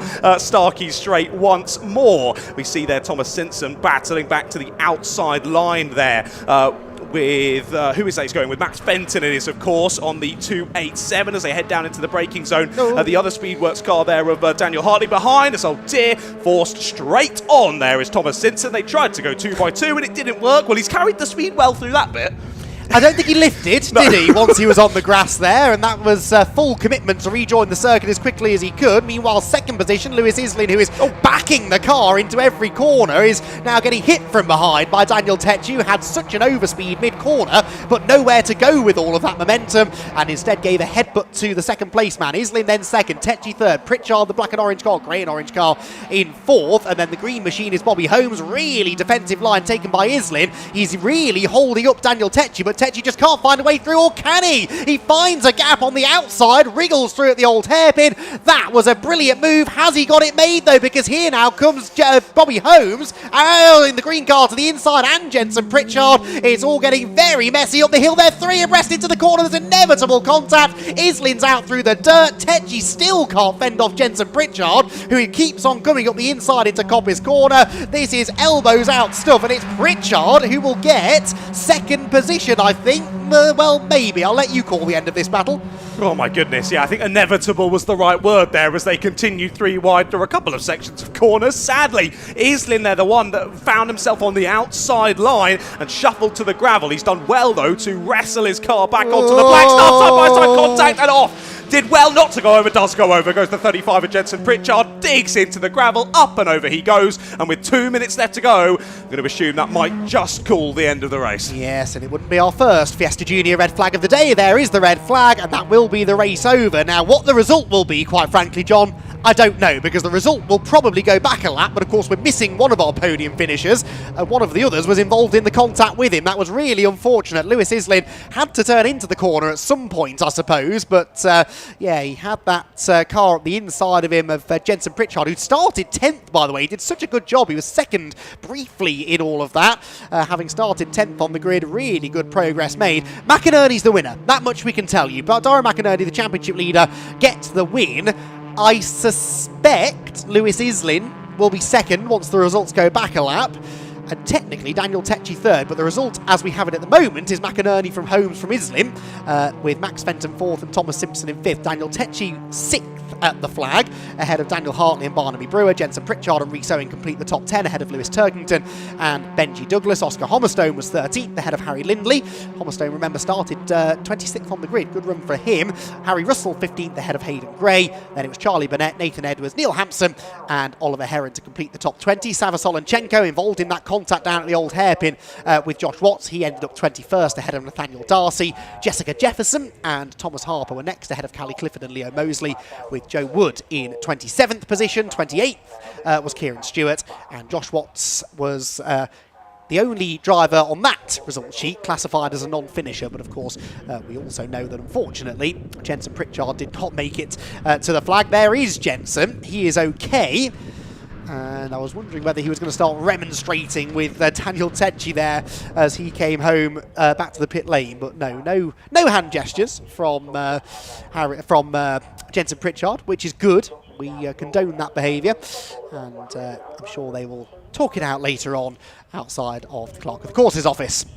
So, Fiesta Junior action plenty, and we will have another Fiesta Junior race tomorrow, which is going to be well worth tuning in for. That race will be at 11:25, our last sprint race of the weekend. There is Jensen Pritchard's car, fortunately turned over at the chicane. Now, it looks very dramatic when you cut to a shot of a car on its side in a gravel trap, but it was a very low-speed roll, and it's pretty typical of Fiestas, really, and this sort of car. If they go into a gravel trap sideways, they tend to dig in, and they're quite top-heavy, so over it went. It didn't really do any damage. He'll be taken to the medical centre just for a checkup in the medical car, but we saw him getting into the medical car under his own steam. He appeared absolutely fine. Lots of safety work goes into these junior cars, as indeed is the case for all junior cars, and the driver safety is absolutely paramount. Now, the cars are lining up at the end of the pit straight. Some are being waved forward, others aren't. Are they being waved into the pit lane, or are we going to have a restart? I wouldn't imagine we'll have a restart. There was only a couple of minutes left on the clock. Well, actually, I suppose no, 6 minutes. No, I think we might get a restart here, you know. 6 minutes No, that's the wrong. My timing screen hasn't updated. Yeah, 13 minutes. I'd be very surprised with 2 minutes left if they were to restart the race, but they are not sending the cars into the pit lane, which would normally be a sign that race is over. Now I think they're being waved into the pit lane, possibly. The start line marshals just trying to get the message across, and yes, cars now being waved into the pit, so John Ratcliffe has not made the journey to the pit lane for nothing. And we are going to have hopefully our podium finishers join us down at the end of the pit lane. But that was unfortunate then that we've ended up with a race stoppage for the Fiesta Juniors. It was a massively entertaining battle up to that point, and really unfortunate tangle going into the chicane means that with Jensen Pritchard's car on its side, the race has to be ended early. So cars do now start to make their way down the pit lane in front of Championship Coordinator Esther Crook there, who is on from the pit lane. Esther, who's been involved in the championship for over a decade now, I suspect, and has a background in teaching, so she's perfect for dealing with these high school students and at times reprimanding them if need be, but also celebrating their successes. And she lives and breathes this championship, massively invested in what goes on, and has done a splendid job and integral to the running of the championship and the growth of the championship over recent years, with the grid sizes massively increasing over the last 4 or 5 seasons, to the point that we at times have been knocking on the door of capacity grids, which is lovely to see, and hopefully that will continue on, as I said, into next season. So cars have been directed down the pit lane. There is Dara McInerney at long last making his way into the winners enclosure, the podium enclosure. Pulls up in front of the number 1 car. Bobby Holmes is pulling up in number 2, I believe, or is that number 3? Lewis Islin is there as well. Yeah, 2 for Holmes, 3 for Islin, but whether that actually ends up being the result, I don't know. I think Islin was second a lap before the red flag. And it was technically Daniel Tecci who was in 3rd, I seem to recall. But anyway, John will speak to the drivers regardless. We know Dara McInerney is the race winner. That much is for certain. He is going to be eager to celebrate that victory with John. Don't forget that we are not done racing yet here at Donington Park. We've got one more race to come. It is the second Fun Cup endurance race of the day, the 3-hour more traditional endurance race for Fun Cup. Again, I say this every time, if you've never seen Fun Cup before and you think, oh, 3 hours, that's going to be a bit boring, you could not be more wrong. Race 1 earlier on was an absolute epic. We're really looking forward to 3 more hours of that going into the early evening. For now, let's head down into the pit lane and hear from John with our podium finishers. Thank you very much, Andy. Yes, you join us back down here again. The crowd's going wild at that result. What a race finish. Crazy one, yet again, in the BRSC Fiesta Junior Championship. Let's go and have a chat with someone I've gotten a bit sick of chatting to be honest. Dara, another win. I mean, you got away initially on the start and we thought he's off to the races. Then it all stopped. You had to do it again. You did the same again. Yeah, it wasn't too bad, the stoppage. It was just a nice calm down, to be fair. And when Simpson had that slide through turn 1, sort of let me get away, and from there it was just maintaining it. Nice. Pretty decent race. More of that in race 2, I assume. Well, that's the plan anyway. Yeah, nice. It's a bit warm though this weekend, to be fair. You look a little bit hot and bothered, but you were settling in nicely behind the wheel. We couldn't tell. It's unpleasantly warm. I can imagine. I hate summer. Yeah. Not a fan. No. Winter. Okay. Winter boy. But you have to race in the sunshine. Whatever. You've done a good job. Yeah, definitely. I don't think it could have been much better, could it? There you go. 1 win from 1. Same again tomorrow. We'll wait and see. Yeah, that's the plan. Thank you. Cheers, mate. Thanks for chatting with me. Right, let's go and have a chat with. Where's the rest of our drivers? Where's Lewis? Lewis, hello. You're Bobby. Hi, Bobby. Hello. How are you, Bobby? That Burgess you remember from Anglesey. Did I get it wrong? Yeah. Oh, I'm so sorry. I told you the wrong name. Do you not remember? Did you? Oh, mate. I chat to too many people, but yeah. Classic BRSC Fiesta Studios trying to make me look bad at my job. I apologise for that. You're all right, mate. You're all right, mate. You made up for it with a second place. Yeah. What a race. When you guys came in here, I had no idea who I'd even be talking to for second place. Well done. You know what? Neither did I. I mean, I qualified second, but I had to serve a penalty from Anglesey. So I ended up P9 in quali. So these things happen. You got to do what you got to do, and to come back up and be second place again is great. We were trying to work out, why was it 7 places? That seems like a randomly specific number. Do you know? I don't know, to be honest.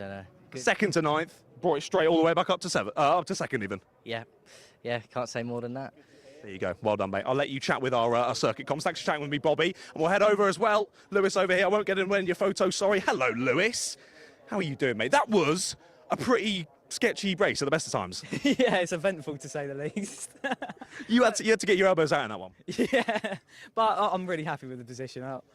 Considering where we were at the start of the weekend, I couldn't be more happy to be here. So Fantastic performance. You and Daniel Tecci were taking chunks out of each other at one point in that race, but you managed to settle in the end. yeah, well, it's nice to see 2 scholarship winners fighting close together, and it shows that the scholarship does work and they choose the right people. And like you can see how quick Daniel's come on. But yeah, really good race. And it's a shame it had to end under a red flag, but it is what it is. Red's always a shame, isn't it? And like you say, not only were 2 scholarship winners battling so well, it was over second place in the order as well. Like you say, just shows the pick's going well. And Lewis, you're certainly proving it. Very impressive racing driver. Another podium finish. More of the same tomorrow, I assume? Yeah, hopefully. I'll be happy with P3, obviously, but of course, the higher up we can go, the better. Yeah. But yeah, thank you very much. No worries at all. Dara's going to be a tough cookie to crack, though, so best of luck. Yeah, thank you. Cheers, Lewis. Right, there you go then. Fiesta Juniors done and dusted for today. Anyway, we'll see them back out tomorrow for their second race of the weekend. It's going to be another exciting one. Hopefully that one doesn't end under red flag, though. We'll wait and see. Right then, that's sprint racing action done here today at Donington Park. We'll have more on the bill for tomorrow, so make sure you join us for that. But we do still have one race to go. The 3-hour endurance race here today for the Fun Cup Endurance Championship is coming up next.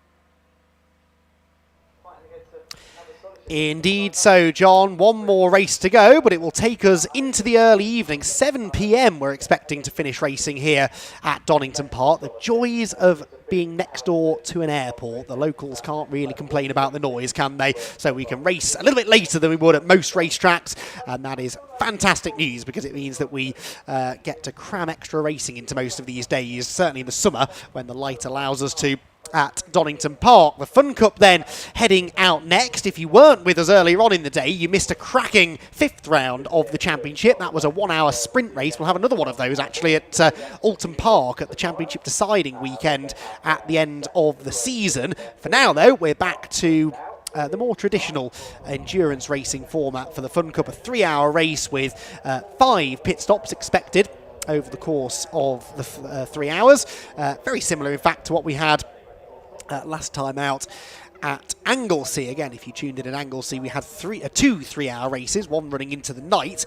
Today, a slightly different format of double header, but one that is sure to give us plenty of excitement nonetheless. It was the Vape Club number 212 car that won earlier on today, with Ted Bradbury and Vlad Vasilia back together and back to winning ways as well. But as a result of that, they will have to start this race from the very back of the grid. So that's Fun Cup rules, and it means we get the very rare, actually exceedingly rare these days, possibility of GRD, our championship leaders and reigning champions, actually being able to get into the battle for the lead in the first half of the race. Very often they win these races, but they don't usually hit the front until maybe half an hour or so till from the end of the race. But they're actually going to be starting this race 8th on the grid, GRD. So they're in a really good position. It's the 171 car that drew pole position in the random grid draw.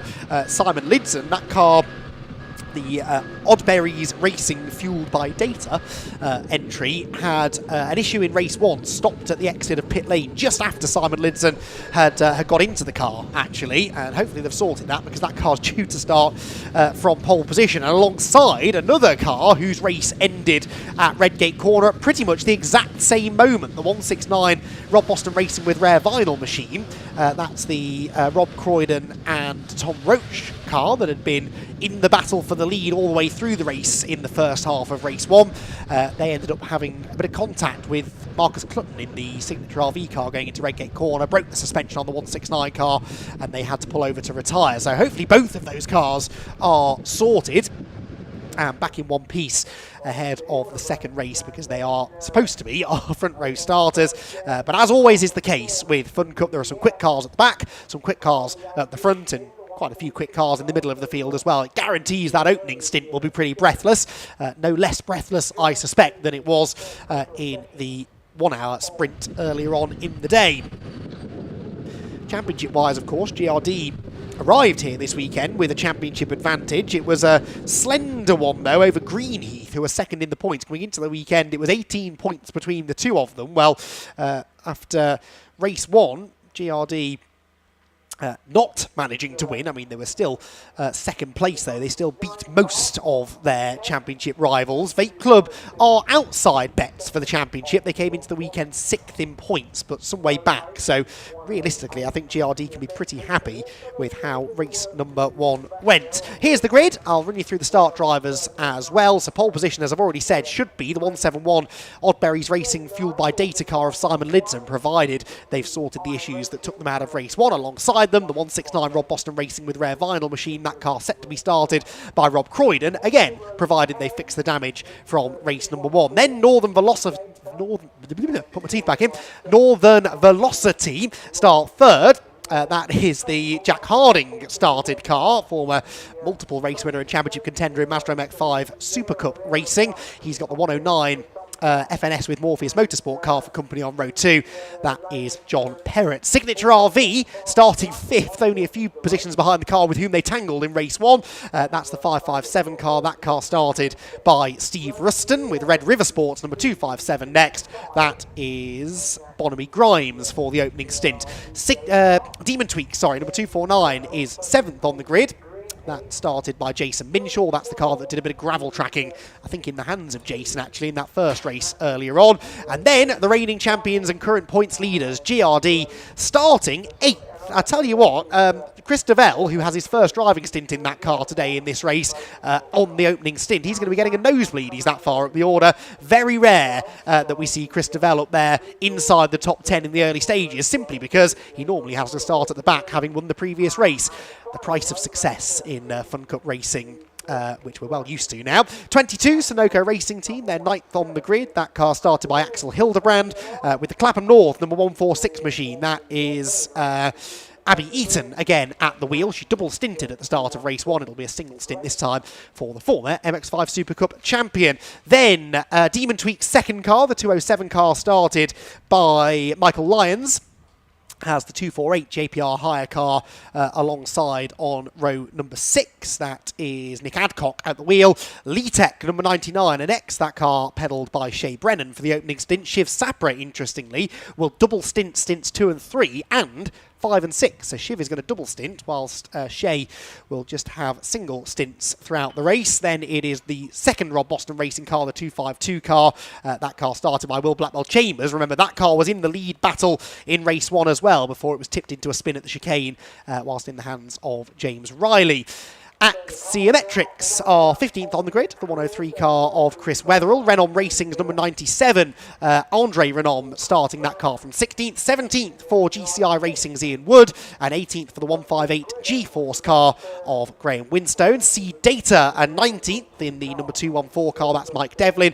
And Tropical Rocket Racing, number 157, complete the top 20. That car started by Neo Clark. That's the car that tangled with the Rob Boston car up at the chicane and brought about a safety car in race 1. Then PLR Uvio, that's the 225 car started by Brian Heary. No Neil Plimmer this weekend. Now, I can't remember the last time I was at a Fun Cup event that didn't have Neil Plimmer racing at it, so a change of driver lineup in that car. But as has been discussed at length so far this season, it's the car that scores the points, so Neil will still be racking up points this weekend, even though he's not actually in the driver's seat. Hope you're okay though, Neil, and hope we have you back for the next rounds of the championship. Greenheath next, number 14, that is Paul Turner. Then it's the Anglo-Asian mining car, starting 23rd. That's number 62, Guido Basile, with Uvio Hoffman's Motorsport starting 24th. So it's funny, I was speaking to GRD before race 1, and they were asking me, how many times do Uvio get drawn in the top 5 on the grid? Well, not today. 24th on the grid for the 403 car, started as it was in race 1 by Fabulous Randaccio. Viking and Ursus Capital Racing are next, 170. That car started by Nick Nunn. And the race 1 winners, as previously mentioned, number 212, starting from the back, and that perhaps is why they've switched up their driver lineup slightly. It's normally Vlad Vasiliev who starts. Ted Bradbury will take the wheel in the opening stint. It was Vlad who did the opening stint in race 1, wasn't it? Then Ted doubled through the rest of the race. Well, this time, Ted gets to go in at the start, and I reckon he's probably going to gain 1 or 2 positions before he hands the car over at the first round of pit stops. I think that would be a fair assumption, Andy. I think that would. Well, drivers continue on round then, getting ready for this one to get underway. I mean, you said about frustrations from the GRD camp about good grid draws for Uvio. Well, I want to know what's been going on behind the scenes at Rob Boston Racing. Because they've had one car on pole in the first race, and they've got the other car on the front row in this race number 2. So the luck is going their way so far this weekend. Off track. On track, less so, but we'll see if they can make up for that here with 3 hours of racing to come. As you said in the intro there, it was very breathless, wasn't it, that first 1 hour? We literally had no time to think or breathe in that race, and I think it will be more of a similar story in this one, but given the 3 hour length of this race, might just see that we'll go crazy for a bit, then we'll sort of go into the ebb and flow of things as strategies are worked out, and then some craziness will happen again, I'm sure. So looking forward to settle into this one, Andy. Pretty much just summed up all of the 125 races this championship's had over the years since it began in 2011. They start off a bit crazy, then it calms down, there's some craziness in the middle, maybe it calms down again, and almost always we've got something to get excited about in that final stint. What will round 6 of the championship have in store for us, I wonder? It is time to find out then as the cars make their way around to the start of a 3 hour race with the 170 car on pole position, 171 of Oddberry's Racing, fueled by Data on the front row of the grid alongside Rob Boston Racing with Rare Vinyl, 2 of the teams with the longest team names set to do battle into Redgate Corner. The safety car pulls into the pit lane. We're ready to go for round number 6 of the Fun Cup Endurance Championship for 2025. Lights out, off we go towards Redgate Corner.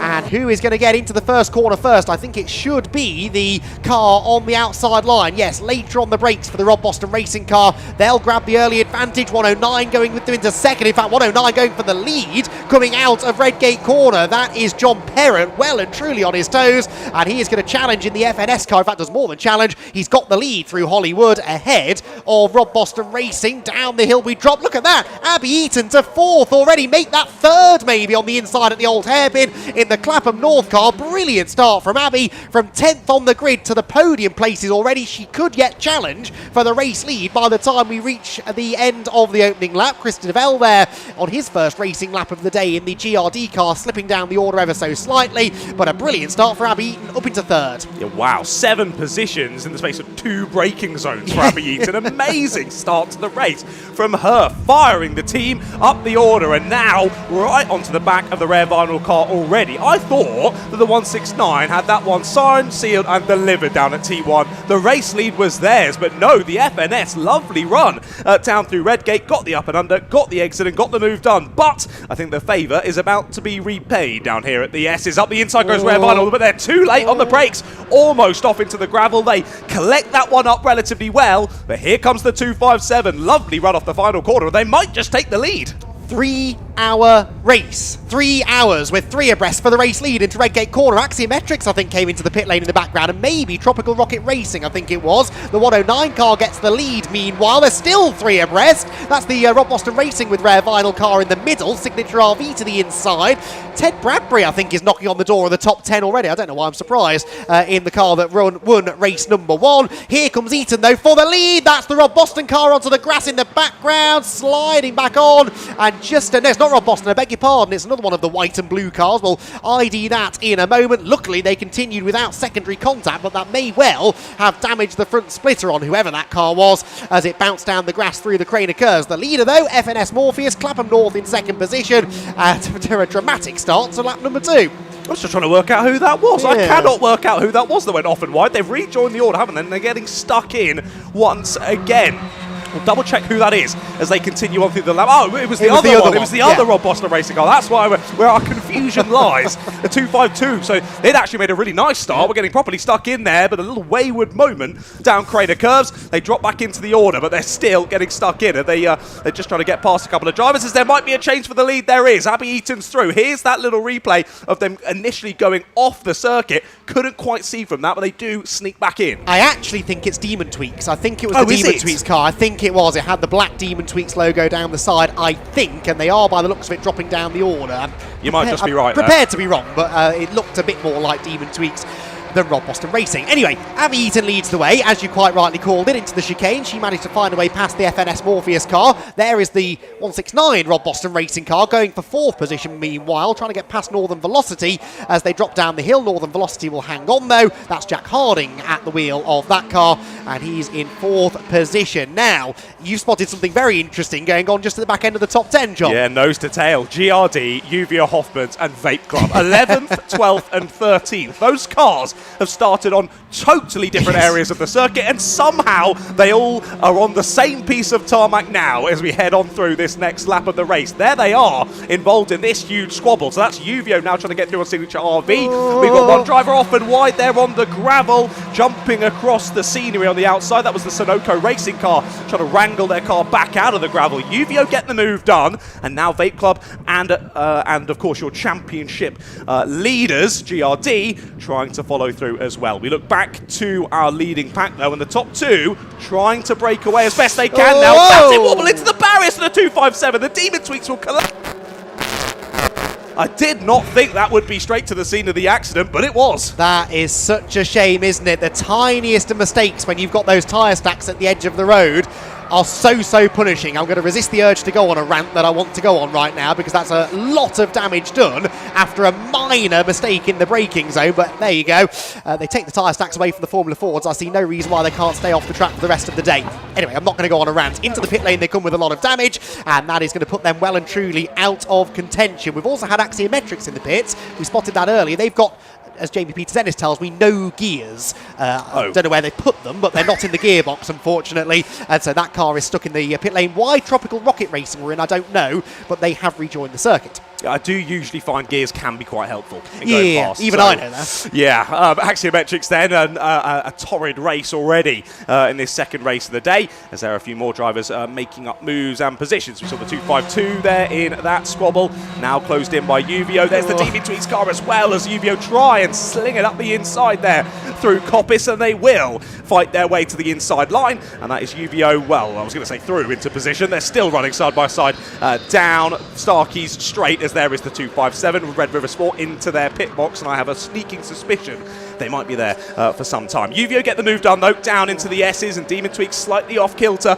Lead Tech right behind them, and their sister Demon Tweaks car right there with them as well. Now that tyre stack has been knocked out of position. It's fine, it's off the track, but it's further round the corner, so it's actually opened up that second part of the chicane a little bit more. I'm sure some drivers will be keen to maximise that opportunity, maybe more than others. There is Ted Bradbury, meanwhile. Where is he? Well, he's ahead of GRD. He's in 10th position at the start of the lap. I don't think he'll be 10th for much longer. He's got a trio of cars battling in front of him. Lee Tech, Demon Tweaks, and in fact both Demon Tweaks cars side by side here into the old hairpin. This could get embarrassing very quickly. 249 car sidesteps, that opens the door for Bradbury, and Christabel could do a lot worse than just try to tag along with Bradbury here in the GRD car. I'm not sure he's got the ultimate pace of Ted maybe, but if he can stay with the 212, he should be able to pick up a few positions rather than sort of slip any further down the order. 11th at the start of the lap for Christabel, but crucially keeping that GRD car out of trouble. Yeah, look how much Fabulous Randaccio has broken clear of these drivers though now. You see him just exit the shot there as we cut through to Coppice. That little bit of extra waiting here from Ted, which is fair enough. You don't want to make an aggressive manoeuvre and ruin the entirety of your race for the next 2 hours and 52 minutes.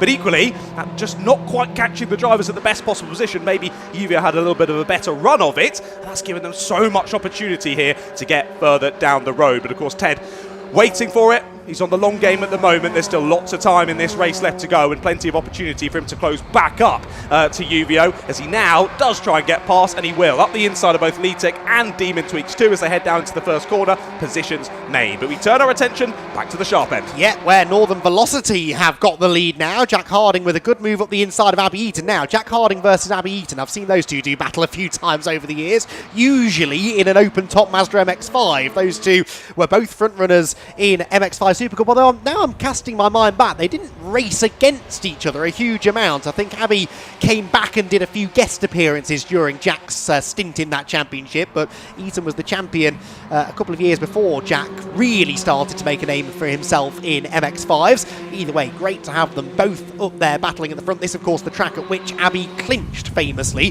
the 2014 Mazda MX-5 Super Cup Championship in dramatic fashion on the last race of the season. So happy memories for Abby here at Donington, and she's very much been on form this weekend. She has just lost the lead, but in Fun Cup that doesn't really mean a huge amount. She's already drafting back up behind Jack Harding, and in fact thinking about going for the move into the chicane. Does more than think, half commits to it. Jack didn't really know where she was going. He's through the gravel. He's going to lose the lead. He's going to lose second position as well to the FNS Morpheus car, and was lucky there not to do more damage to the splitter.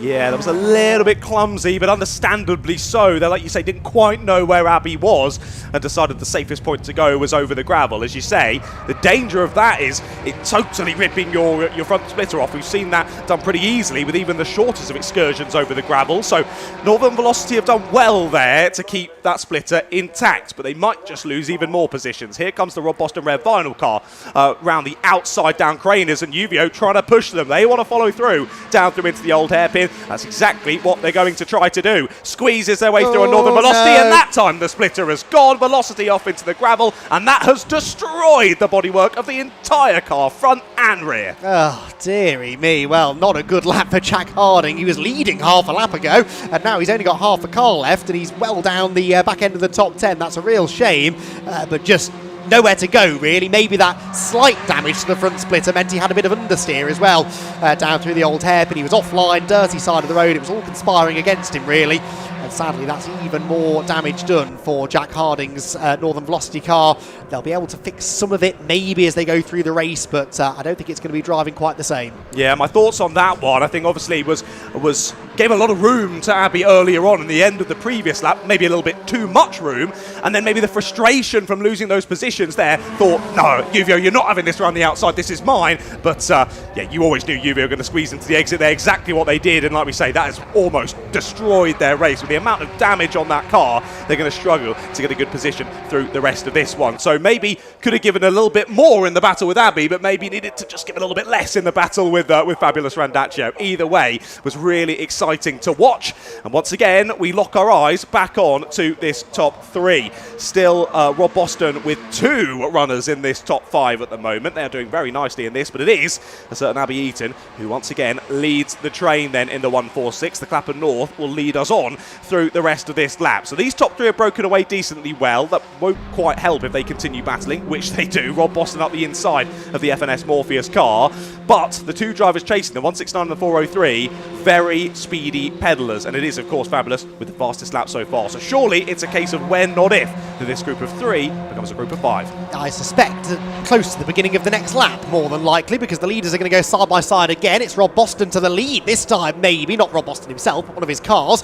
Rob, I think, has raced Fun Cup in the past, but running a couple of cars in the championship now and watching as one of them takes the lead of the race. That's Will Blackwell Chambers at the wheel of the 252, and he gets from third to first in a lap. That's just delayed that second placed group slightly, and so yes, Fabulous Randaccio is there, and of course the second Rob Boston car also in tow. So 5 cars for the lead now. There is damage, look, to the front of the Uvio car. I'm not sure if that's from that side to side contact with Jack Harding maybe at the old hairpin. Could have happened anywhere really, given how frenetic the opening part of the race has been, but that will affect slightly the front downforce of the 403 car. Not that you'd know it given the pace that they're carrying. Ted Bradbury though has set the fastest lap of the race. In the pit lane still is the 103 car. They're still searching for those gears. We also had an update from Jamie about the 157 car, Tropical Rocket Racing. They pitted with a loose rear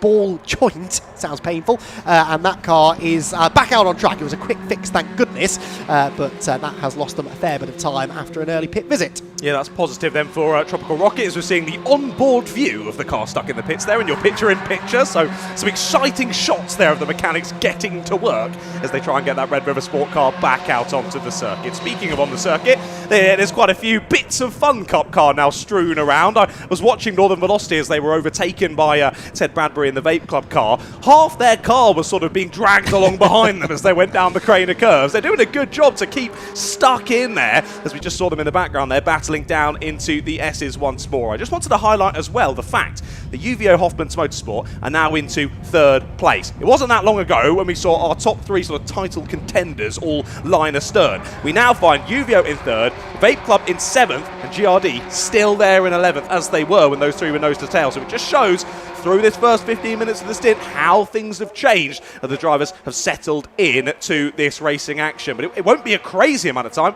until we go to that first pit window, and that throws the cat amongst the pigeons once more. I thought Abby might throw the cat amongst the pigeons there as she looks up the inside down into Old Hairpin, but actually that will lose her a bit of momentum, and up the hill they go. UVO looking to the outside line. Now, of course, they are also sporting a little bit of front splitter damage. Doesn't seem to be hampering them for the moment. Up the inside they go into McLean's, and they will shuffle the 146 onto the exit curb. They'll, of course, still have that inside line up and over Coppice. It might just scupper their line somewhat. They should get the move done into 2nd place, and then they'll be watching to try and hound the back of the 252 once again. So UVO exit a battle with one Rob Boston car and enter a battle with another one.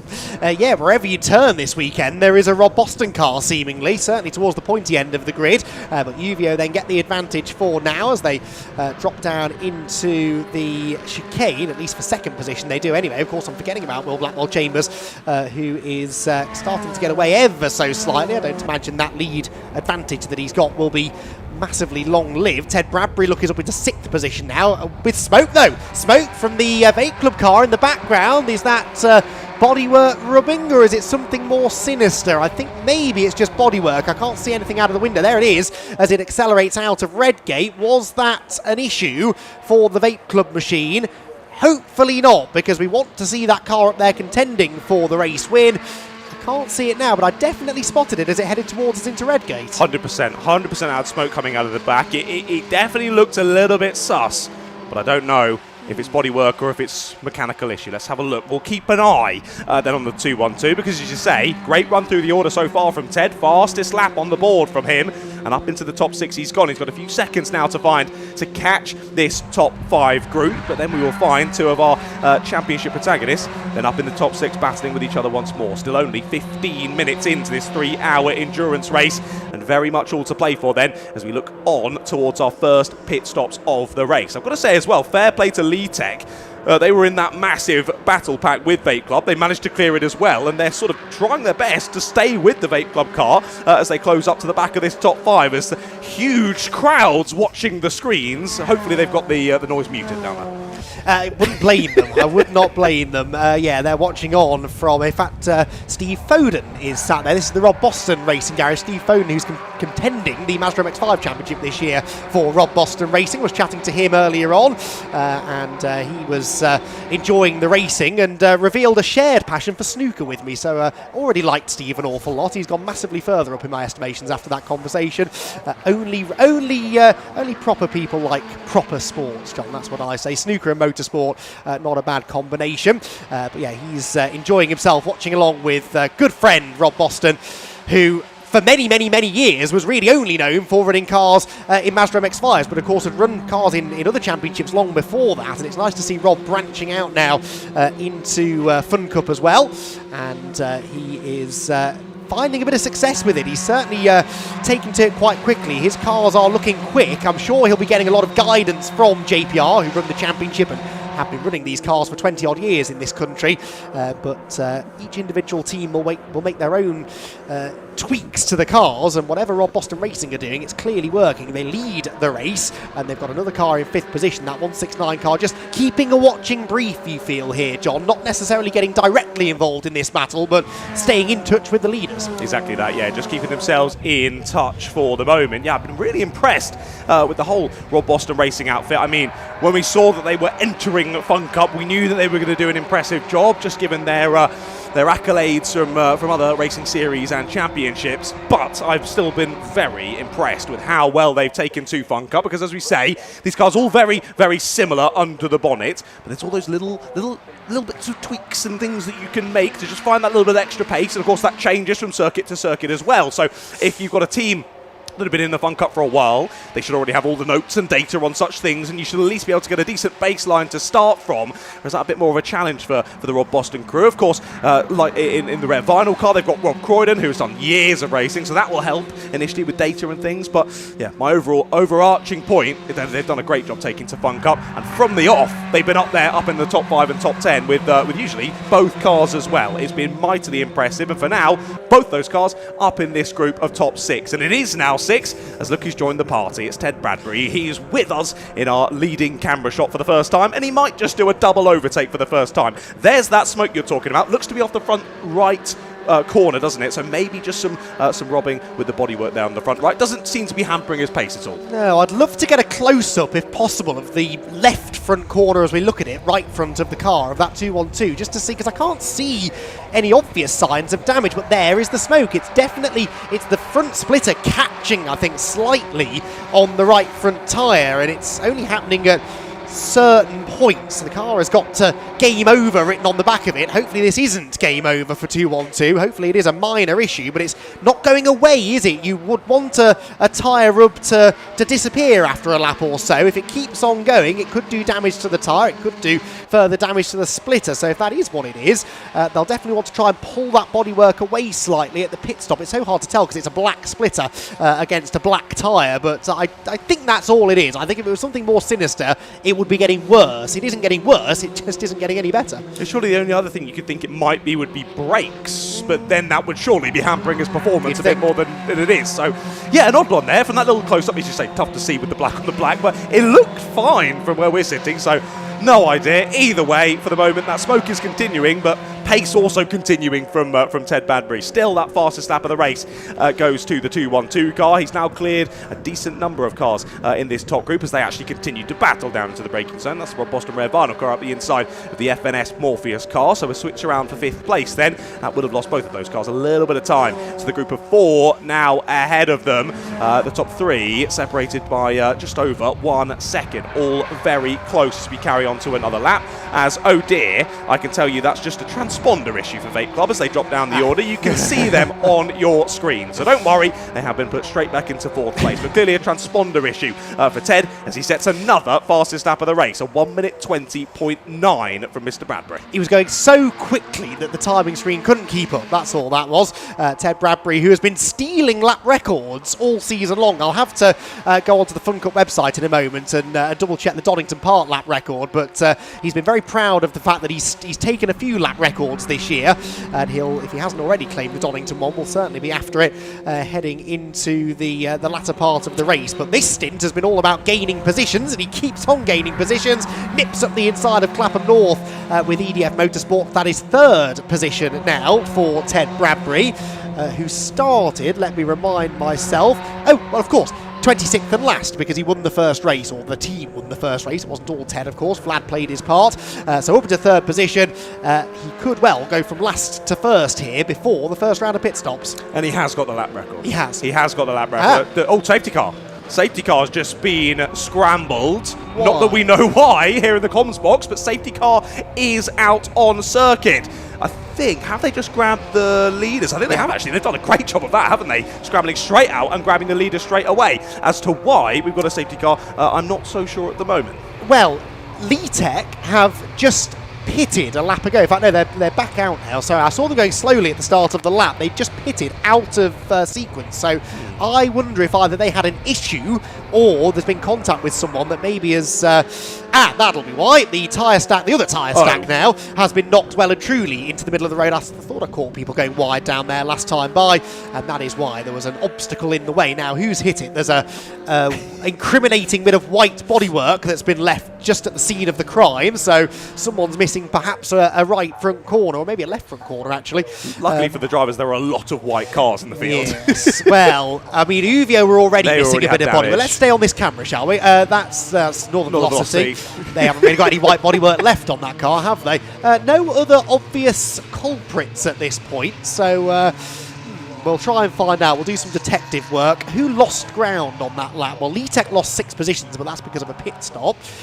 2 places lost for the 171. They've got white bodywork, haven't they, the 171 car? In fact, they lost some of that white bodywork in the race earlier on. The Oddberries car of Simon Lidson that started from pole position.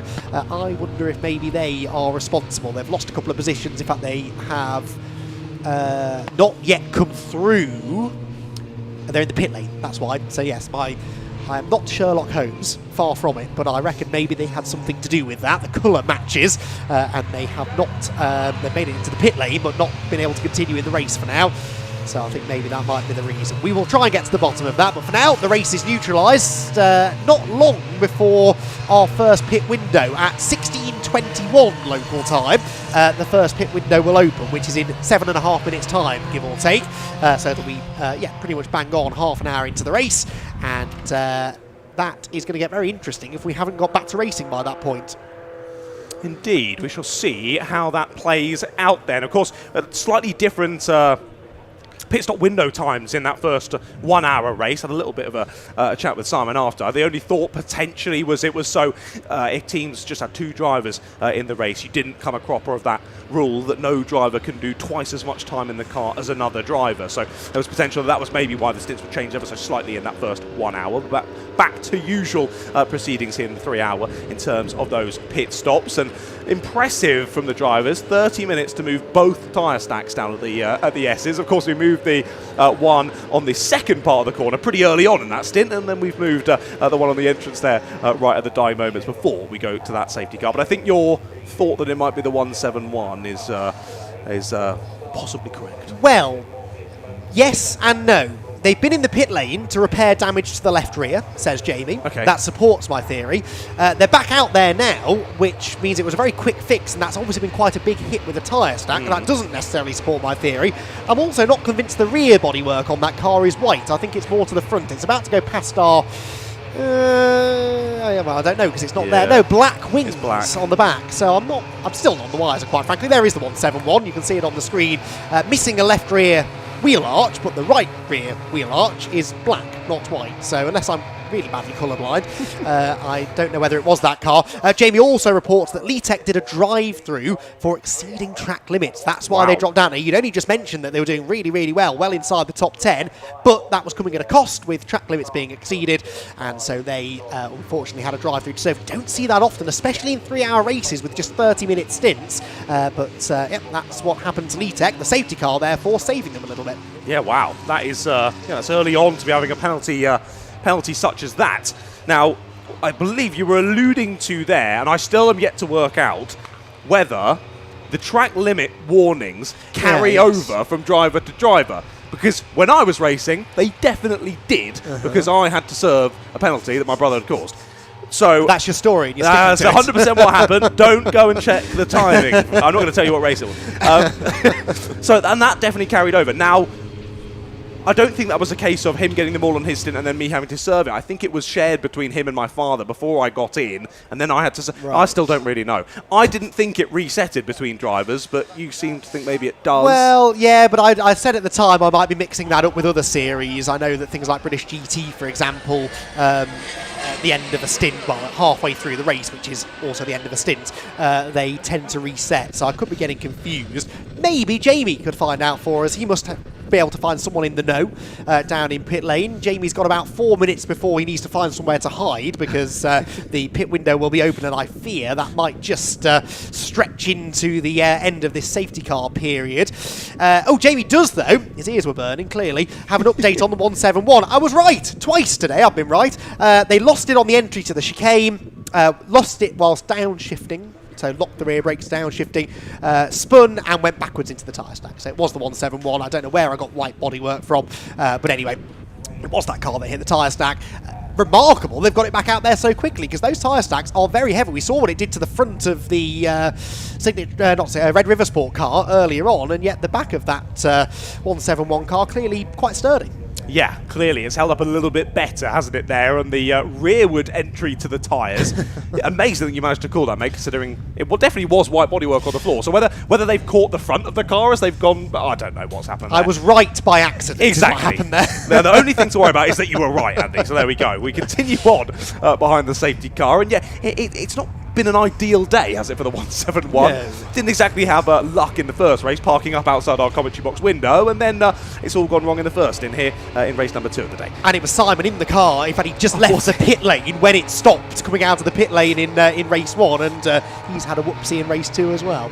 Oh dear. Well, less than ideal, but at least they can get things sorted, as we've seen, and back out onto the circuit. But a good result potentially gone already then. As we were saying earlier as well, with Ted Bradbury taking the lap record. So what was that time from him? 20.9 from Ted Bradbury. Now I've got down that the previous lap record was from a certain Marcus Clutton in the Signature RV. A 121.6 is what I've got down. Now I know we had this discussion at Anglesey because the lap records when you go into the event were different from the lap records on the dedicated lap record part of the website. So I've gone with that, the dedicated section for this time, and that's what I had, was a 21.6. So that would mean that that lap record has been demolished.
Well, welcome back, everybody. Apologies for that. Slight technical issues here at Donington Park, but we're back with you now, and race hitting quite an interesting point with pit stops occurring. We're coming towards the end of our opening pit window of this 3-hour race, and Ted Bradbury to the lead of the race. Now, I popped out the back of the commentary box to see what was going on with the tech issues at the time, but John Ratcliffe, out of the window, I believe, saw an overtake for the lead that got you quite excited. Oh, mate, it was brilliant. What a move from Ted Bradbury. Sold the dummy absolutely fantastically well. As they came down to T1, it was the second lap after the restart, then getting past the Rob Boston car, it was, down into T1. It was on the inside line, trying to open up the inside down into Redgate, was covered off by Rob Boston, so Ted went back to the outside line, and as Rob Boston car then opened up the corner, Ted sent it straight back down the inside, got the move done. It was lovely to see, and Uvio then followed through as well. So it was great racing off of that restart. Of course, a shame that we missed it,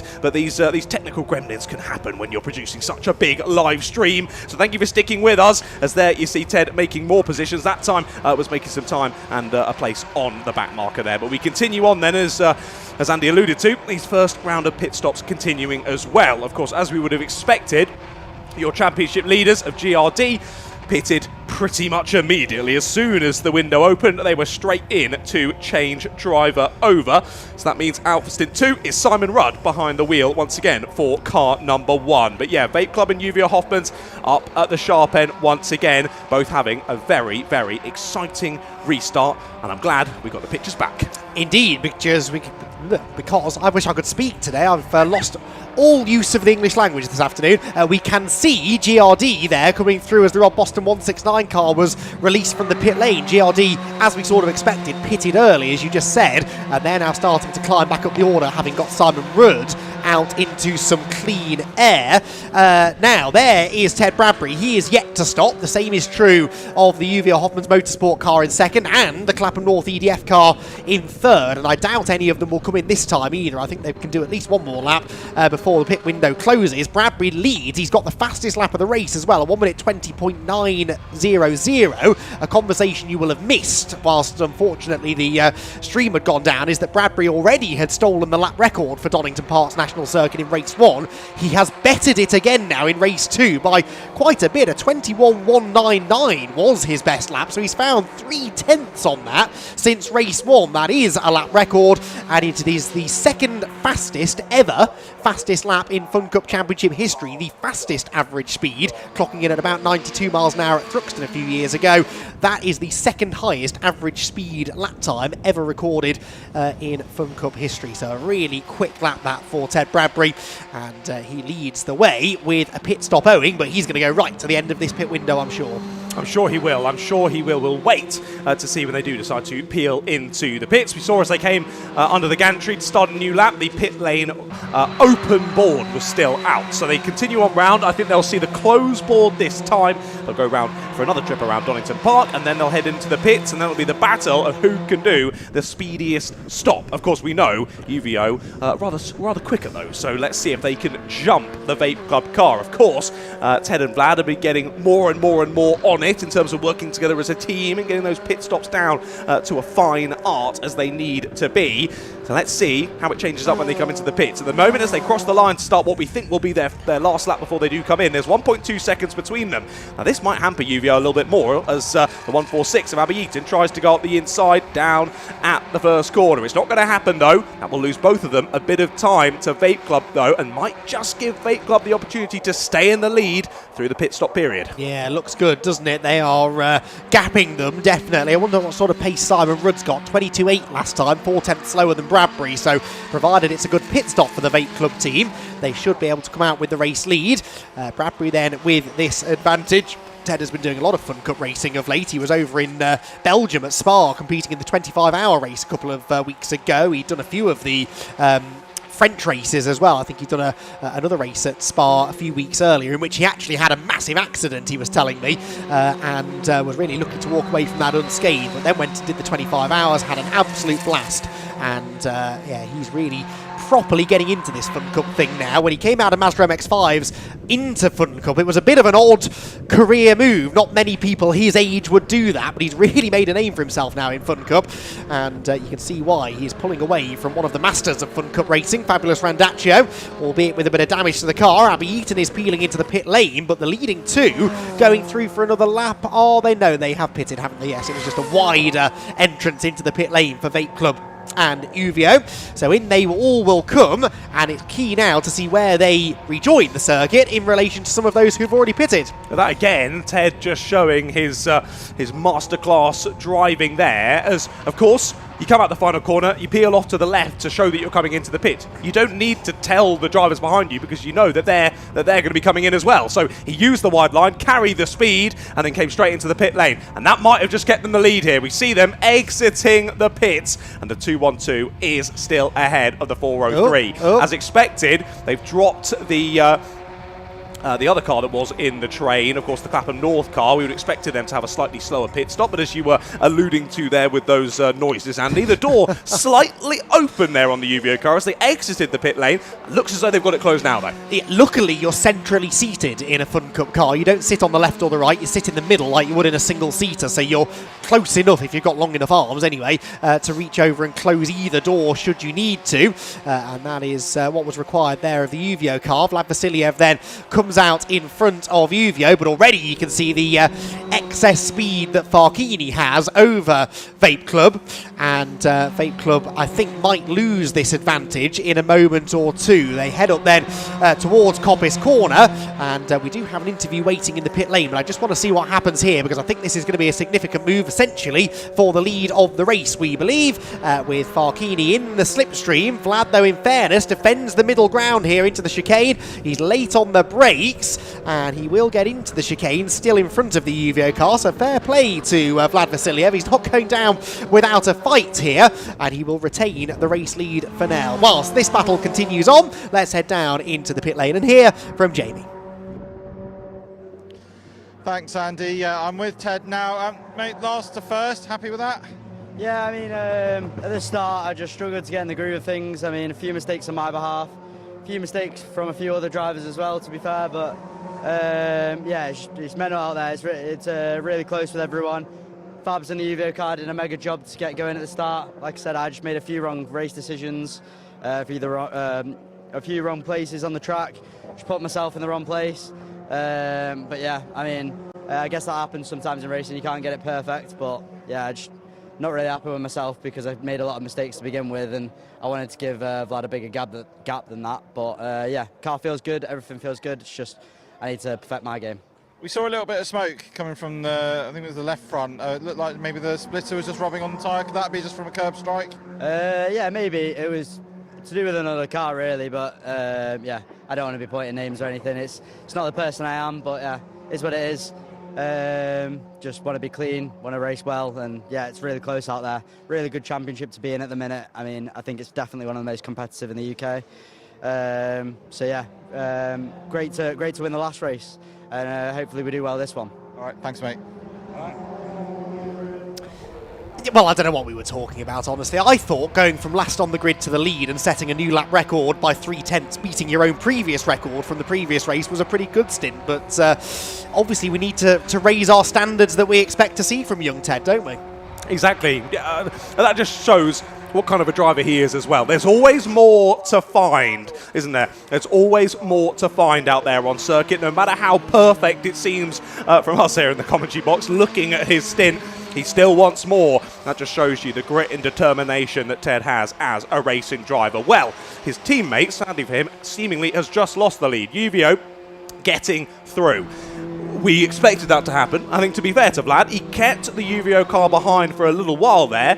And actually, I was maybe a little bit surprised at the fact that he initially seemed to be slightly defending on the Uvio car. I think the strat really is settle in behind, try and use the slipstream and stick with the Uvio car for the whole stint. That's got to be what Vlad is trying to do in this one. But of course, we know how fast the Uvio car is. Sticking on the rear bumper, even with the use of the slipstream, isn't going to be simple. Well, how much lap time do you think you'll get from a slipstream? Vlad is a pretty competent driver these days, isn't he? He's certainly a lot quicker than he used to be.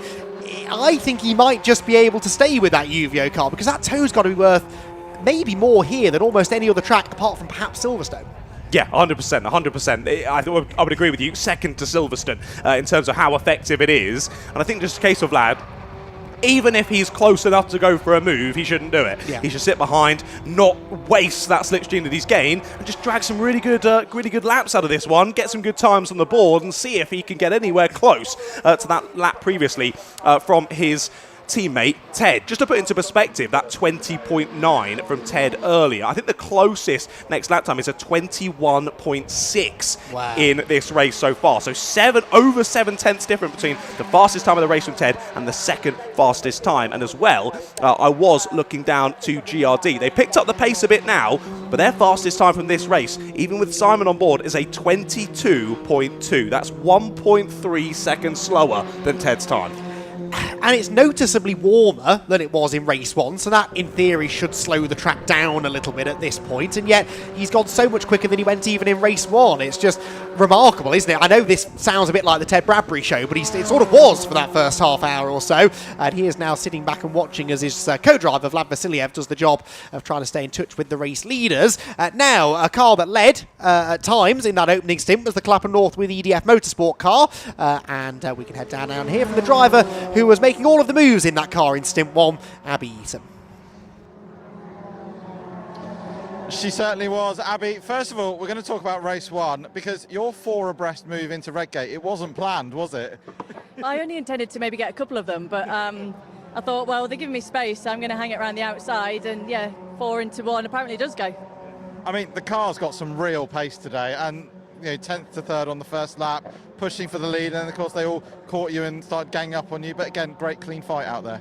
Yeah, it's always good racing, especially with a front few guys as well, and when you get in a tow behind another car, you get like an extra 25 kilometres an hour, so yeah, it was only a matter of time till they swapped places, and then we kind of all were very sensible, not doing anything too stupid, and kind of all held line of stern really. Balance wise, how's the car feeling? All right, obviously it's quick, but yeah, I'm not 100% happy with it at the moment, but we'd rather keep the car the same from race 1, so at least George and myself know exactly what it is underneath us, but yeah, it's still incredibly enjoyable, and I'm sticking it as best as I can out there. Fantastic, have a good rest of the race, Abby. Cool, thank you. Cheers. Well, Abby Eaton sounding pretty happy with herself, as well she might be, coming from deep in the field to get into that lead group. 10th to 3rd on the opening lap of the race. That was pretty remarkable. Right, for the first time, I think, since about 11 o'clock this morning, things have calmed down. We have a battle still for 3rd place, but this is pretty much par for the course in Fun Cup. This is GRD's Simon Rudd nipping up the inside of the Rob Boston Racing with Rare Vinyl car. But we have now, John, as you alluded to at the start of the race, settled into that kind of endurance racing flow, haven't we? We're approaching 1/3 race distance, which means we are only 10 minutes away from another potentially race-changing set of pit stops. But for now, things feel a little bit less hectic than they have done at any point so far this race.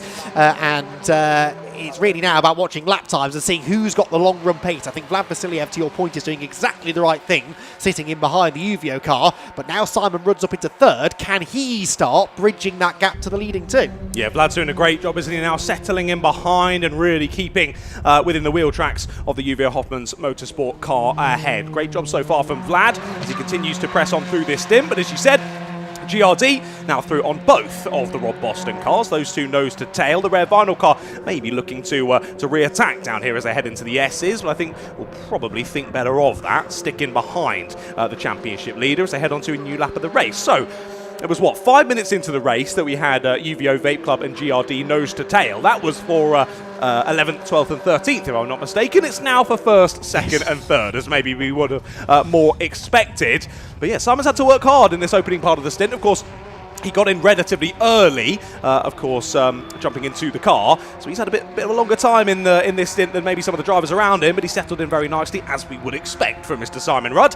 Up into the top 3 he goes, but as you mentioned, does now have just over 5 seconds up to the top 2, and given the fact there is no chance they are going to do any battling over the next 10 minutes or so, it's going to be in terms of outright pace here as to whether that gap closes. Can the GRD car find any more time? But equally, when they get to that second round of pit stops, they are the ones to beat, aren't they, in terms of slick pit stops. So let's see how that gap changes through the second pit window as well. They are back to their standard driver strategy as well for this race, with Christopher taking stint 3, so he'll be in next, and then Simon and Riley doing the latter part of the race. Riley, then Simon, then Riley is normally the way they do it, and that is the way they're going to do it today. So Simon will jump in for stint 4, Riley will jump in for stint 4, Simon stint 5, and Riley will bring it home. So it is going to be that second half of the race, I think, where they really make their presence felt. But yeah, Simon Rudd doing a good job so far.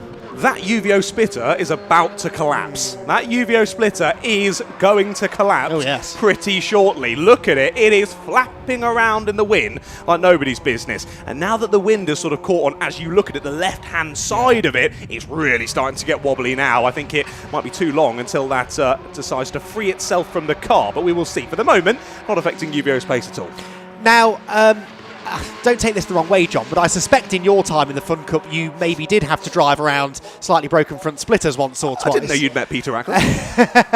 I didn't say it was your fault, no, but just, occasionally the splitter might just have not been quite in showroom condition. How does that change the way the car feels around a circuit like Donington? High-speed circuit, you do rely on that front downforce. A splitter that's in that sort of state, half of it missing, the other half hanging on by a thread, how will the car be feeling right now? It really does affect things, but you can drive around them relatively well.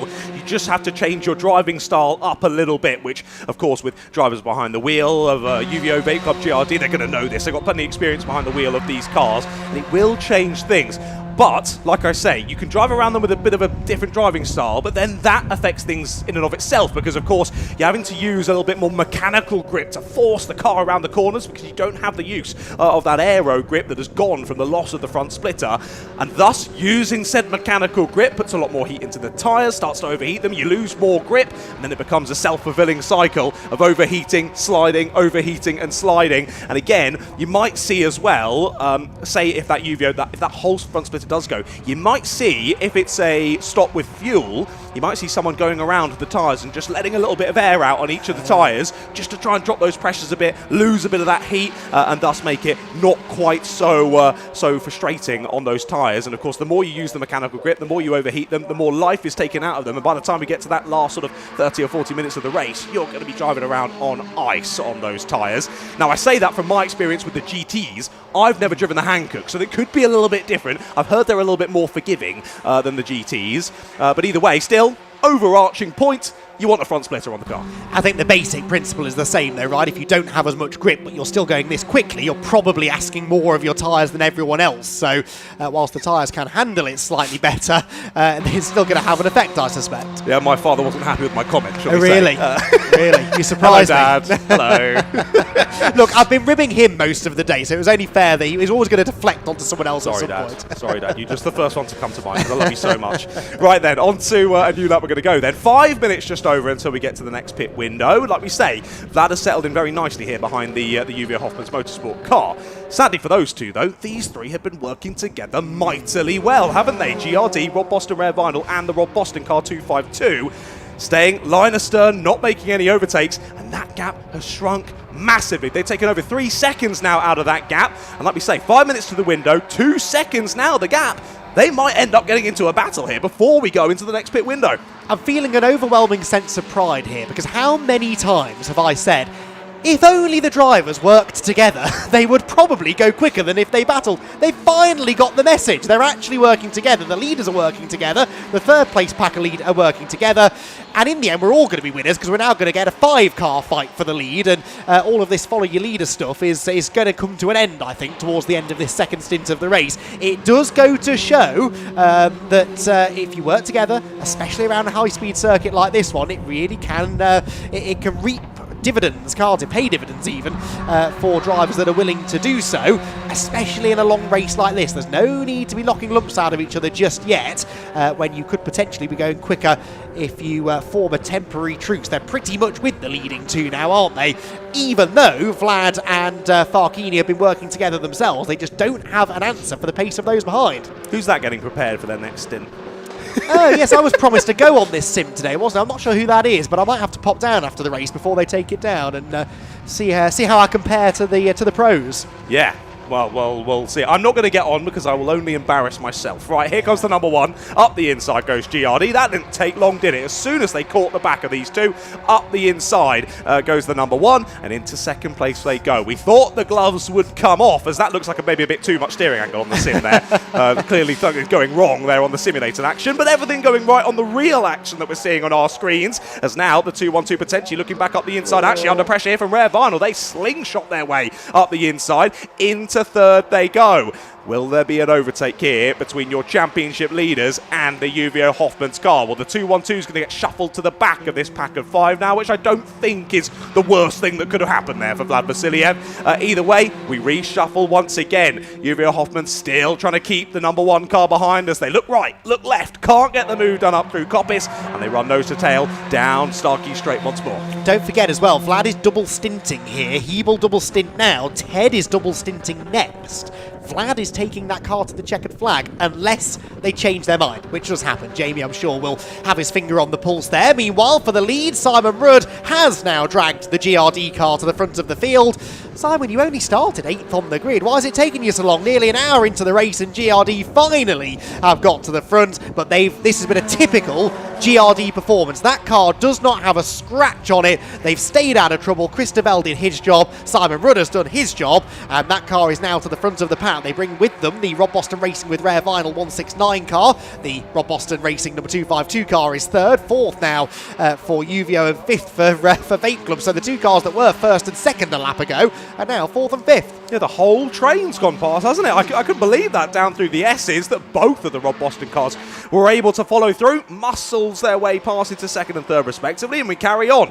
That front splitter is seemingly coming further and further away for the UVO car. I mean, their only worry is that it somehow gets stuck under the front wheel or something. As long as it just completely demolishes itself and moves rightward and just off onto the circuit scenery, they'll be absolutely fine. But they won't be noticing much different whether it's on or off at this point, I don't think. Is there an argument to say the team might take it off at the pit stop, possibly? I think they will. Yeah, I think if it comes in still somehow attached to the vehicle, they will just probably rip that one off, especially if they're doing refueling. They'll have a little bit more time. Once the fuel comes out, they can jump in and go to action. But of course, no touching the car until refueling is complete. Yes, they can do it whilst the driver change is going on, but not the refueling. Rob Boston cars swapping position there. That, of course, is the place at which the 252 car ended up out into the gravel trap in race 1, but they're up into second place now with a nice move at the chicane. Our timing tower is erroneously showing them as having the fastest lap, by the way. That is not correct. It is still Ted Bradbury's 1 minute 20.9, which is the fastest lap and lap record here at Donington. We've had another switch between the Rob Boston cars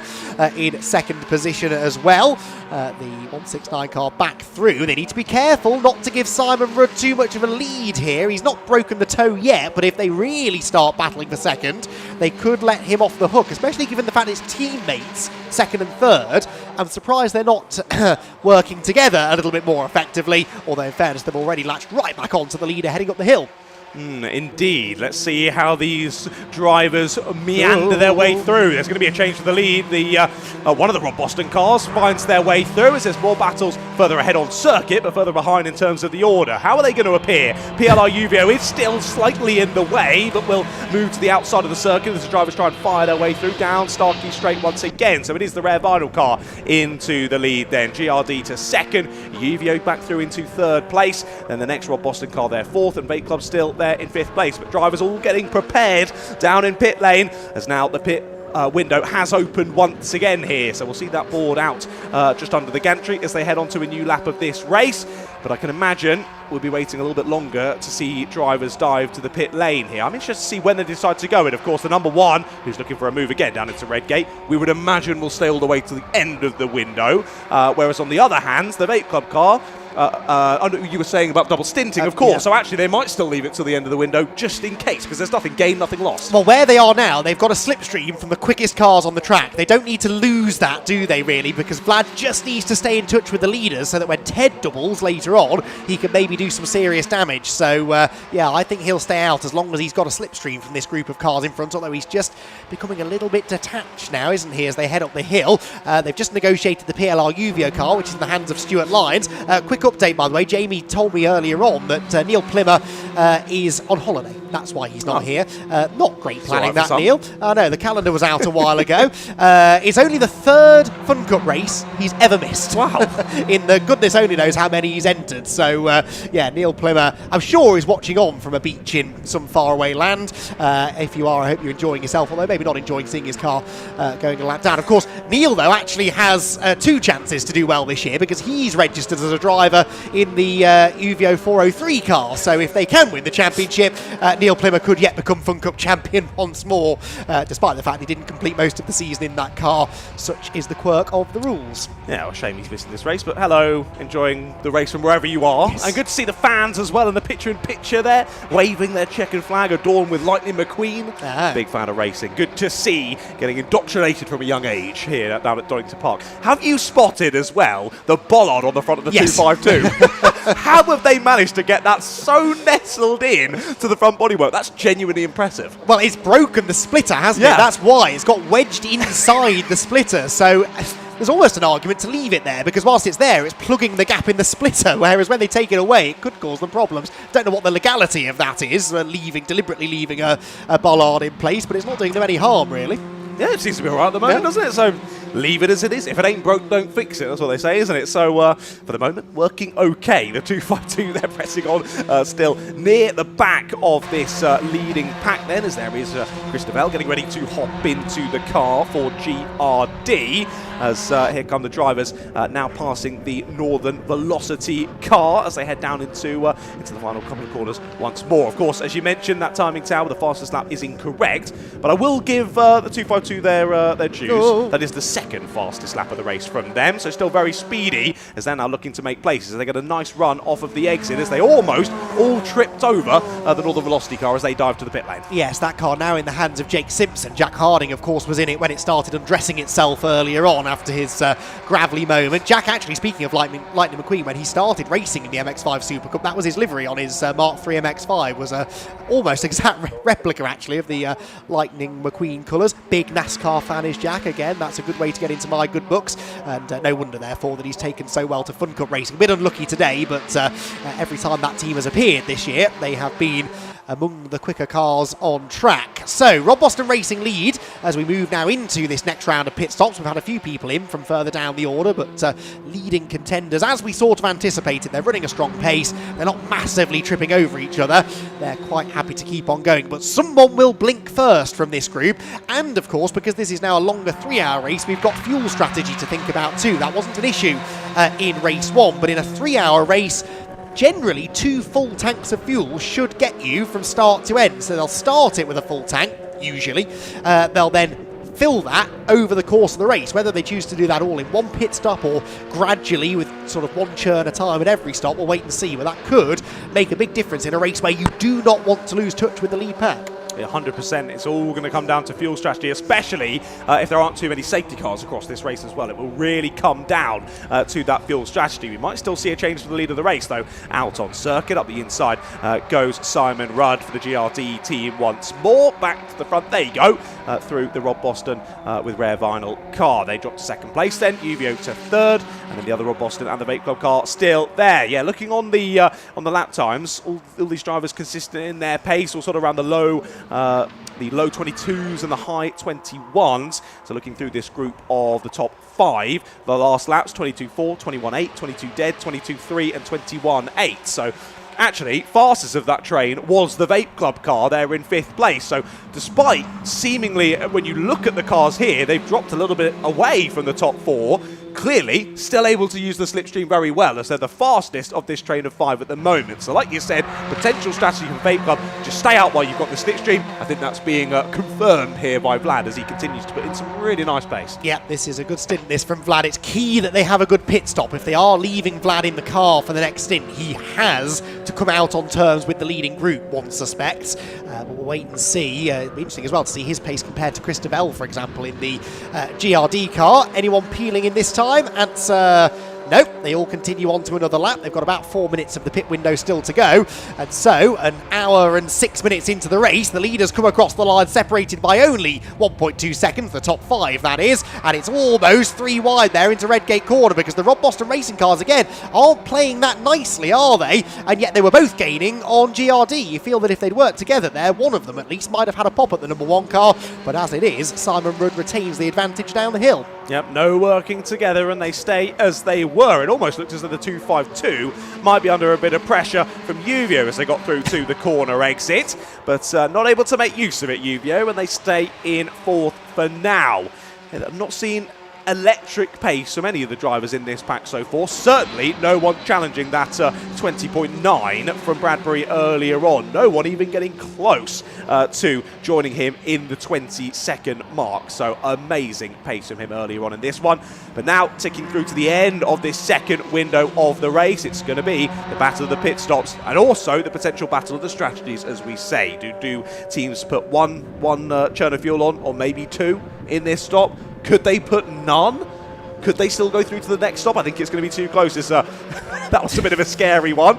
As move made, not for the lead though. They do switch around for second. Certainly no working together amongst the teammates. But they're the only 2 cars in this group that aren't working together, the 2 Rob Boston Racing teammates. I mean, I was singing Rob's praises earlier on, but I think he needs to have a word, because they are really delaying each other now. 169 back into second position. Just as soon as they lost it, they regained it. And look, about a 5 or 6 car length advantage now for Simon Rudd. Now, that's okay. They can slipstream back behind him, but if they go side by side again on this lap, he could break the toe. He would then, I think, have the pace to get away from them. So they've just got to be a little bit clever here about the way they play this. I know that all of the drivers are paid to be there. It's not Formula 1 where there are team orders, I realise that, but you'd think with an hour and 52 minutes of racing to go, they'd be playing the long game a little bit more. And of course, all these drivers will have comm systems in the car as well, so the team can come on and go, guys, work together, please, but they might not be listening, of course. Yeah, even if they are saying that, like you say, they might not listen. But either way, it's working okay for the moment, but they are dicing with potential trouble. We'll keep our eyes peeled for that. But of course, we've seen them already in this race. The 2 Rob Boston cars work together very nicely with the GRD car to catch UVO and Vape Club. But now that they've got to the sharp end, I guess the thought is, well, we can't get any further up, so let's have a battle. And why not? We're thoroughly enjoying it from here in the commentary box anyway. Continuing to close on towards that pit window close board. But as you can see there on the right-hand side of your screen, we can see the red side, which means the drivers can see the green side, which means it's still open. As soon as we can see the green side, that means they can see the red side, and they've only got 1 more lap to do before they have to come in. Yes, I think I followed that. Pit window's still open then, yes? Yeah, it's still open. That's all I needed to know. So GRD then have at least another couple of laps to go before they pit. Same probably for a number of this leading group. I feel like if you've stayed out this long, you might as well stay out till the end of the window. And so GRD continue to lead them around. There are UVO and Vape Club, who at one point were 1st and 2nd in this race, but now 4th and 5th, just drifting away slightly from the leaders. In fairness, I've been saying that Rob Boston Racing were losing themselves time. They very quickly got back onto terms with the GRD car, as is the power of the slipstream around here at Donington.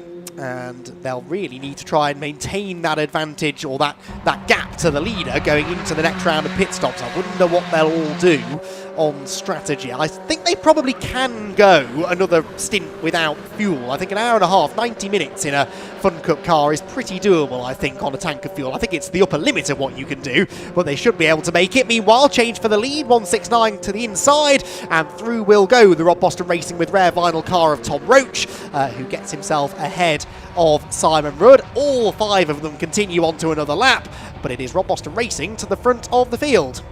Impressively so, yeah, taking it once again. These 5 have just been pretty consistently swapping and changing, haven't they? We've had a good few laps of the GRD car now leading the train, but for the first time in a little bit of a while, it's one of the Rob Boston cars who takes to the front once again. It's Rob Croydon behind the wheel for them, I believe, at the moment, as he now takes to the sharp end once again.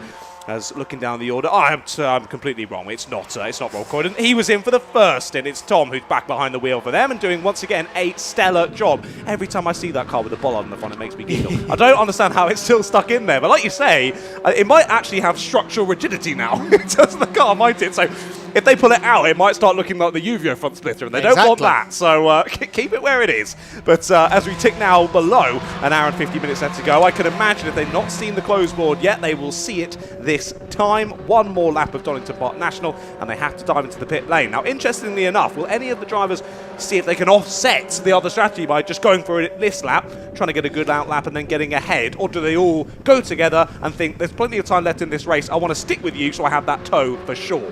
Well, here's your answer. The Rob Boston cars are going to split it, which makes sense. They're probably being serviced by the same team, or at least certain members of the team will be the same. Tropical Rocket Racing there being waved out right in front of the Rob Boston crew. Lapped car there trying to stay out of the way and managing to do so for the time being. But it is the 169 car then that has the advantage, and the first car to blink from this group is the 252. So that is Jason Baker handing over to James Riley.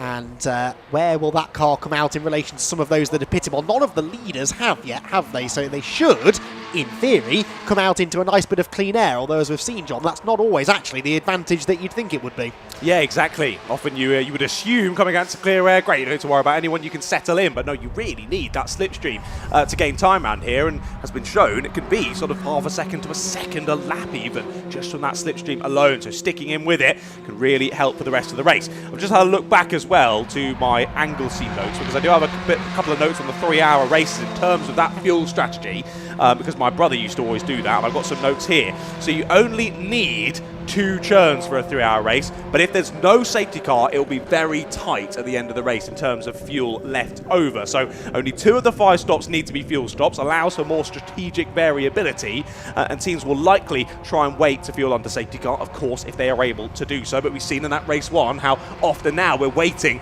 until the end of the window to bring a safety car out, so that might not play into the hands quite so much. And also, near at the end of the race, teams likely won't leave refueling until late, because if there is a late safety car, you can make up time and track position by not refueling on the pit stop. So we can imagine it'll be 2 pit stops out of the 5 with fuel on board for this race, and maybe if some teams use a bit too much fuel, might need a splash and dash late on. We will wait and see.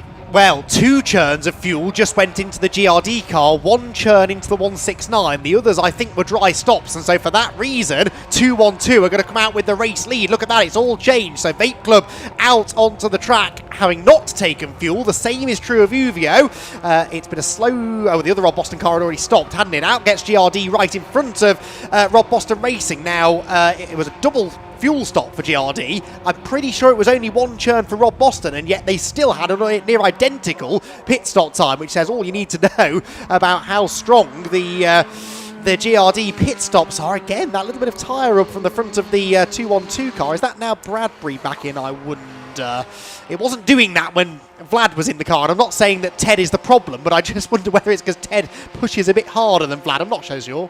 I think it's Vlad. Still think it's Vlad. Looking in the cockpit, we'll have to double check that as they continue on round, but I do think it is still Vlad behind the wheel. But yeah, again, the GRD team showing their prowess at those pit stops, especially when taking fuel on board.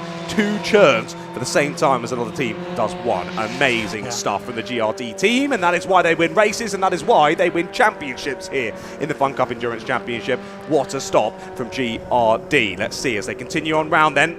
So we think we've got Chris behind the wheel of GRD, and then we think we've got Vlad behind the wheel for Vape Club, where we will double check that as and when we can. Yes, and I was waiting on an update then from Jamie about fuel. He was typing, but it hasn't come through yet, so I'll let you know. I presume that's what he's about to tell me. If not, start typing a new message, Jamie.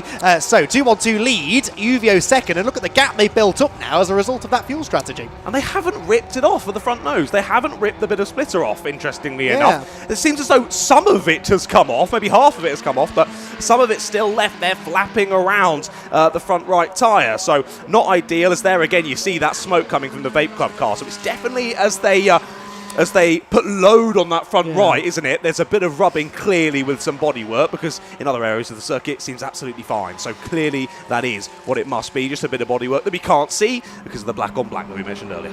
I also spotted the 252 Rob Boston car, which pitted a lap earlier than the rest, was still in the pit lane. They have battery issues, Jamie tells us, which they're working on. So a long pit stop for them, and they've plummeted, look, all the way down to 17th place now. Yeah, I did think it was a bit aggressive to take the whole front nose off just for the bollard stuck in the front. Yes. But no, it wasn't for that. So that makes all the sense then. Battery issues. I don't think I've ever heard of that one on a Fun Cup car, battery issues, but there you go. It's a real shame for them, as they were properly stuck in with the top 5. They're on pace, having a really nice race, and both of the two sister cars would have been in the top 5, and like we say, potentially could have helped each other out. We didn't see that from that stint, but potentially later on the race could have helped each other out. Well, the 252 out of contention now. What a shame. Although, could still help their teammate out if they get back on track later. We have seen that, haven't we? This then for the race lead. This is Fabulous Randaccio back in the 403 car, and he gets himself ahead of Vlad Vasiliev. So, key stint here. These two cars did not take fuel at the last pit stop. The 3rd and 4th place cars did. They are 13 seconds, 14 seconds back if you're GRD, from the leading 2. So the gap at the start of the stint, 14 seconds. What will it be at the end of the stint? Remember, Chris Devell is in the GRD car. He has lost 3rd position now to the 169, which is now in the hands of Rob Croydon for the 2nd time in this race. What is that gap going to be at the end of this stint of the race? We're 13 minutes away from, am I right? Yes, 13 minutes away from the next pit window. Maths never was my strongest suit, especially live on air. 13 minutes from the next round of pit stops. What damage can these two do now to GRD, who, remember, might now only need a splash of fuel a little bit later in the race, if any at all? Yeah, they might not need anything at all. This could be an incredible strategy. Although, forgive me if I misunderstood you here, the calculations you were going off before, they were Anglesey calculations specifically, or was that also, because Donington you'll use more fuel, I would imagine. That's a very fair point. I make them very occasionally.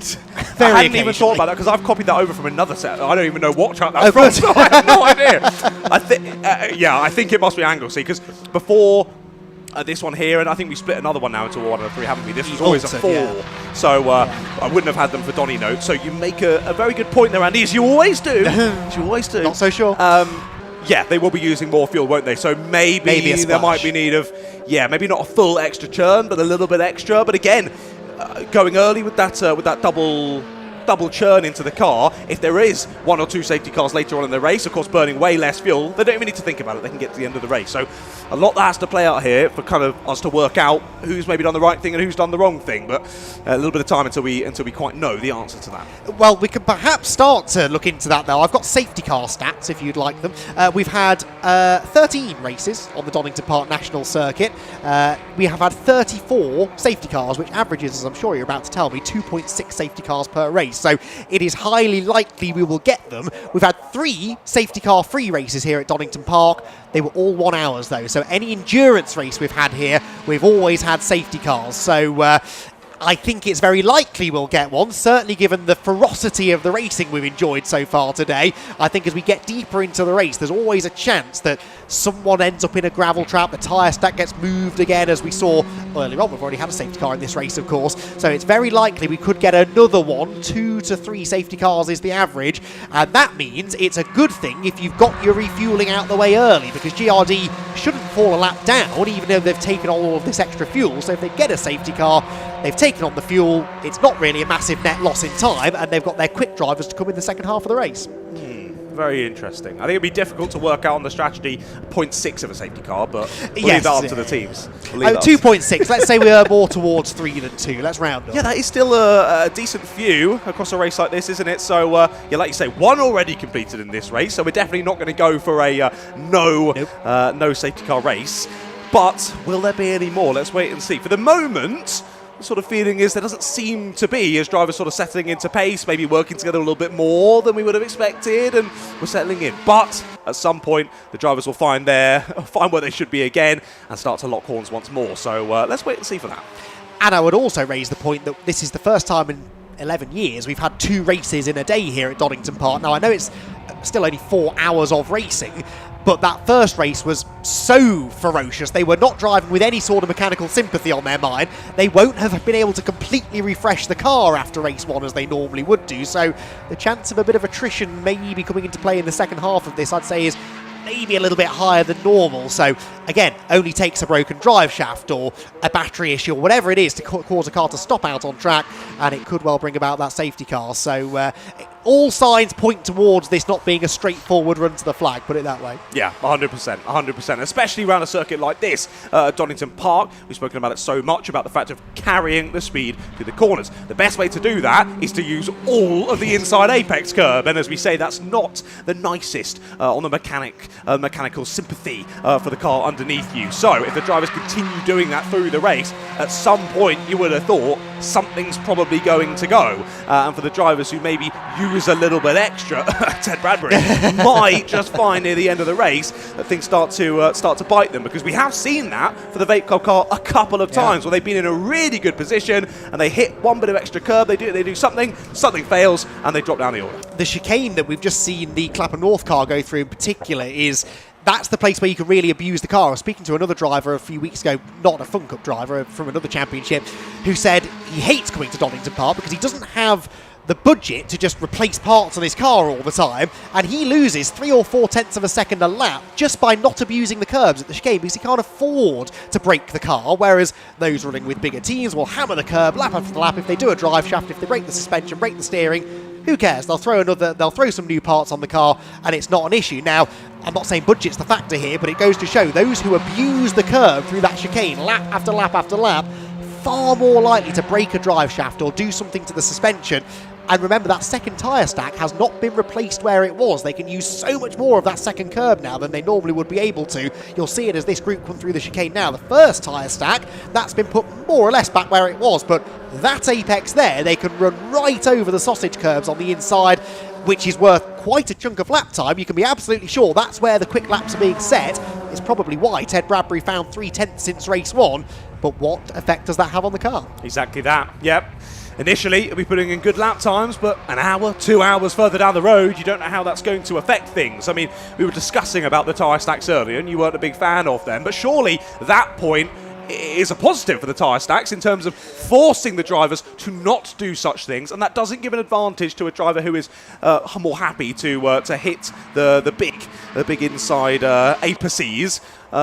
In terms of budget, in terms of trying to get their car to the end of the race, is that not a positive to the tyre stack?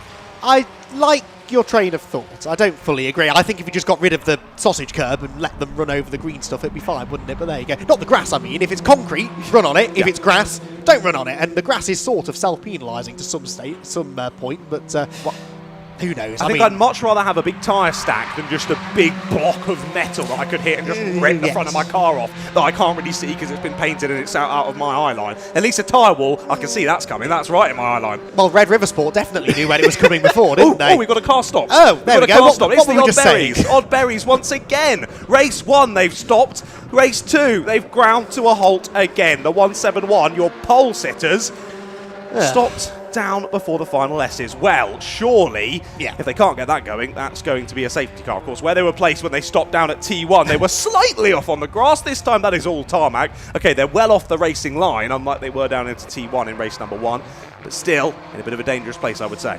I would definitely agree with that. I think that will be a safety car. It is not, though, Simon Lidson in the car this time. It's Alicia Day, so that's the first time it's broken and it's not been Simon who's had the misfortune of dealing with it. So Alicia stuck in the car, unfortunately, on the exhibition straight, and yeah, that's going nowhere under its own power, is it? So I suspect a safety car is incoming. We are 5.5 minutes away from a pit window, so to your point earlier on, yes, we tend to wait until the end of a pit stop window to throw a safety car, but if you need a safety car before the pit window and it happens to run into it, well, that's just tough, unfortunately, and that could give some teams an opportunity to play with the strategy. It really could here, and as we say, with the double early churn from GRD, a nice lengthy safety car would really play into their strategy. So let's see how that continues on. There's still lots that could change in this race. Don't go anywhere, ladies and gentlemen, as I think were you about to point out the fact that they were on the inside of the circuit coming up to the stricken car. Thankfully they do manage to move out of the way. But you would have thought there, Green Heath didn't really need to move over to defend because they should have been going into the yellow flag zone. But anyway, they stayed as they were and they avoided the parked car, so all is positive. Yes, I actually thought for a moment the car had gone, but it was further down the straight than I realised. So anyway, this has been a good battle, hasn't it, whilst we've been wittering on. This is the PLR Uvio car battling with Green Heath. Green Heath, remember, second in the championship. This is not for position, sadly. Green Heath are in 6th position. The Demon Tweaks car, though, is in 7th. The PLR Uvio car is a lap down on these two. As we go safety car, so it matters little. The safety car scrambled for the second time with the 171 car off at the side of the road, and things are about to get quite lively, I think. Now, it shouldn't take too long to move that car. A quick tow back to the pit lane. It's not a long way to go, but the chances of this bleeding into the pit window are still, I think, quite high. Indeed, indeed. I guess it depends what's broken on it as well, True. in case if they can drag it back, or whether they've got to get it on the low loader. We saw as well the Axiometrics car. That isn't going anywhere anytime soon. It was up on the trailer, ready to go home. So that's a shame, the Axiometrics car. Lots of things off of the car as they've loaded it on. But a shame, the 103 will not be making it to the checkered flag in this one. But yes, we go to safety car then for the second time in this second race of the day here from Donington Park in the Fun Cup Endurance Championship. And yeah, Alicia, wasn't it? Yeah, Alicia Day still stuck in the car down there, heading towards the final S's. Looks as though, I think the safety car did pick up the lead as though. So once again, big shout out to everyone behind the scenes at BRSCC for getting all of that sorted very speedily. And as we say, hopefully it won't be too long until they're able to get the 171 out of harm's way. But honestly, my heart does go out to that team. They have not had any luck here today at Donington Park, and I hope that they've used all their bad luck today, and the rest of the season will be without issue. But we shall wait and see if that does happen. Plenty of season still left to come. Now, have they picked up the leaders? The 403 is there. They've now got the seed data between themselves and the Vape Club car. As I try and meander my way back to the live timing, it was the 403, of course, who was in the lead. So they now have a back marker between themselves and the Vape Club car, but not that that will be too much issue. 2.5 minutes then until we go into the next pit stop window. I think, as you said, I think that this will move over into the next pit stop window, which could create chaos down in the pit lane. That's going to be very exciting. Well, before we see all the cars heading back down into pit lane, I believe Jamie is ready in the pit lane. We'll hand down to him. Thanks, John. Hopefully it won't be chaos, but Tim and I are going to go for a little bit of a wander and give John and Andy a bit of a break, because they have been doing a fabulous job, but I feel it's time for them to both tuck into their 3-course meal that I provided them at lunchtime. Look who we found, Mr. Stuart Lyons. Welcome back. How are we doing? Yeah, ready to get back in. It's running all right, mate. Top 15. It's going all right. I know, yeah. I mean, Christ almighty, I've never driven one of these before. They're difficult, aren't they? But yeah, it's a bit alien to me, but I'm getting used to it. I'm not the lightest guy out there, and I'm well, I thought I was the oldest, but my teammate's older than me, and he's faster than me. So yeah, that's good. Well, you say you haven't driven one of these before. That's a slight porky, because you've been out on a couple of other occasions, haven't you? Yeah, it was a long time ago. Yeah. I mean, Christ, I've been in the pub since then. I must say, though, that the championship organisers are doing a spectacular job.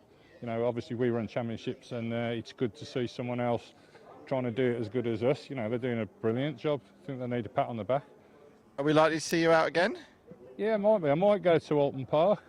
Okay. If I get free time. We've got a bit going on with obviously work and the little one. He's racing all around Europe with the karting and that. So yeah, if I can get one in, I'll get one in. I'll be glad when he can get in one, because he'll be a lot faster than me. That would be good to see Stuart and Finley out there. Thanks a lot, mate. That's Stuart Lyons, who's partnering Brian Heary in the 225 car. Riley's just getting himself ready, so let's have a word with Mr. Rudd. Hello. Nice day so far. Busy first race, wasn't it? Really busy first race, really busy second race for me, actually. I found someone with a racing brain in Tom Roach, and we just, you know, he understood the assignment. We just had to chase down Flad and Fabs, I think, or Farkini, wasn't it, who were working together. So, yeah, it was good fun. Do you need some shades for Vlad's new wrap? It's much easier to spot, isn't it? It's a really nice wrap. To be fair to him, it's a really nice wrap. But, yeah, safety cars work in our favour, so this is nice. Don't know what happened to the 171. We're not too sure. I asked Abby the same question earlier. Balance-wise, how's the car? Yeah, okay, we've got a splitter on it, which is better than we had at Anglesey. So, yeah, I haven't had to tell anybody off for not for giving me a car with no splitter, which is handy. So, yeah, that's all right. Same strategy as usual? Ish. The strategy's to win, mate. But we just, just got to keep going, haven't we? We're what's this, the halfway stage of the season? So, yeah, we'll keep giving it a go. And it's Fun Cup, isn't it? It wouldn't be the same if it was just boring. Yeah, true. Do you want to do your little message to the kids at home? Do I? Hello, Max and Mia. And I've got Dave and Laura watching there at the Superbikes, and they've got a Simon Rudd Racing top on. And they've been spotted by, a few of the fan club. So, yes, hello, everybody. That'll make them happy, thank you. Well, they've clearly got their priorities wrong if they've gone there. I should say hello to Gina as well, actually. Yeah, I suppose you want to say hello to the wife, yeah. Yeah. Well, I hope to speak to you later anyway. All right, thank you, mate. Cheers. That's Simon Rudd from GRD. Let me pop down to Red River and see if I can have a word with Bon, if that's all right. A quick word with Bon very, very quickly. Because, Mr. Grimes, you had a bit of an argument with the tyre stack. I did. I outbraked myself into the chicane and went a little wide. High consequence, small mistake, but really frustrating. Are your hands okay? Because obviously it would have wrenched the wheel as well, probably. Oh, no, that was all okay. Yeah. No, it looked more spectacular than it was, but it was, yeah, it's really frustrating. I just let the team down, let the boys down. That's the problem. Well, as we both know, it's the joys of motorsport, isn't it? But apart from that, it's been a tricky season, but the car's been going okay. Yeah, the car's good, and we're enjoying it, and we're going to, see out the race and have a bit of fun. So, yeah, we'll enjoy it. Fantastic, thanks a lot. As the lights go out on the safety car, it's back to Andy McKeon and John Ratcliffe as we go green flag. Perfect timing. It's like he's done this before, isn't it? Jamie Peters-Ennis with his finger on the pulse. The cars are released and the race gets back underway. And also, splendid work by the marshals. The pit window is open, but we've gone racing just as it opens. So we won't have that massive influx of cars into the pit lane, hopefully, which will certainly give Jamie a reason to be happy. So race continues then with UV Hoffman's Motorsport leading, Vape Club in second, and the Rob Boston Rare Vinyl car third. GRD we just saw in the middle of the pack off fourth, but remember they had that extra fuel that they put in at the previous pit stop. They lost, well, they were 14 seconds off the lead at the time. They are now 5 seconds off the lead, and this time around I suspect they can pit and put Riley Phillips in the car. So really big net gain for GRD. If they end up winning this race, John, I think we could quite confidently point to the timing of that safety car as one of the big factors. 100%, exactly. That is played into their hands really nicely, not only with the fact of who is behind the wheel of the car at the time the safety cars come out, but also the fact that they've done that early double churn, and thus, of course, they've been able to use a lot less fuel under that safety car, but also they're running sort of, in terms of with the drivers and where they are in the race at the moment, this should be their slowest stint. They're also being able to do their slowest stint with the highest amount of fuel on board, so when they get to the quicker drivers later on in the race, they'll have less fuel on board, they thus should go quicker. Vape Club in, GRD in, lots of people in, John, but mainly we need to focus on that Vape Club car. Are they fueling? Answer yes, one churn is ready. In also Comuvia, well spotted, I hadn't seen that. They are also putting, I think that's 2 churns. Yes, double fuel for Uvio. That should get them through to the end. There is the GRD car, though, a dry stop as anticipated. They're the best in the business at these. They can get this car turned around quicker, I would say, than any other team, and they're going to come out long before those that are now taking fuel. So there, visually, is the advantage of that early double fuel. Uvio are still double fueling. Look, they haven't even finished the fuel, yet alone started the driver change. A massive game for GRD. Indeed, huge game. We've just seen Vape Club head out of the pits then, so they will rejoin in effectively second position. You can see there as Uvio do head back out. I think they've only not ripped that bit of splitter off because it's attached to the towing eye on the front as well, or the bits that hold on the full bonnet, I should say, not the towing eye. It looks a lot like a towing eye, but it is. Anyway, ignore me. Either way, that bit of crucial part of the front end is holding that bit on. So I guess they've thought, well, it probably isn't going to come off, so we'll just leave it there. It isn't going to get stuck under the wheel, so shouldn't hurt things too much. But of course, we heard there from Simon, and he was saying how positive he felt with the rest of the team, handing him a car over that had a full splitter on board. Sadly, the teammates at Uvio couldn't quite say the same thing, could they? That has been destroyed over the first stint. But it is often UVO who tend to lose a front splitter here and there, and they always drive around it. They're always still on pace, and they always find themselves up at the sharp end near the end. So I don't think it's going to come to matter to them too much. Yes, I don't think they're all that bothered, are they? That car should still be quick enough to be a factor, but massive loss of time. They're now going to be really hoping for another safety car in the second half of the race to bring them properly back into it. So UVO then back out onto the circuit. Greenheath with fuel as well. Did I say single or double fuel for Vape Club? I think single fuel, didn't I? Yeah, that would make sense. It was a very quick pit stop compared to UVO. Greenheath, I'm going to guess this might have been a double. Double fueling now, though, I think will get you to the end. Just under 90 minutes, even with the higher fuel burn here at Donington. I think that should be okay. If you brim it here, should be able to get through to the end without having to fuel again. The trouble is, without a safety car, all of these teams that are refueling now are losing huge chunks of time. It didn't actually look like the speediest of driver changes, that for Greenheath either. They're losing time here, and their second place in the championship might start now to come under jeopardy, because they're going to be, I'd say, 2/3 of a lap down on the lead now. Yeah, all you need to do there is put the stop that we saw from GRD side by side with that stop from Greenheath. You can just see the worlds of difference between the team and working together. You saw once Riley got in, I was amazed at how chillaxed Riley was getting in. Literally just popped a leg in and slowed himself down into the seat. Right, guys, I'm ready to go. Team was straight in. Bomb, belt's done, door closed, go.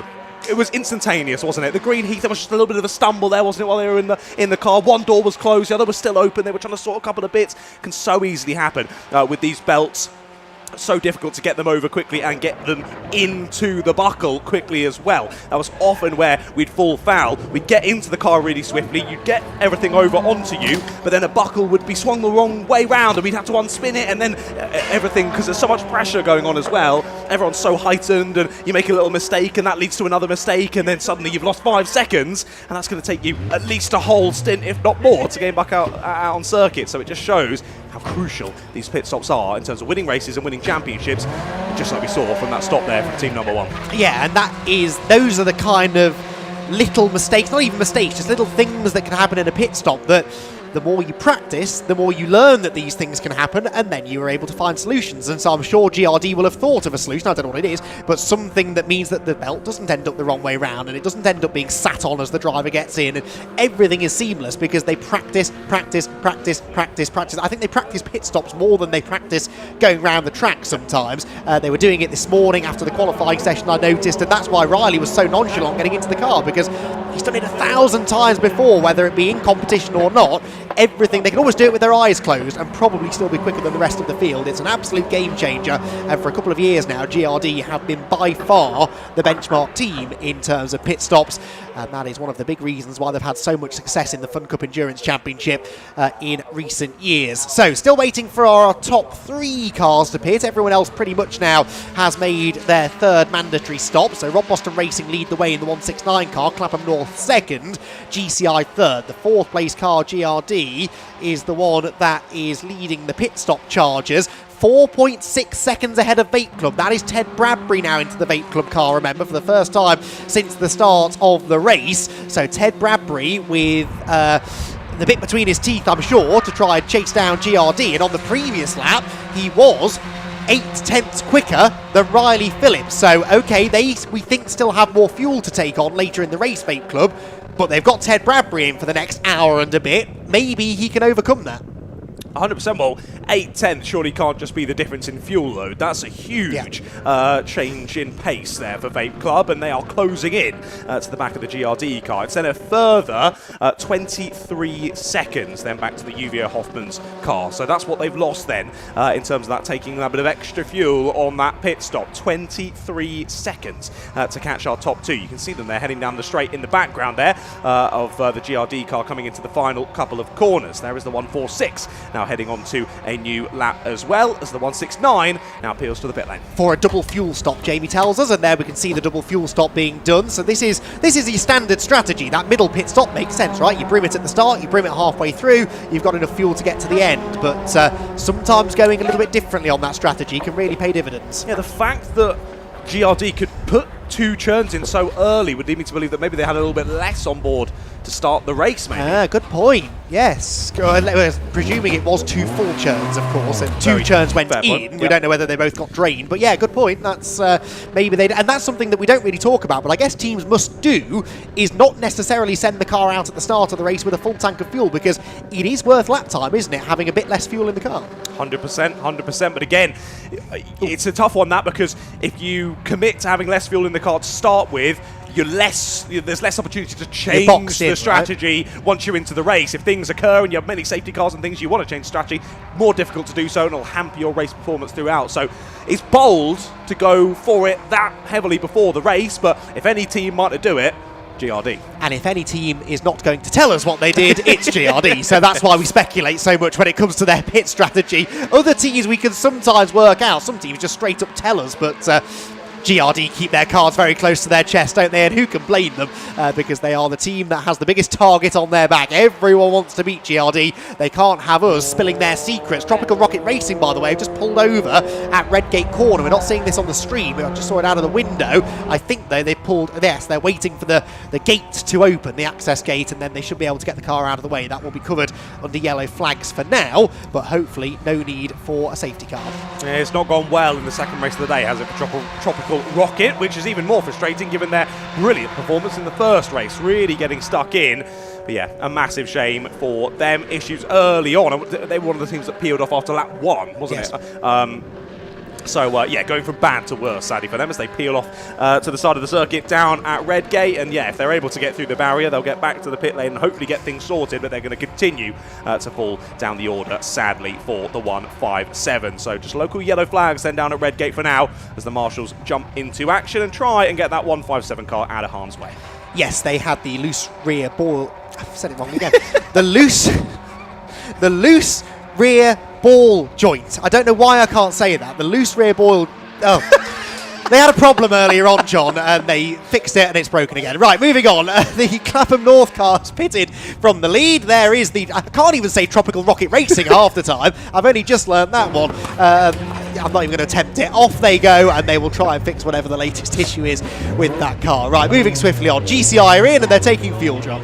They are indeed. I want to see you say the name and then Not the a issue chance. that they had.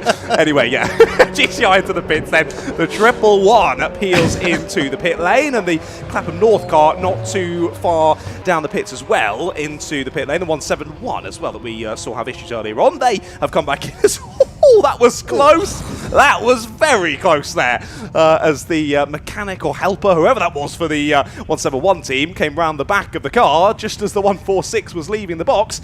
They just about managed to avoid each other. Back out onto the circuit then comes the 146, and GCI following them out as well. It seems as though it might be more issues for the 171. Of course, Mrs. Day stopping out on the circuit only a few moments ago. So there you go, they are back out on circuit, so good to see. Out of the pit box they go. It was just a bit of a longer one. I think maybe just double checking, triple checking. Everyone happy? Cool, right, let's send them. Out they go back out on circuit. Of course, the 177, the Odd Berries car, going to be quite a distance down. What actually is it as they peel out of the pit lane? It is 13 laps down from the race leader, but other teams having an even worse time of it. But Team Viking and Ursus Capital Racing are in the pits at the moment. They're 19 laps down. Sunoco are out on circuit once again. They're 21 laps down. Tropical Rocket Racing we just saw peel off down at T1. They're 23 laps down. Red River Sport 26 laps down, and Axiometric 67 laps down. And they're on the back of the trailer, so that number will just keep getting bigger and bigger. Don't mute me. Don't mute me. Unacceptable behaviour. Right, we're about to have a battle for the race lead. GRD and Vape Club are separated by only 7/10 of a second, so remarkable pace this from Ted Bradbury. He was what, 5+ seconds, I think, adrift of GRD, and he is about to catch...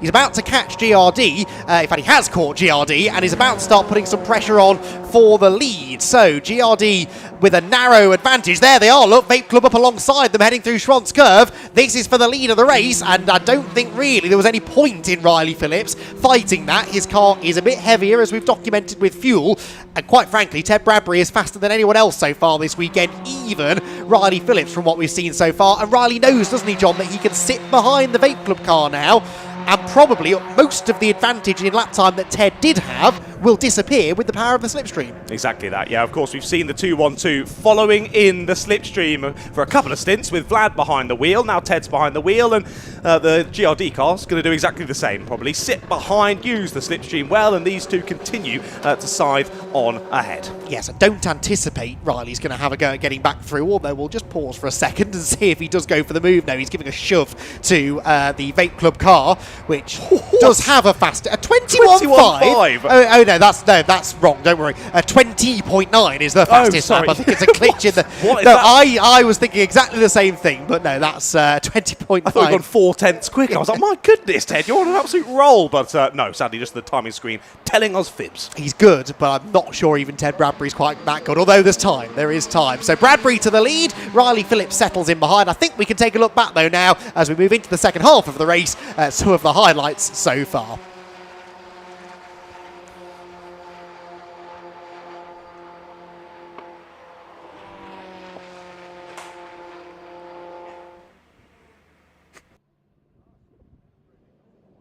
So the race got underway with the 171 car of Simon Lidson on pole position, his race having lasted only a few seconds in race 1 when he came out of the pit lane and had a mechanical issue. This time had the pleasure of leading the field to green. It was the 169 car, though, that came round the outside of everybody to get the lead into Redgate Corner. The Rob Boston Racing crew, both of their cars actually being drawn on pretty good grid positions and both able to battle for the lead in the early stages. The 209 FNS car was also in the lead group, as remarkably was Abby Eaton in the Clapham North car. Having started 10th, she was 3rd at the end of lap 1.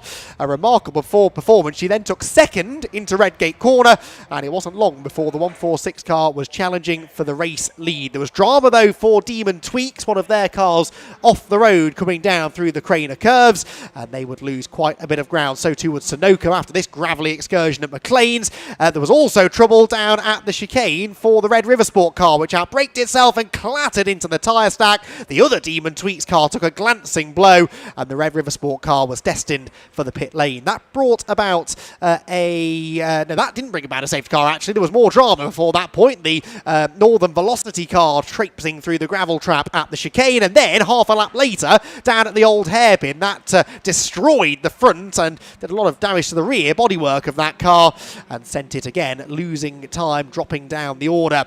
Uvio were up into the mix pretty quickly in this one, having been drawn deep in the field. It didn't take them long to get into the top half dozen or so, and they were able to get past the Clapham North car. They weren't the only ones. The 169 and 109 cars were both still in the mix at the front of the field, with the 109 car sweeping round the outside. Ted Bradbury had also got the Vape Club with EDF car into the leading group. So too, though, were GRD, having started 8th on the grid. As soon as Simon Rudd got into that car, it moved up into the lead of the race. It was a 5-car battle heading towards the end of the opening hour, with the 169 car leading at this point. The 169 trading positions regularly with its Rob Boston Racing teammate car, the 252, all the while sat behind the Simon Rudd-driven GRD machine. Eventually, just before the pit stops, the 169 car was able to get through into the chicane ahead of GRD. Uvio and Vape Club having dropped to the back of that group. There was a little question mark over some drama for the 212 car, a bit of smoke emanating from the right front corner, but it didn't seem to be slowing them down any. They did, though, fall back behind Uvio after that second round of pit stops had been completed. There was an entertaining mid-race battle between Greenheath and the 249 Demon Tweaks car. These two both battling inside the top 10. They were a lap ahead of the PLR Uvio car at this point, but the 3 cars circulated together for a number of laps. Greenheath in the end getting the better of Demon Tweaks in the battle for position, although Demon Tweaks back ahead actually after the last round of pit stops. Those two still together on track. Then there was more trouble for the 171 car. Eliza Day pulling over at the side of the road. That did bring about a second safety car period of the race just before the last round of pit stops, after which Tropical Rocket Racing suffered another issue and pulled over at the side of the road at Redgate. Then after the most recent round of pit stops, GRD had inherited a 5-second lead over Vape Club, but Ted Bradbury took no time at all really to catch and pass GRD, and he leads the race with an hour and 10 minutes still to go. So Vape Club with the advantage, but John, exactly as we sort of predicted really, Riley Phillips more than capable of sticking with him now that he's got the toe, and we know there is a fuel advantage here for GRD. We're fairly certain that Vape Club will need to take on fuel between now and the flag. That will lose them time in the pit lane, so it's an uphill struggle from here, isn't it, to beat GRD? Yeah, exactly that. It's very much a strategic game at the moment, isn't it, between these two, and Riley will be, well, he will be very well aware of that anyway. And even if he wasn't very well aware of that, he'll of course have the comm system in, and they'll be able to tell him everything that he needs to know while out there on the circuit. So he will calmly sit behind the Vape Club car, I think, here, work together with them as they continue to try and draw further into the lead of the race. Uwe Hoffmann's Motorsport officially in 7th place now after that round of pit stops that, of course, we just enjoyed a few minutes ago. And trying to work out quite how many seconds between them now as they head on to a new lap. Had spotted that bit of wayward, I imagine that's a piece of car, piece of bodywork, and there's a number of pieces down there. That's, of course, on the exit of Old Hairpin as they then head sort of back up the hill, as you would say. Up through under what was Starkey's Bridge, and then through Schwantz Curve and into McLean's, of course. So it's up through sort of Schwantz Curve, really, where all that bodywork is. We'll soon see it again as our top two head on through that section of the circuit once more. You saw them sort of move to avoid it as they headed through that section last time, so the driver's well aware of it. I think probably it will stay as is. Not directly on the racing line at the moment, so no real need for any safety car period or anything to clear up that bit of bodywork. We stay as we are then. Half a second between Vape Club and GRD as they head on to a new lap of this race. And speaking of which, that is on to lap number 74 of racing action so far in this 3-hour race. 1 hour and 50 completed, and just less than 1 hour 10 still left to go.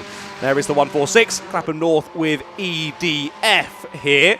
They're closing up to the 109, that is. So no, the 109 has overtaken them. Thank you for letting me know in my ears as well. Sorry if I missed that on your screens, but they have switched around then. So the 109 FNS Morpheus getting back up into the top 5. So they've got a couple of seconds then to catch GCI.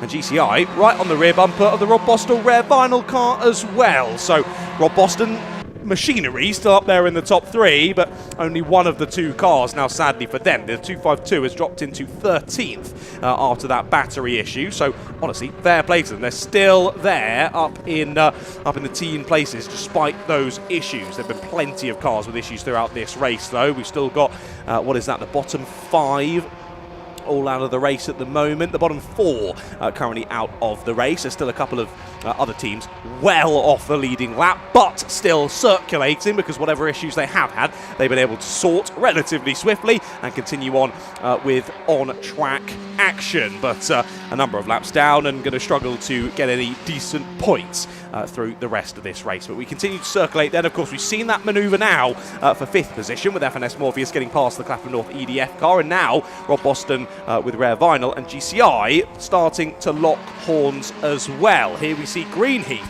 now coming down the crane curves just behind the Lee Tech car. So these two on separate laps. I was just trying to spot as well the car they're chasing. That is Seed Data again, a team not on the lead lap in this one. So Greenheath currently finding themselves all on their own there in 8th place. They've got about 7 seconds to find to catch UVO Hoffmans, and they've got about 3.5 seconds ahead of Demon Tweaks in 9th place. Not a bad place to be for Greenheath, of course, taking another Masters victory in the 1 hour race earlier on today. For the moment, they're currently sitting 3rd in the Masters. You can tell that by the pink on the left-hand side adorning their number on the timing tower on the left-hand side of your screen. Now, you might think, hold on a second, they're the 5th car with a with a pink number. I'm suddenly colourblind in the commentary box.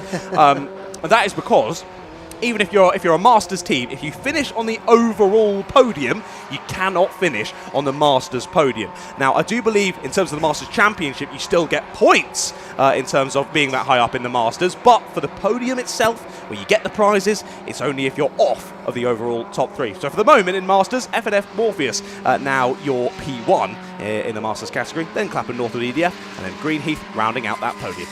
Indeed so. Now, UVO Hoffman's Motorsport are going up the inside of Clapham North here for 6th position. Only 6th position. They've lost a lot of track position, haven't they, with that last round of pit stops? They double fueled, didn't they? They did double fuel, that will be why. But because everyone was so close together after the safety car, they lost a chunk of positions as a result of that. And so, yeah, it was a costly mistake, unfortunately. Or not mistake, but a costly moment in the race for them. There's also been potentially a significant moment at the front of the field. Nothing's happened, per se. But Ted Bradbury is now 2.7 seconds clear of Riley Phillips, which means he's broken the slipstream. He's now, as soon as he broke the toe, he started taking 5 or 6 tenths of a second a lap out of GRD. That's what he needs to do, because we anticipate a longer pit stop coming for Vape Club. If he can build a 6 or 7 second lead, then maybe, just maybe, that might be enough to counteract the longer pit stop. So this could be really significant. Is it my turn to mute you now? But I say it unintentionally and with a heavy dose of irony.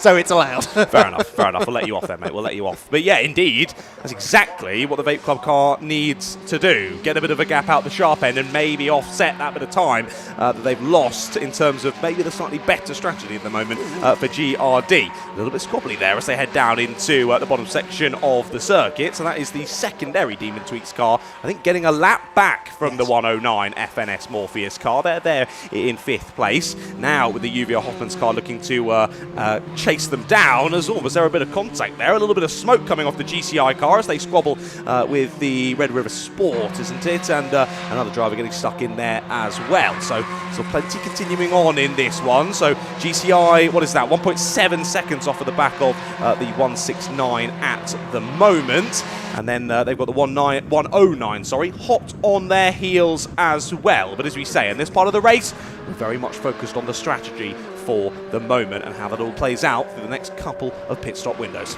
I don't think I've mentioned GCI Racing in this race, not once. Maybe as I've run down through the top 10, but they've just sort of flown under the radar. To be fair, I don't think I've mentioned the 109 car since the opening 10 minutes of the race either, so they've both done really well through that little strategic play in the middle of the race to get not only further up the order, but inside the top 5. Really good stuff from them. Greenheath 8th after that slow pit stop, but not a million miles off the back of this group. Really, everyone from 3rd back to about 8th or 9th are all sort of within sight of each other, aren't they? So there's definitely the potential through the next round of pit stops, which is only 3 minutes away, for that to start changing once again. In fact, there is the Greenheath car. They are 4 seconds behind Clapham North, and on the previous lap they were nearly 2 seconds quicker than them. George Grant now, of course, back into the Clapham North machine. Greenheath have got, I think, a couple of quite quick cars to work with, Seed Data and Leatech by the looks of it, hence why they're running quite quick lap times. Indeed. Now, I said about earlier the potential of teams not wanting to leave that final fuel stop till the last pit stop, just in case there's a safety car and you can make up time by having no fuel on board. But given the current strategy of the Vape Club team, with, at least on our pieces of paper, saying that Ted will double stint, so you would think that they wouldn't fuel in this stop to get him a nice speedy stop back out on circuit and continue trying to build that gap at the sharp end through a whole nother stint that then they will hope will allow them to get that extra fuel churn on board, ready for the final stint, and then basically sending Vlad out and saying, get the pace in that you can and see what you can make of this. So yeah, we shall see. Only a few minutes to find out then, only about 2 minutes until we go to this next pit stop window opening up for us. And I'll be very interested to see what Vape Club decide to do here. Do they stick the fuel in and then just carry on to the end of the race, or does Ted continue on low fuel mode, trying to get as much pace out that car as possible, then fuel up, ready for Vlad's final stint? And do they even consider swapping the driver order? I mean, Vlad in for the final stint could work. As I said, Vlad is quicker now than he was, and remember earlier on he's stuck with the UVO car, even having been overtaken by it. So maybe there is an argument to say that that he could get the job done, but I think they would have liked to have given him a lead to protect rather than a carrot to go chasing after in the shape of GRD. It's going to be fascinating to see what happens. Jamie tells me that yes, Vlad is not getting ready to get in the car. I just asked him the question whether they were definitely double stinting Ted. They are, it would seem, so that's the plan. Vlad is going to have a job to do though when he gets into the car later. With that in mind then, if I were that team, I think I'd be leaving that refueling till the last stop. You want to give Vlad as much of a chance of coming out in the lead as possible, right? 100%, 100%. Leave it until that final pit stop window. And Ted is doing what he needs to do. He's just popped in another 20.9. That time it wasn't lying on the top part of our screens. I mean, it was in terms of the fact of it still wasn't their fastest lap of the race, but only not 89 thousandths off of Ted's already personal best and fastest lap of the race, and now lap record here at Donington Park National. So Ted is on it, isn't he, in this stint, doing everything he needs to try and grab another race win for his team. Can they do the double here today at Donington Park?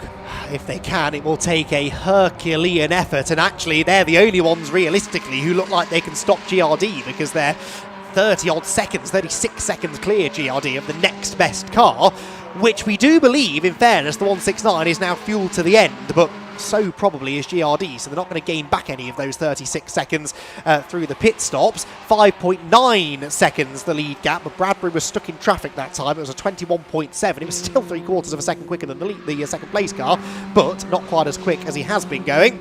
He'll be desperately trying to pump in some qualifying laps for this stint, the remainder of, and the next half an hour after. Now, in fairness, they can stretch his stints right the way to the end of the pit window, so Vlad might end up with only about 18-19 minutes in the car at the end in which to defend. So a lot can still change with another half hour in the car here, potentially 40 minutes in the car.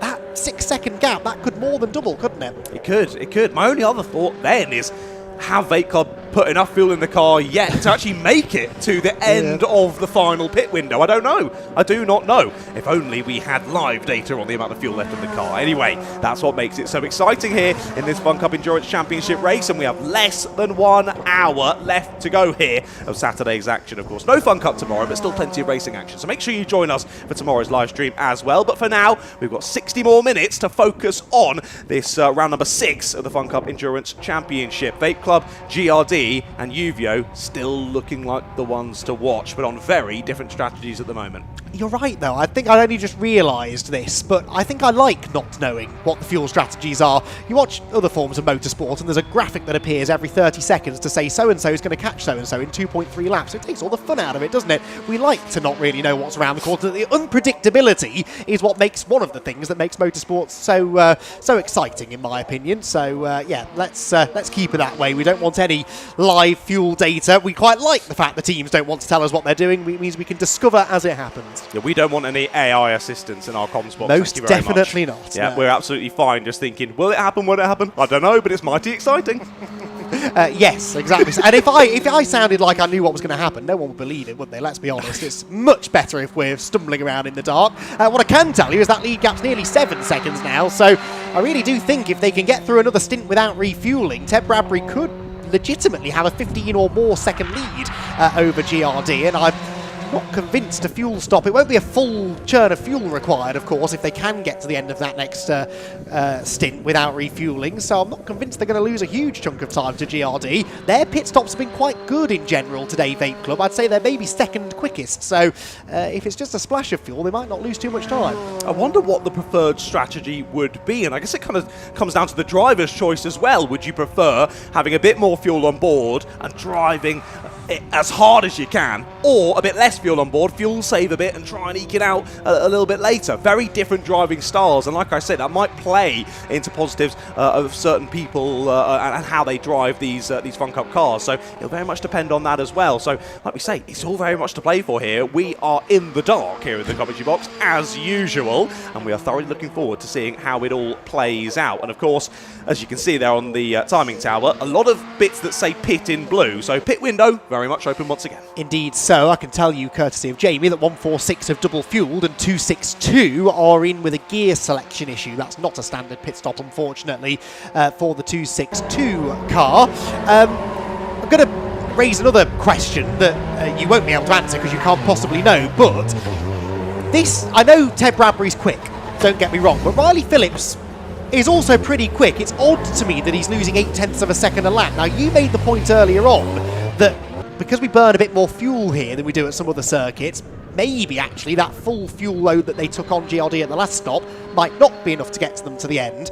Is Riley Phillips fuel saving a little bit here? Because I'm reasonably confident he could go quicker than this. Oh yeah, I think you're probably right here. I think there's a bit of fuel saving going on. I mean, Simon Rudd said he was going to come down and jump on the mic for a bit, so where is he when you need him? I know, We need yeah. him here to tell us what's going on. But he wouldn't tell us anyway, would he? Definitely not. But either way, that might be the reason why here, because of course we know that Vape Club have only done that singular churn. They are pushing towards the next pit stop, and Riley is absolutely going for it behind the wheel of the 212. But as we say, often difficult to sort of really tell the difference between Riley and Ted. They're both so on it in terms of overall pace. So for the Vape Club car to be gapping the GRD car quite so quickly, there's clearly got to be something else afoot. It was 6/10 last lap. It was 8/10 the lap before. So yeah, I think there's more to this. Correction, by the way, 252, not 260. That's my mistake. I couldn't read. Also, it's a drive shaft issue, not a gearbox issue. Jamie tells us. So between the two of us, we'll get somewhere close to the truth. 252 with a drive shaft. Now that's the first mention of drive shaft. I said it earlier on, didn't I? Hammering those curbs all the time. 252 have been a front-running car. They've been using all of that curb. They've been running quick lap times. Will they be the last to run into such issues? Yeah, and we've heard that the drive shaft issues are becoming more prevalent in the Fun Cup due to the addition of the Hankook tyres, because they're so much grippier, and thus when you come off of those curbs and the tyre suddenly grips up again, that causes said drive shaft failure. So I'm honestly, especially given the heat and how much the drivers are leaning on these cars, that's really the first talk that we've had of it all day so far. I mean, we saw Ted Bradbury, as I was saying that, all four wheels off the ground through the first part of the chicane, so no mechanical sympathy at all in mind there. He can't afford to drive with mechanical sympathy in mind. He's got to build a gap to GRD, but this is exactly my point. They've not been able to refresh the cars after race one, which was a bruising race to start with, and we're now getting into that final hour of a 3-hour race where maybe, just maybe, these things, the wear and tear can start to take hold. All I was going to say is, would you expect anything different from Ted Bradbury? No, not at all. I'd be disappointed if I did see anything different, quite frankly, but, I'm glad I'm not a drive shaft, that's all. Yeah, I can't say I've ever seen Ted Bradbury fuel saving. But you never know. You never know. Right, see it. But anyway, like we say, you've got to have your strategy playing into the strengths of your drivers, and that's exactly what Vape Club are doing at the moment, aren't they? Ted Bradbury can get fastest lap after fastest lap considerably, so you might as well play the strategy into that. That's exactly what they're doing. He's now 8.5 seconds clear of GRD at the sharp end. Has been consistently around sort of the mid to low 21s, of course, occasionally getting into those high 20s like we saw, but I'm honestly a little bit surprised as to quite how different the lap times can be lap on lap on lap. Of course, not only are you trying to put in good lap times, there's also some overtaking of back markers and things as well that could slow you up. But yeah, there sort of seems to be, I'd say, around a second different in this stint between Ted's fastest and slowest time, which doesn't sound huge, but to me that is a little bit surprising. It's not a particularly long lap either, is it? So yeah, for there to be a second in it is a lot, but it is traffic, I think, and because, there's that M word again, it's all about momentum. If you catch a lapped car in the middle of the old hairpin or McLean's or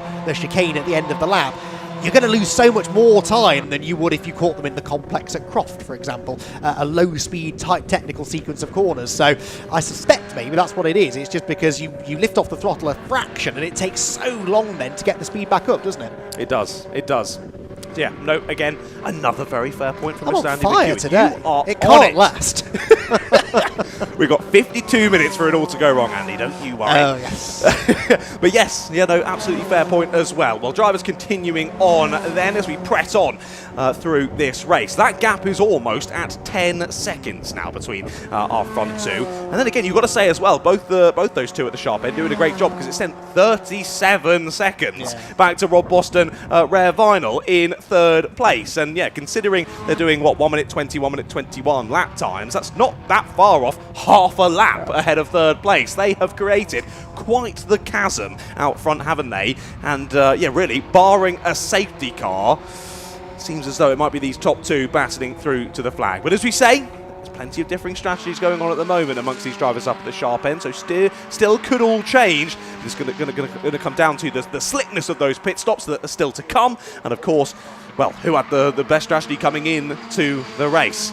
We'll wait and see. 2-1-2 continue to press on then. Ted, lovely double stint this as he continues to press on. What was he back down to? Yeah, another 21-2 basically on the previous lap. So again, down to a nice quicker one on that time. But he's had to get past a couple of back markers on this lap. Might be a bit of a slower one as he presses on to the end of this window as he continues on around what is a stunning circuit. I mean, we mentioned it bringing the stream in earlier on as to how much we both quite enjoy this Donington Park circuit. It is such a stunning circuit. Okay, the grass isn't as green as maybe it could be, but you can't put that on MSV. It has been very warm over the last few weeks, hasn't it?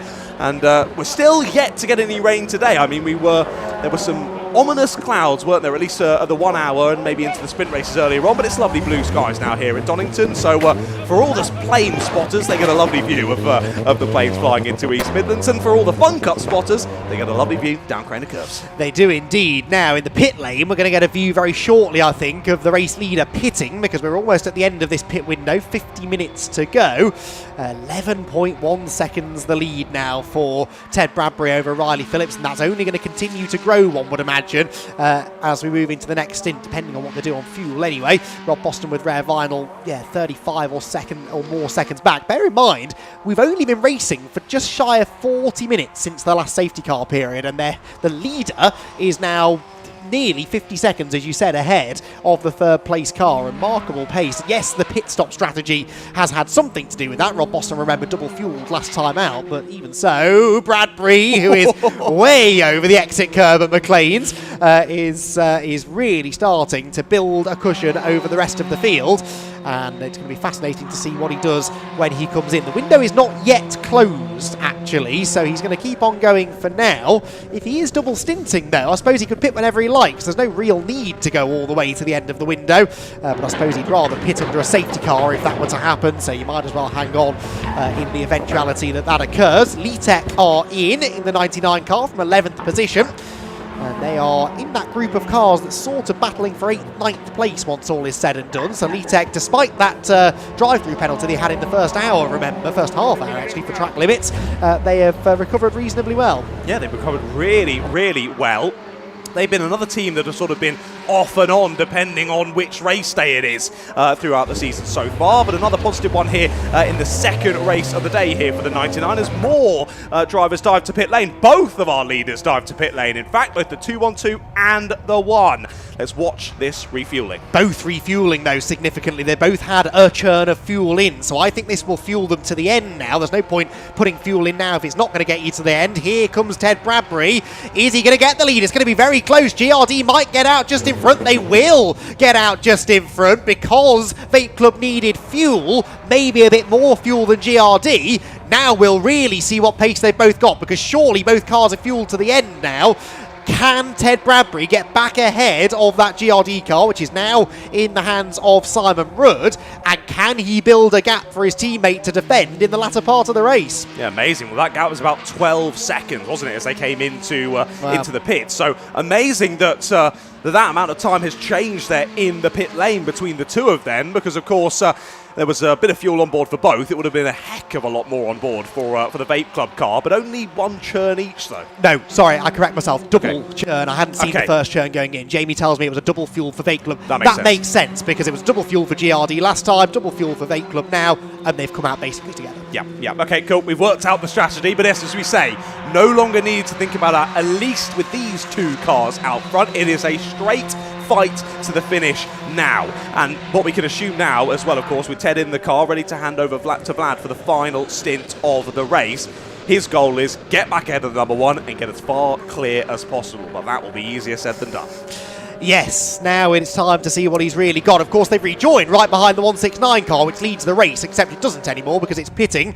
They won't need fuel, though, so they should have a quicker pit stop than these two. Of course, they're still going to be 20-odd seconds back probably, but they will at least gain a bit back from where they were. The margin then is 0.8 of a second, and we believe this is now a genuine fight for the win, with 46, just under 47 minutes to go between GRD and Vape Club.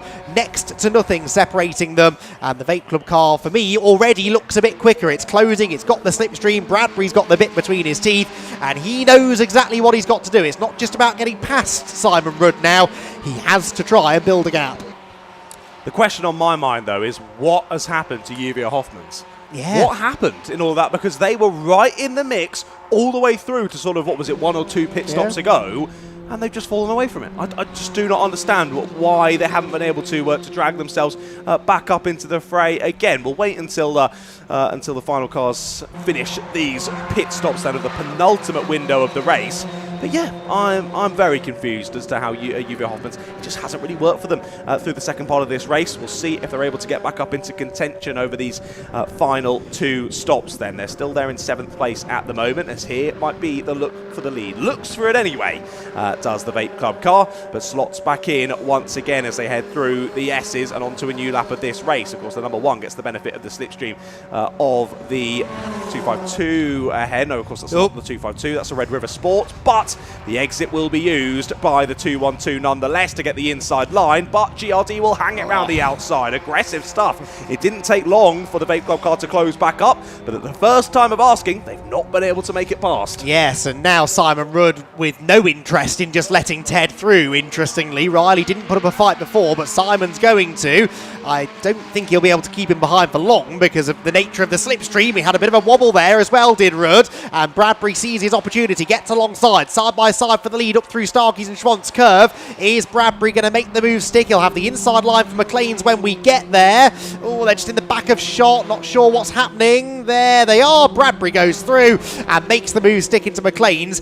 That's part 1 of the job done. That's, in a way, the easy bit, though, isn't it? Getting away from Simon Rudd will be a whole other challenge. Yes, that's going to be easier said than done. And Simon will probably look to re-overtake as soon as possible here to try and get it stuck in as they follow nose to tail, then down the back straight once again. And this time, Vape Club going to feel the need to defend. Down into the S's they go then. And GRD will pull out wide, open up the corner once more. The 212 doesn't, to be fair, and keeps them behind as we head on to another lap of the race. That was crucial for the 212. Just keep them behind. Don't allow the re-overtake as they press on down onto another lap of the race. And they're really trying to break the toe, aren't they now? As, of course, we mentioned earlier, the only job for Ted, break that toe and scamper off ahead. The only job for the number 1 is get back ahead of them and then make sure they lose as much time as possible. Let's see how it plays out. Yeah, but again, I would argue Simon doesn't need to pass him, really. He just needs to settle behind him, knowing that they should have a pace advantage, in theory, going into that final stint. Vlad will have to do the final stint as well, I think, otherwise he'll come a cropper with driver times, won't he? So he's going to have to get in. They can't just leave Ted in till the end. So, yeah, I don't think Simon needs to take too much of a risk here. Right, quickly, before this all kicks off again, let's head down to the pit lane. Jamie, I believe, has an interview lined up.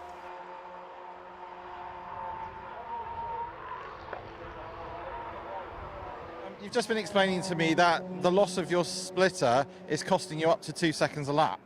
Yeah, absolutely. There was an incident early on which took part of the splitter, and then it basically weakened it, and over time it completely disappeared. And when you're running, we should have changed it earlier, but while you're running in the pack, you could hang on with the pack. But then when we pitted, we're out of sequence with others with fuel. We went into free air, and the toe is probably a second, and the splitter is probably a second. So on our own, we were about 2 seconds off. So that last stint was very painful. We've changed it now. We've just got to hope that there's a safety car and everything bunches up, and then we'll be in a position to fight. Because honestly, if we'd have left it without a splitter, even if there was a safety car and it all bunched up again, I don't think we would have been in a position to fight. We could hang there, but we couldn't actually drive at speed. So fingers crossed, safety car, come on. And it's been another busy day, but again, another cracking entry and tremendous racing out there. Oh, I really don't care now at this stage. It's just not worth doing anything. All right, thanks, bye. Bye.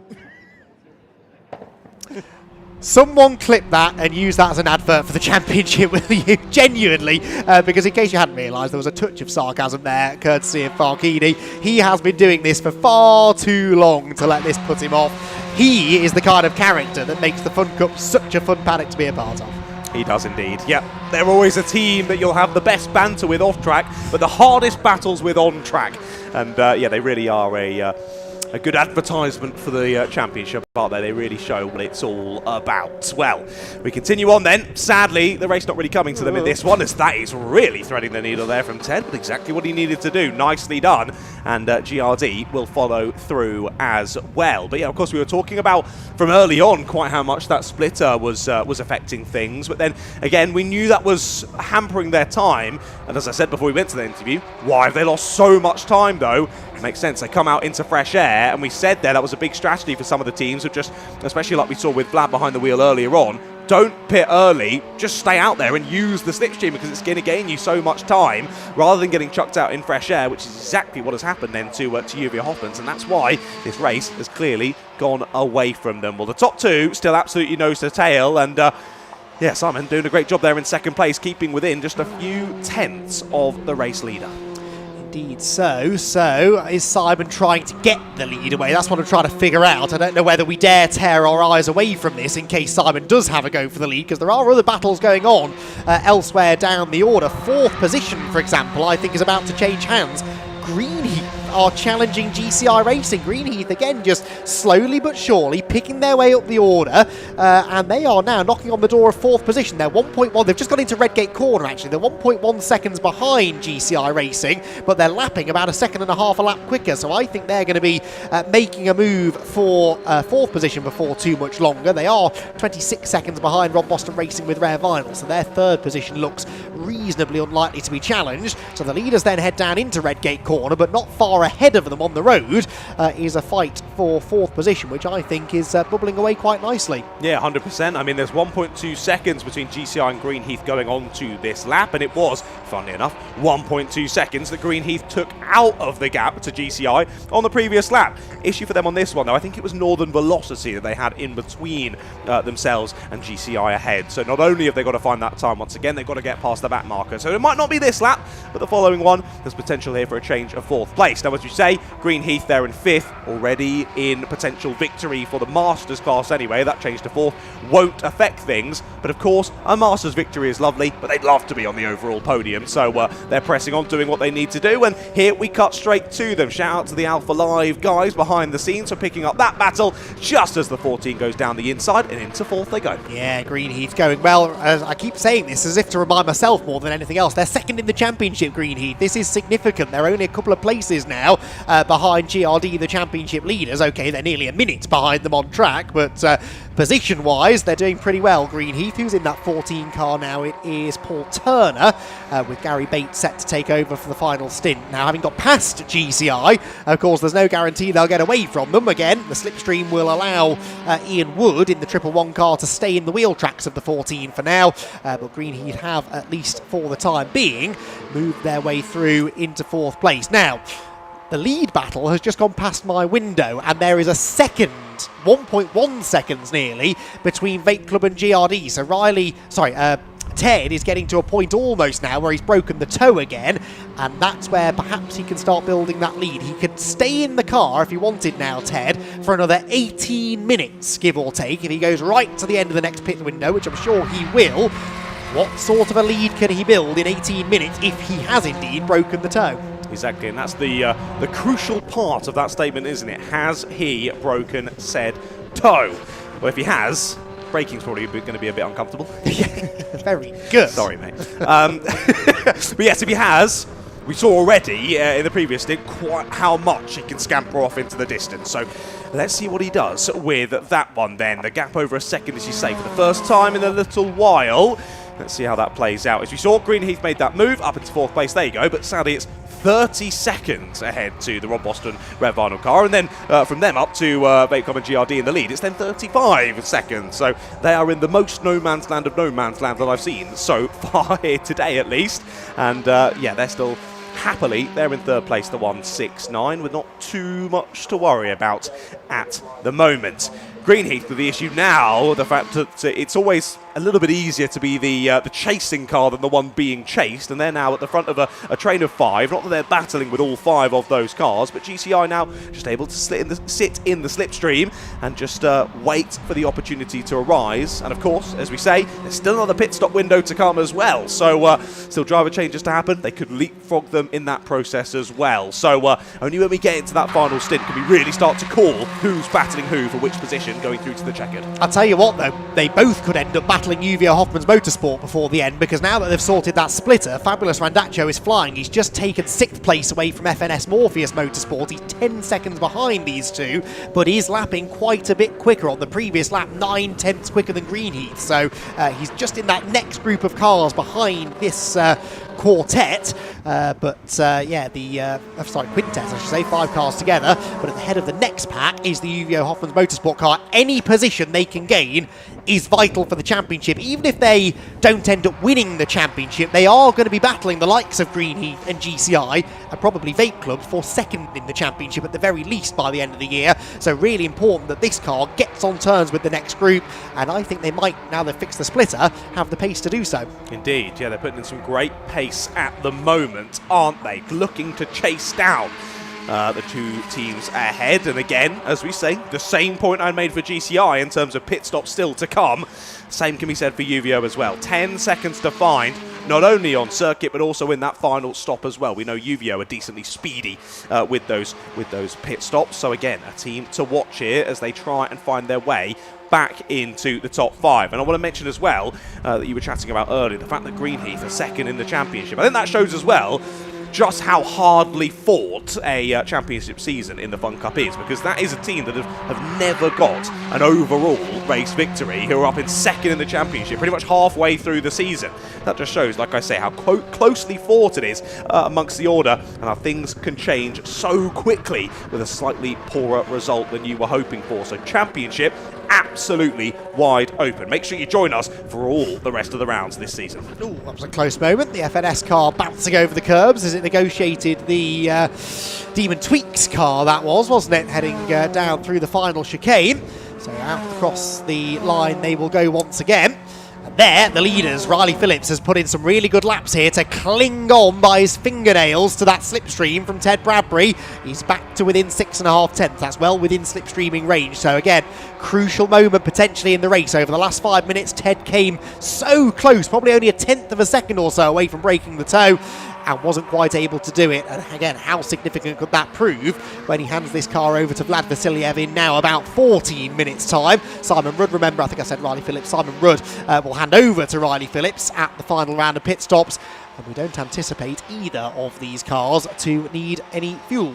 No, should be pretty speedy stops for both of them. And of course, we see these drivers heading on around ahead. We mentioned the fact of UVO Hoffman's trying to catch Greenheath and GCI. As we say, just over 7 seconds off they are still at the moment. But that FNS Morpheus car only 2.5 seconds then behind the UVO car. So they're trying to go with them as well. Now, of course, we saw from that lovely interview from Jamie earlier on about Farkini hoping and praying for a safety car. But if Vape Club and GRD catch them over the next couple of minutes, which they only have a few meters to do so, drops them a lap down, and even if there is a safety car, nothing can save UVO Hoffman's day. As look at this, we're almost four wide as we cut back to these drivers. It's Greenheath and GCI going side by side. See Data now going around the outside of the 252 Rob Boston car. As guys up the inside, see Data leans on the Greenheath car. I can tell you, Paul Turner will be saying some words in that car that I cannot say on the live stream at the moment. That was mightily aggressive from C Data, wasn't it? My goodness. It was indeed, and some of this is for position. Greenheath and GCI is for position, but Seed Data and Northern Velocity is also for position.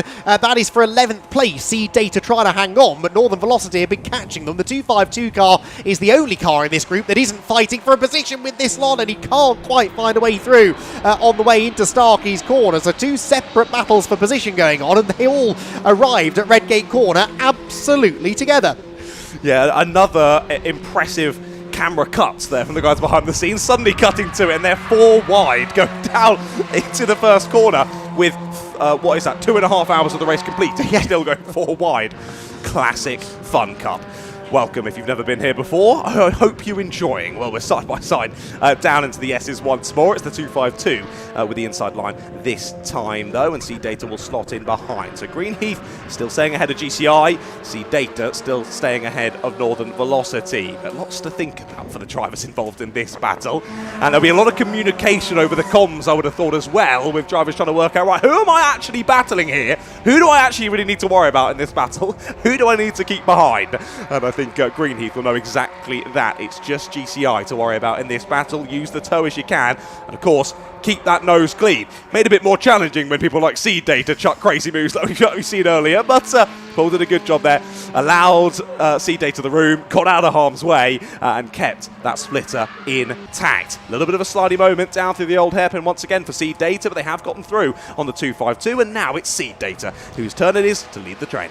Indeed so, although that will be short-lived, I think, with the slipstream up the hill. Here comes the 252 car to the inside. There's another car now joining in the fun. Is that one of the other Rob Boston cars at the back of the queue? They've just slipped up the inside of... there's the Uvio car. Sorry, Uvio. This is the position. They were 10 seconds behind GCI about 3 laps ago. How have they done that? So through up the inside of GCI goes Fabulous, and he's about to take 4th place from Greenheath, I suspect, before too much longer. Absolutely remarkable stuff, and he made the point that he's trying to stay on the lead lap. He, at the very least, needs to try and get as many positions here as he can, and he's now 1 overtake away from getting into 4th spot. But this queue of cars getting bigger and bigger and bigger, and of course it won't be that long, will it, before the leaders have to try and put a lap on this lot. Just as Ted Bradbury has broken the toe. He's 2 seconds clear now of GRD, and this is the last thing that Ted Bradbury wants to see on the horizon. Indeed, he does not want to see this as they continue to battle. And my point was going to be, wow, these drivers must have been battling so much for Uvio to close in as they have. But looking at it, the gap back to FNS Morpheus went from 2 to over 6 seconds during that period as well. So it's simply been amazing pace from Uvio to close in and now overtake both GCI and Greenheath. They've gone into 4th place of Uvio as they look to challenge the top 3. Oh, that was aggressive from Greenheath, giving back what was given to them by C-Data earlier on. They chuck one up the inside this time at Old Hairpin, and they go through on circuit anyway. But so, it's now 4th for Uvio Hoffmans, 5th for Greenheath, and 6th for GCI. I think at this point Ted Bradbury would rather have a safety car than have to overtake this lot, to be perfectly honest, because none of them will be an easy overtake. These are all cars that, had their race panned out slightly differently, could be fighting for a win, and now as it is, they're all desperately trying to hang on to the lead lap. Quick point on safety cars, we've got I think about 21 laps of racing still to go. Of the 13 Donington Park races we've had, 4 times we've had a safety car between now and the end of the race, so what's that, about a third, just under a third of all races. Oh, it's all gone wrong for you. And GCI, is there fluid down? Is there something on the track? GCI are through the gravel as well as Uvio, just as the leader appeared on the scene. Was that just GCI going off in sympathy, or is there something on the circuit down at the chicane? See data to the outside of Greenheath. That is not for position, but that was drama for GCI and for Uvio, who will both now find themselves, well, GCI are, I think, going to be off the lead lap. Uvio very shortly probably will be, but is there something going on down at the final corner? That was surprising, wasn't it? 2 very experienced drivers and teams coming a cropper there down through the S's. It seems as though everyone else has made it through okay, so maybe just happened to be 2 mistakes at the same time. Either way, drivers carrying on. There's the 257 Red River Sport trying to go up the inside of the 249 down at T1. Lee Tech going with them as well, but these drivers heading down the hill as the top group continuing to... Oh, contact down at the S's. There surely must be something down. The 158 clatters into the Signature RV, and that is damage to the rear of the Signature RV. That won't be moving anytime soon. Potential for a safety car, and we're in the window. There's got to be something going on, as you said, down at the chicane. Now, does this require a safety car? Do they throw it now, given the fact the pit window's just opened? And what does this mean in the context of the race? Ted Bradbury's thinking, what on earth have I got myself into here? He's right in the middle of this battle pack of cars. They've gone. Both of those cars have gone remarkably. They've managed to get going. There is the 97 Renault Racing getting going again. Is there something on the track, or is it just coincidence that everything started falling apart at the chicane? Either way, Bradbury barrels into this group of cars. Now, how much more quickly can he get through this pack than GRD? That's the significance. There is the 212 car nipping to the inside of Renault Racing. Bradbury's got to be aggressive, but at all costs avoid contact. If he can be really clinical through this traffic, he could gain a fair chunk of time on GRD, but it's risk versus reward. This is a terrifying place to be. I mean, for me anyway, I'm sure Ted is reveling in this, but wow, the amount of pressure on right now, not only to try and gain that time, but to keep the nose clean. Whoa, off and wide, that goes to number 1. Oh, goes the splitter. Off goes the splitter. Has it all gone? No, only half of it has gone for the number 1, as oh dear, they come to blows with, I think that was Northern Velocity, wasn't it? Both off and wide down at Old Hairpin, just when we thought there couldn't be anything more crazy to add into the mix. An off-track excursion for number 1. It's lost them a bit of time, it's lost them a bit of splitter, but overall, not too awful. There is the 557. They've done a great job to get that back to safety, as I think what they did was pull slightly off of the circuit, and then they've been dragged back to safety down there in the pit lane. But what a shame for the 557. Of course, we only saw the sort of latter part of the incident there, but either way, a less than ideal race end for them. Yeah, 2 late race incidents for them today. today as well, remember, so really unfortunate. All of this, by the way, UVO just about clinging on to the lead lap, but for how much longer I'm not so sure. Ted Bradbury's going to go 3 abreast, of course he is. Where are GRD? They're in the pits. GRD are in the pit lane. This is significant, so GRD, it's in the pit window, so it's fine. UVO are not going to let Bradbury through here. This could all end in tears for the race leader, who's muscling his way past one of the teams that he's likely going to be fighting for championship position come the end of the season, and UVO know the significance of keeping that 2-1-2 car at bay. I'm not sure there's a lot they can do. They've got the inside for the Crane of Curves, that's the outside for the old hairpin. We've seen from GRD that is not a good place to be, and Fabulous has to let Bradbury go. GRD back out, they have not replaced the splitter, it was a dry stop, they're already back underway. How much time, how much pace will that lack of splitter though cost them? We've heard from Farkini how much time they were losing with half a splitter missing. GRD could now face the same challenge. And they're in fresh air as well. Yes, so just no like toe. we saw with UVO, no toe and no splitter, they seem to think was around 2 seconds a lap. That would be monstrous. Let's see how this plays out. It's all starting to crescendo, isn't it, Andy? We're getting all the ingredients just being added into the pot in the final few minutes here. Let's see how this one plays out. But of course, UVO and Vape Club continue on line astern. Here you saw they're down at Old Hairpin. Ted Bradbury was not going to give an inch to the UVO car, was it? He used all of the runoff and then some. He nearly got off on the gravel down at the Old Hairpin just for a case of, I am taking this place, whether you like it or not. And he did. So fair play. And now he's ahead. Now he can start to try and build even more of a gap as well. Thankfully for him, he's still got one car to use a bit of the slipstream. But as we thought, he'll continue on as far as he can go in this window. Yeah, he'll be in the car for another 5 minutes minimum, I would imagine. You can even stretch it another lap beyond that. So realistically, Vlad Vasiliev's only going to have, I think, about 17 minutes in the car. If Ted Bradbury can give him a 5-second lead, maybe over GRD, it gives Vlad half a chance of keeping hold of the lead in the final stages. And we'll see how lucky Ted gets with when the board comes out as well, because depending on that, if he's just gone past when it comes out, he might get a whole nother extra lap to build a bit of pace. So this is all, there's a number of things to watch for here as to what could decide this race. We will keep our eyes peeled and you informed as best we can. Drivers head up through Coppice once more and down through into the S's. The 252 still pressing. Almost a little bit slow for the Sunoco team there, as I think they're just moving out the way of the drivers around them. Of course, in 22nd place, 23 laps down on Sunoco team. It's not gone well, sadly, in this one. There's now a lot more drivers showing up as in the pits as they all fly in. As look at how on the edge Ted is. He is pushing, isn't he? You definitely can't take that away from him. He is pushing. Oh, we've got one of the Rob Boston cars on the grass. Sunoco are slow. It's all kicking off, isn't it, in this final half an hour or so.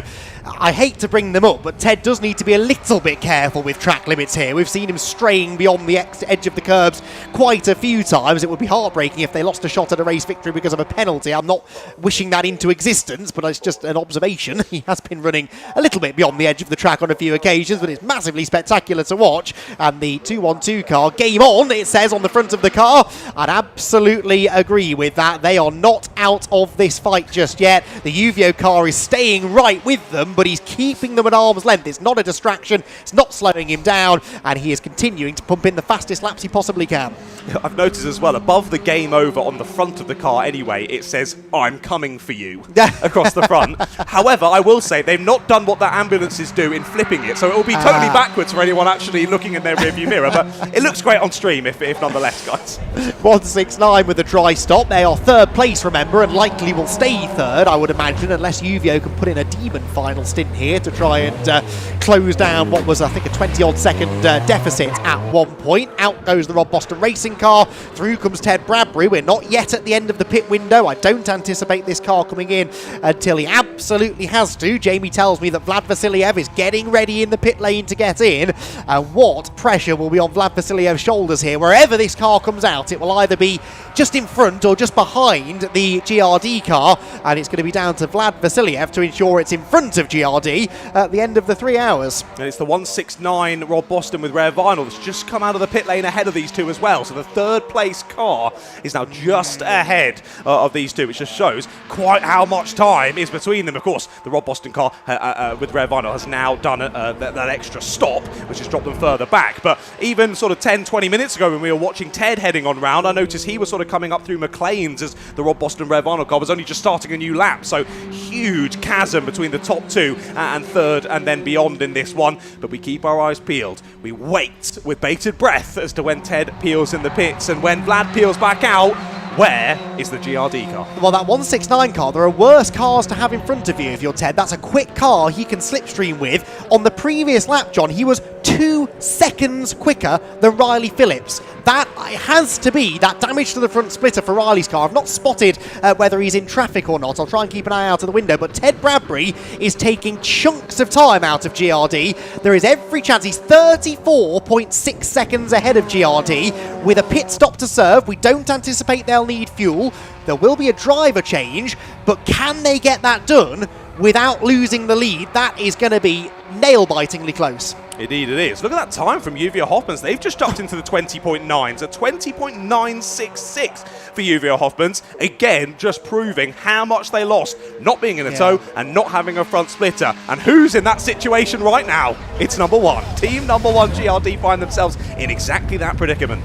Bradbury did a 20.9 though last time as well. He's knocking on the door of his own lap record, waiting for Riley Phillips to get through. This is maybe going to cost Ted a little bit of time, just negotiating the 169 car, but he will charge around the outside into McLean, sweep through. Does he? Yes, no, maybe. Yes, gets the job done on corner exit. Oh my word, 3.1 seconds quicker than Riley Phillips on the previous lap, and Riley is drafting with Greenheath, so even with a slipstream, Riley just can't live with this pace. Now, okay, Riley should be able to go a bit quicker than Vlad Vasiliev, but at this rate, he's going to be quite a long way behind. I mean, we knew there'd be extra pace from Ted, but that's just ridiculous. Yeah. Over 3 seconds on, as we've said so many times, not a particularly long racing lap. This is Donington Park National, so amazing this is from Ted. We can see, though, it's ticked below, 20 minutes left to go. Surely the pit window close board is out. No, we can still see the red sign, which, as I told you all earlier, means that they can see the green side, so they're good to carry on round. So 2 more laps. He's got 2 more laps in the car, right? He'll get the board this time. He can do another lap beyond that. So 2 more laps for Ted Bradbury.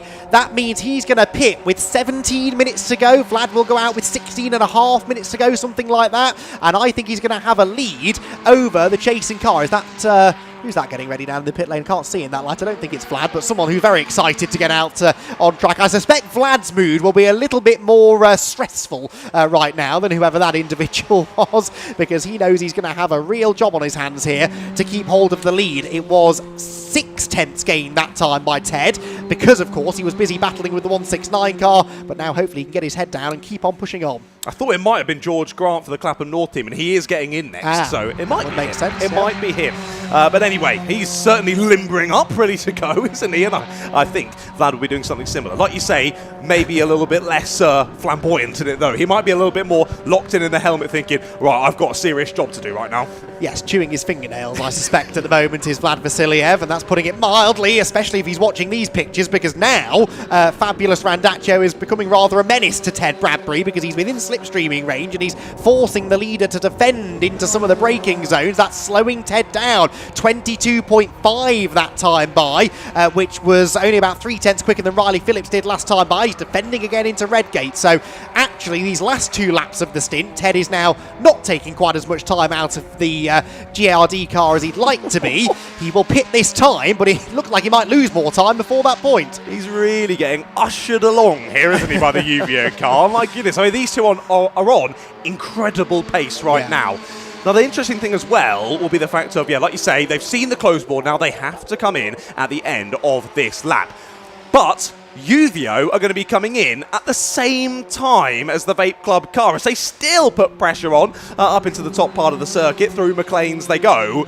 But Vape Club and Uvio Hoffmans will be coming out at the same sort of time, you would have thought as well. Yeah, so true. Will that be an assistance to Vape Club in terms of gaining slipstream, or will that hamper them in terms of getting into a battle? We'll have to wait and see. It could go either way. I forget who was in the Uvio car earlier, but there was a stint, wasn't there, where Vlad was overtaken by Uvio for the lead and he stuck with them. I think it was Farkini, wasn't it? But that was when they had splitter damage. It was when they had splitter damage, admittedly, but I still think Vlad should be able to stay in the slipstream at least for a bit. Even a couple of laps could prove to make all the difference. Here we go! My word! 169 didn't realise they were coming into the pit lane. That nearly ended in catastrophe. So, the key moment of the race. At the end of the previous lap, Vape Club were 38 seconds ahead of GRD. I don't think this will take anything like 38 seconds. There's no fuel. Bradbury's out of the car. They're plugging Vlad in. It's not the swiftest pit stop in the world, but I don't see this taking 38 seconds. It is taking a bit longer than it should. The doors are shut. Off they go. Where is Team GRD's Riley Phillips? Is he coming out onto the pit straight? Will Vape Club have a race lead? Well, there's no sign of GRD yet. Who was that at the top of the hill? UVO have got out in front of them, but we need to see where the GRD car is coming out onto the pit straight. It's still not there, I don't think. So, yes, it is. It's behind Greenheath. They're right behind Greenheath, just going out of shot now.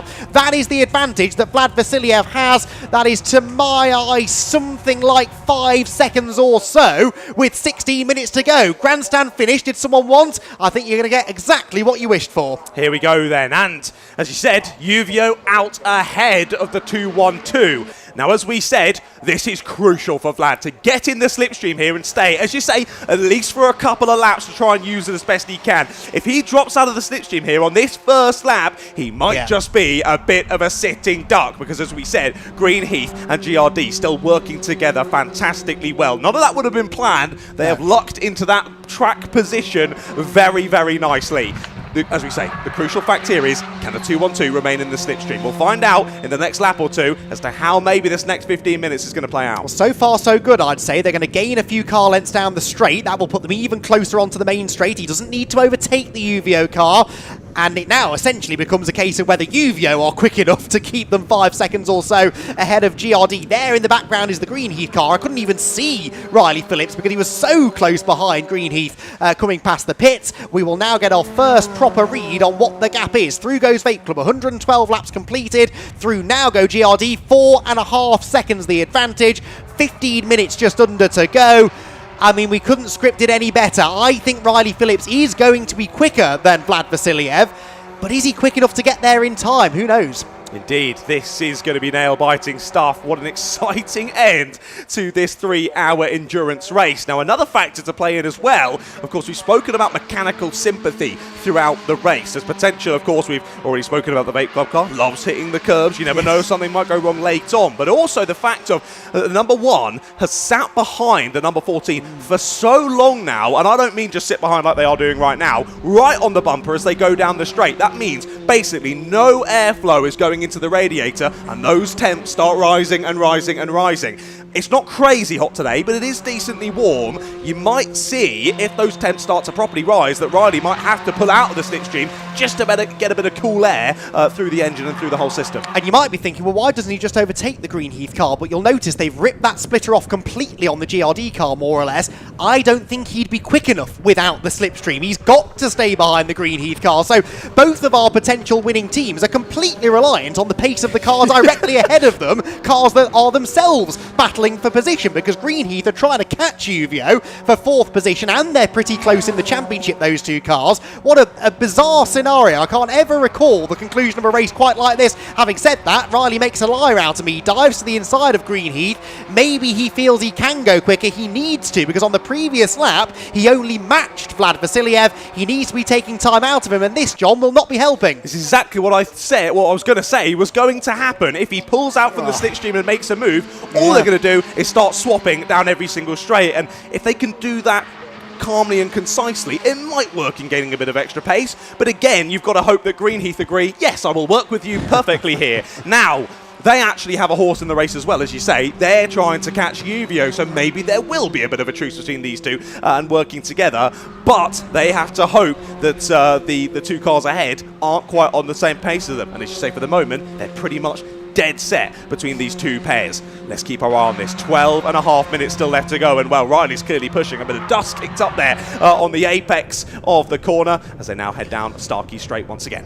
The race is going to be decided based on whether Greenheath are quicker than UVO, the 5th place car chasing the 4th place car. It's remarkable how these things work out, because I think Riley will have learnt there that getting past Greenheath isn't going to do him any good at all. I suspect they've probably lost time on this lap, one would imagine. And look, Vlad is staying with Farkini in the UVO car. Yes, 4.9. It went out by 4/10 that time. Vlad is doing everything he needs to do, and Riley is just ushering the Greenheath car on, willing it to find an extra few tenths of a second per lap, but it just isn't happening. I would be so interested to hear the comms communication between the pits and the 212 and then the pits and the number one right now. I can imagine the comms for the 212 will be a lot calmer right now. You're doing great, Vlad. This is perfect. Keep sitting behind. Your pace is great.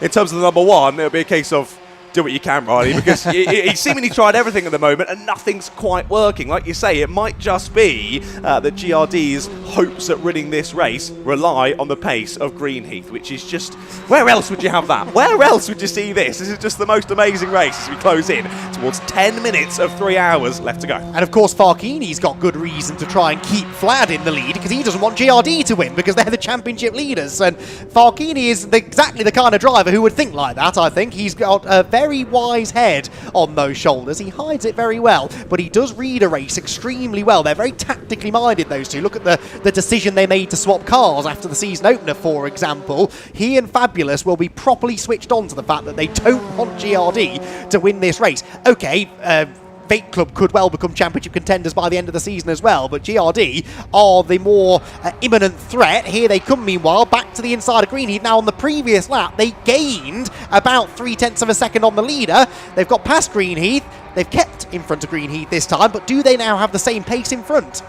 Yeah, I'm a bit surprised by that decision there from for the number one to go back through, because as you say, the lap that they did try and go through, they lost loads of time. The lap that they sat behind, they gained time in the two ahead. Yeah. So your thought would be just sit behind and see what happens. But I guess then you're in that fact of you have no control as to how this race is going to play out. Absolutely zero. You're just waiting to see what happens. I guess Riley's thought is, let's just go for it, grab it. I'm just going to get in front and see what I can do out front here, because the worst thing that can happen is I stay in second, kind of thought. So, yeah, let's see how this one plays out then. We do have less than 10 minutes now left to go on the clock, and as you said, this will be the crucial lap now. We've had pretty much the entire lap where the number one is ahead of the number 14.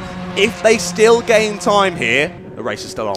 Especially because I think Vlad is slipping away from Farkini slightly. We need to see the leaders in a moment, or the leader in a moment. It was actually 0.6 that Riley gained on the previous lap, not 3, so it was a big gain. This is a big call by Riley to get ahead of Greenheath, but in fairness, he didn't look like being challenged by Greenheath down the straight, so maybe he has got a bit more pace. Let's see, it is a 22.8 for the leader, a 23.0 for Riley, 0.2 slower. There was an overtake in that, I suppose. That could account for 2 or 3 tenths or so. This is the lap, isn't it, that's key, but Vlad is definitely falling away from Farkini. If he loses the toe, could be a game changer. Yeah, but even then, I still think there's been more to gain being the one sat in behind here for Riley. So, yeah, I don't know. There really needs to be crystal clear communication here between driver and pit wall. And I will say, it's one of the circuits that's most difficult to get reliable communication traffic through. Often we would have it, you could only chat on the main straight. As soon as you went out of turn one, you couldn't hear anything. So there might just have to be sudden shouting between pit wall and driver as they come down the main straight and onto a new lap, which in and of itself is challenging because as a driver, especially in Riley Phillips' position right now, you are 200% focused on the job you're having to do. If someone's then shouting in your ear, it can really start to throw you off, at least for me anyway. I mean, Riley is off on the grass. I can't believe it. I was just about to say he's got this one all sorted out. He's off on the grass, kicks up the dust and dirt. Still, even with that bit of time lost, Greenheath haven't got back through, but oh my goodness, Riley, you're keeping us on our toes for sure. But if ever you wanted to know how hard he was pushing, there's your answer. And of course, the lack of front splitter. He'll be understeering over that hill. Greenheath are in from 5th position. Well spotted. Greenheath straight away are in. Were they maybe nursing a little bit of a problem of some sort? Or are they a bit low on fuel? We did say you might need an extra splash to get home.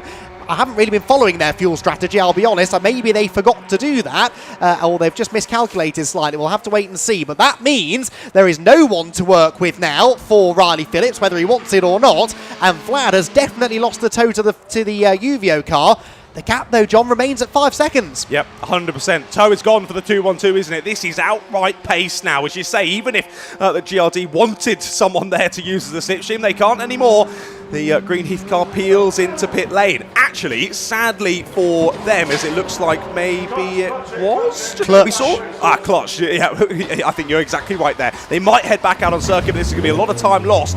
And what would have been a victory in the Masters, once again for Greenheath, what a shame. It seems to have gone away from them here in the dying moments. But just less than 7 minutes left to go then, and it is a straight fight in terms of pace here between Vlad Vasiliev and Riley Phillips. But of course, Riley still nursing that damage. And actually, seems like cars are closing up to Riley. I don't know who that is. I was going to try and figure that out in a moment. Out go Green. It looked like the 109 to me, but we'll have a look. We'll have a look. Well, of course. Well, that is going to be interesting if it is the FNS car. Let's see. It's so close behind. We can't quite see. No, it's the 171. It's the Berries. Oh, it is. The 171. Oh, Vape Club are in. Vape Club are in. They've got a penalty whilst we were following the GRD car. The leader is in to serve a penalty. This has to be track limit. Surely there's no other reason I can think of.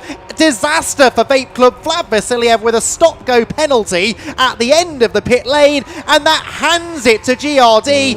It looked as though Vape Club had done everything they needed to do. They snuck into the pit lane when everything else was kicking off around them, and that hands it on a plate to the reigning champions. Oh, from a neutral's perspective, what a shame. Ugh. What a shame. We were just crescendoing to an incredible end of the race. I was thinking there, we've got Ian down on the cameras at T1. I was thinking, what is he off daydreaming? Why is he looking in the pits? And suddenly the leader's in. I can't believe it. Well, with 5 minutes left to go, we'll see what the gap is as they come round to start another lap of the race, but it's going to be quite the chasm, I think, and we'll stay as we are then. This is the number one, now getting overtaken, of course. The Berries car coming back through.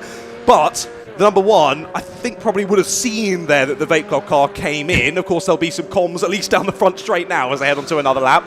In terms of, right, just chill now, Riley, please. Yes. As much as you can, Mr. Riley Phillips. Relax in that car. Keep hitting your markers and bring this one home. 5 minutes to go. 5 minutes to go. We have a lead change. Is it the last lead change of the race? You'd have to say it should be, really, but Riley is still in a bit of trouble here. He's surrounded by quicker cars because his car is damaged, and all of that understeer, it would be so easy, wouldn't it, to understeer wide, pick up a couple of track limits penalties himself. He's got to be careful here, and again, I think he could do worse than just letting these two go. It's the 252 car, which is the Rob Boston Racing car of Will Blackwell Chambers behind, and of course, as we've said, the Oddberries number 171, there is another car gaining as well on them. That's C Data.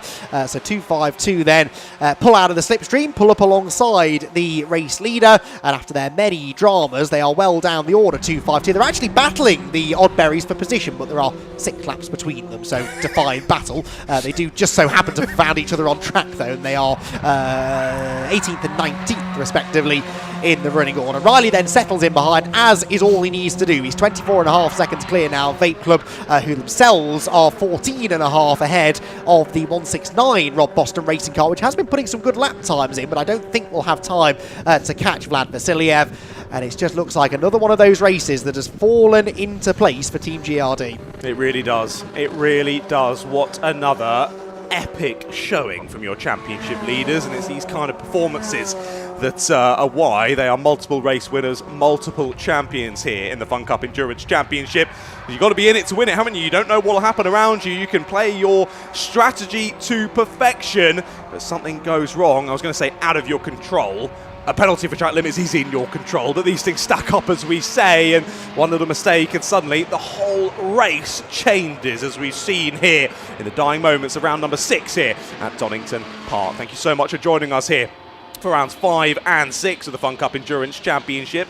Both of them absolute belters for very different reasons here at Donington Park, I must say, but I think I'm definitely in the camp of voting yes for it continuing on as a 1 and a 3 here at Donny rather than a single 4. The single 4 very exciting in and of itself, but that 1 hour here at Donny was something else.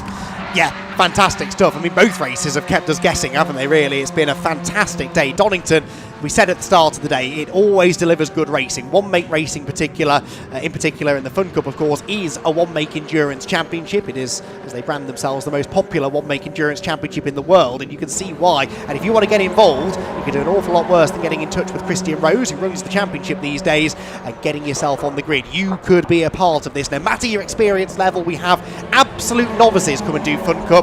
and we have people who finished on the podium at Le Mans come and give it a go, and they all leave saying it's some of the most fun they've ever had. Renault Racing there with fuel going in, so I think there are a few teams that have miscalculated the fuel slightly. Interestingly, just before 212 came in to serve the penalty, Jamie was telling me that they had a churn of fuel ready, so they must be right on the cusp of getting to the end on fuel. That's another little question mark just hovering over the final part of this race. There was a race infamously, probably 10 years or more ago now, in which Guy Wenham was on course for a maiden Fun Cup victory here at Donington Park. He was in the lead by nearly a lap with a lap to go. He never made it home. He ran out of fuel on the back straight. It is one of those circuits where fuel calculations can catch people out. It very much is, and we are closing in to the part of the race, so we will find that out if any teams have gone wrong on the strategy, but I would expect they've all done a stellar job. Only a couple of teams falling by the wayside late on there. Of course, we saw the 97 of Renault Racing in the pits late. Shame for the Renhams, but we continue on then. And this is Riley Phillips behind the wheel then of GID. Andy's scared himself for the Cosmog. Here comes the number one round the final corner, and on to what will be the final lap of the race, if I'm not mistaken. What a race it's been.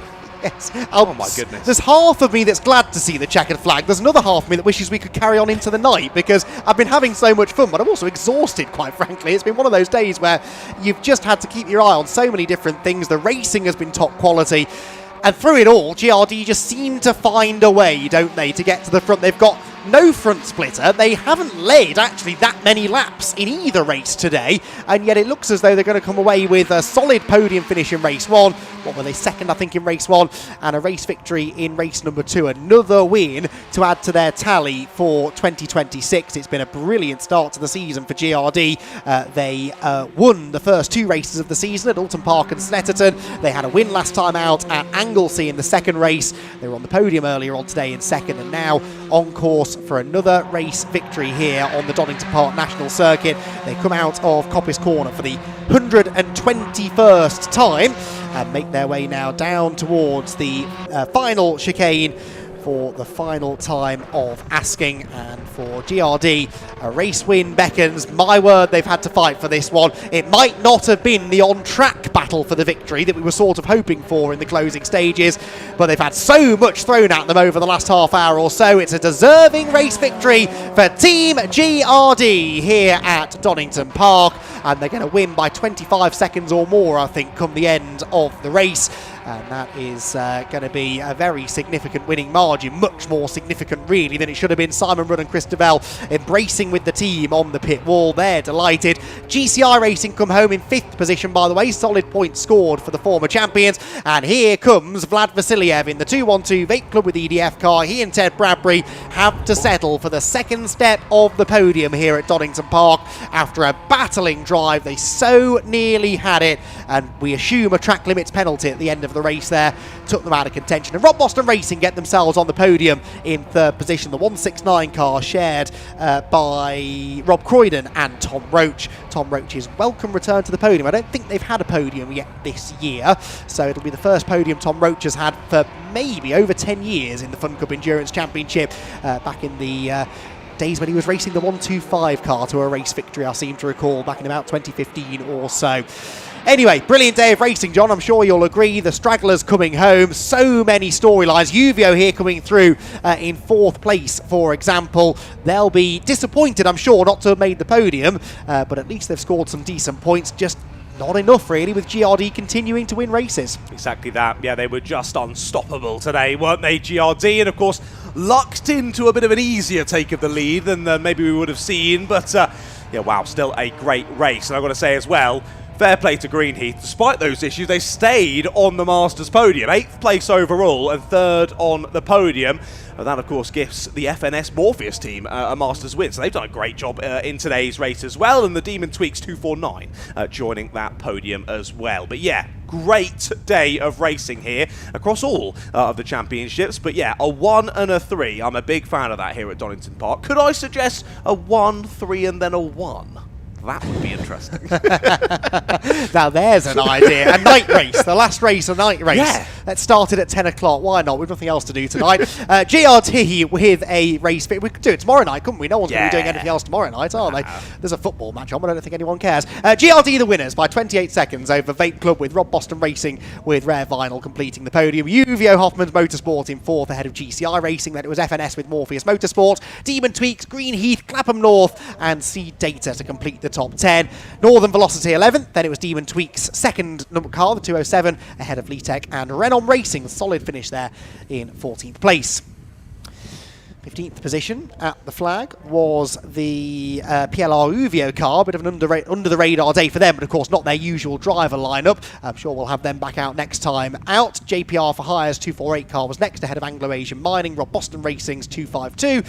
The 171 car, which isn't the name it says on there, is it? It is Oddberries Racing, fueled by data, with Signature RV in 20th. G-Force 21st, Red River Sport 22nd, Sunoco 23rd, 24th for Team Viking, and Ursus Capital Racing, 25th for Tropical Rocket Racing, and Axiometrics in 26th. And last, they were one of 6 cars not running at the end of that race. It was a race of attrition in the end, as we sort of anticipated that it might be. Well, a brilliant day of racing for the Fun Cup. They will be reconvening for their next round at Brands Hatch on the 15th of August. I don't think I'm there for that one. Then they head to Silverstone in September, and it all finishes on the 17th of October with another 1 hour, 3 hour double header at the spiritual home of the championship at Alton Park. Right, let's head down into the pit lane then and get all of the post-race reaction from Jamie Peters-Ennis. Thanks, Andy. Yeah, I'm with Simon now. Chris is around somewhere. I think he's dashed off quickly. He's been ushered to come into the garage. That was a tricky race, right down to the wire. Well, yeah, it was right down to the wire. I mean, I don't know what they got the penalty for, so I'm sure we'll find out. Was it chat limits? Yeah, I mean. Okay, yeah, well, fine. I mean, yeah, like Ted was rapid, and you know we didn't have the pace on him unless we were in the tow. So it was trying to stay in the tow with him. Yeah, and we were just trying to run our race, and then the back markers weren't helpful to us today, and I've made the little mistake going down the inside, haven't down changed, taken the splitter off after I've been moaning at Riley all day, don't take the splitter off. So he's not happy with me. But yeah, we do what we do, don't we? And Chris, we've not spoken to you all day, so it's great to speak to you. I'm always a bit worried in case my little curse happens, if I talk to someone it goes wrong. It's not you, it's Andy. Yeah, all right, we'll blame Andy on this one. Brands, it's going to be a short one, a short circuit as we know. Potentially, with numbers going, they are going to be starting on the M25. Yep. How are we feeling towards going forward to that? I think the 1 hour race here, starting in the back, coming second, gives us a lot of confidence. Vlad and Teddy have got a rocket ship there now. I know they've had problems with their engines, but that engine in there, we could not stay with them down the straights, particularly when they had a tow. We had a tow from them, but they were just pulling away. It's a absolute rocket ship. But, you know, all credit to them. I don't know why. I think it's track limits. That's what I've just heard in one ear. But, yeah, bring on Brands. It's going to be tough. It's going to be difficult. But every race in Fun Cup is. As they always are. Right, go and talk to Circuit Comms before you run off. Bye. That was Christopher and Simon Rudd, your winners of round 6 of the 2026 Fun Cup Endurance Championship here at Donington Park. Now, I've been Jamie Peters-Ennis, and I'll be back on the 15th of August at Brands Hatch for a traditional 4-hour race, but I like John's suggestion of a 1 hour, a 3 hour, and a 1 hour afterwards. I think, Andy, he'll probably be trying to break us, but for now, I'll throw it back to you guys to go through the highlights. I think maybe 3 1-hour races is the way forward. Let's get rid of the endurance from the name. Let's have a Fun Cup Sprint Championship. Mind you, 3 hours was plenty entertaining enough, although I am rather worn out by the end of it. Right, it's been a brilliant day of racing. John Ratcliffe will be back tomorrow, as will I. Before we go, though, let's take a look back, shall we? Just some of the highlights from the last 3 hours. The race started what feels like an age ago with the 171 car on pole position. They did not lead into the first corner though. It was the 169 Rob Boston Racing with Rare Vinyl Machine, which started from the outside of row 1 and grabbed the early advantage. It was another clean start, thankfully, despite 26 cars barrelling off into Redgate Corner together. They all managed to keep it clean for the first corner, with a couple of those from the back already making good progress. One who was really making good progress was Abby Eaton in the Clapham North car, having started 10th on the grid. She was 3rd by the end of the opening lap and took advantage of this kerfuffle at the chicane to move into 2nd position at the beginning of lap number 2. Didn't take her long before she was in the lead of the race, but she was far from the only driver to lead laps in what was a typically competitive encounter. Demon Tweaks had problems, shall we say, down the Craner curves, as at McLean's did the Sunoco machine, which found itself out onto the gravel trap at the first of the right-handers. Then, big drama at the chicane. The Red River Sport car lost it coming into the chicane, hit the tyre stack, and one of the Demon Tweaks cars had nowhere to go. A glancing blow for Demon Tweaks, but a lot of damage done to the Red River Sport car. They weren't the only ones to go through the gravel trap, though. The Northern Velocity car did a bit of damage to its front splitter here, but then things got even worse. Only half a lap later, they bounced through the gravel trap at the old hairpin, and that destroyed the front and did a lot of damage to the rear of that car. Uvio were charging through. They'd picked up a little bit of splitter damage, though, in the first stint of the race. They tried to run with it for the first 2/3 of the 3 hours, but it got worse and worse and worse. They were gaining ground here, but as the splitter started to become more and more damaged, they started to lose pace. 169 were a factor all day and would end up on the podium at the end of the 3 hours. They were part of a thrilling 5-way battle for the lead in stint number 2. Uvio, GRD and Vape Club, 3 of the expected championship front runners, battling with the pair of Rob Boston Racing cars. The 169 car having a much better day, though, than the 252, which would once again run into issues a little bit later in the race.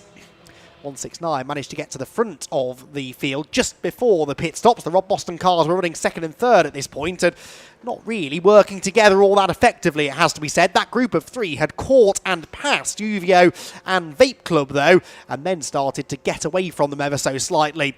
There were multiple changes of lead in this portion of the race. In fact, there were multiple changes of lead throughout the course of the 3 hours.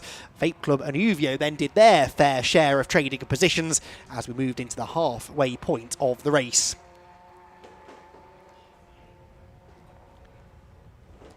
There were, in fact, 18 lead changes over the course of the race. I'll have to refer to the spreadsheet to see if that's a Donington Park record. I suspect it probably is. It wasn't just the lead that was changing, though. We had Greenheath and Demon Tweaks trading positions. This was a bit further down inside the top 10, heading towards the halfway point of the race. And then they encountered the 171 car, which was stopped at the side of the road down the exhibition straight with mechanical issues. A day full of problems for the 171, and that would bring about a safety car period, with that car stuck in a dangerous position and needing to be recovered. Thankfully, we didn't need a safety car for Tropical Rocket Racing. They'd already had issues earlier on in the race, and then secondary mechanical problems took them out up at Redgate Corner.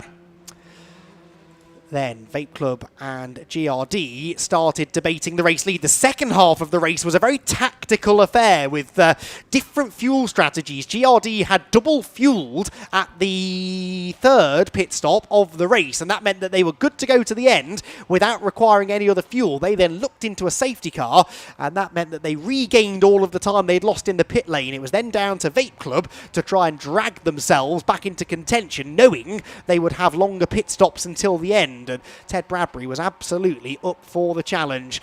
Meanwhile, Jack Harding and Abby Eaton were at battle, 2 drivers who had done battle in MX-5s back in the day. The Rob Boston Racing car was also a part of that squabble as we moved towards the final hour of the 3-hour 6th round of the Fun Cup Endurance Championship.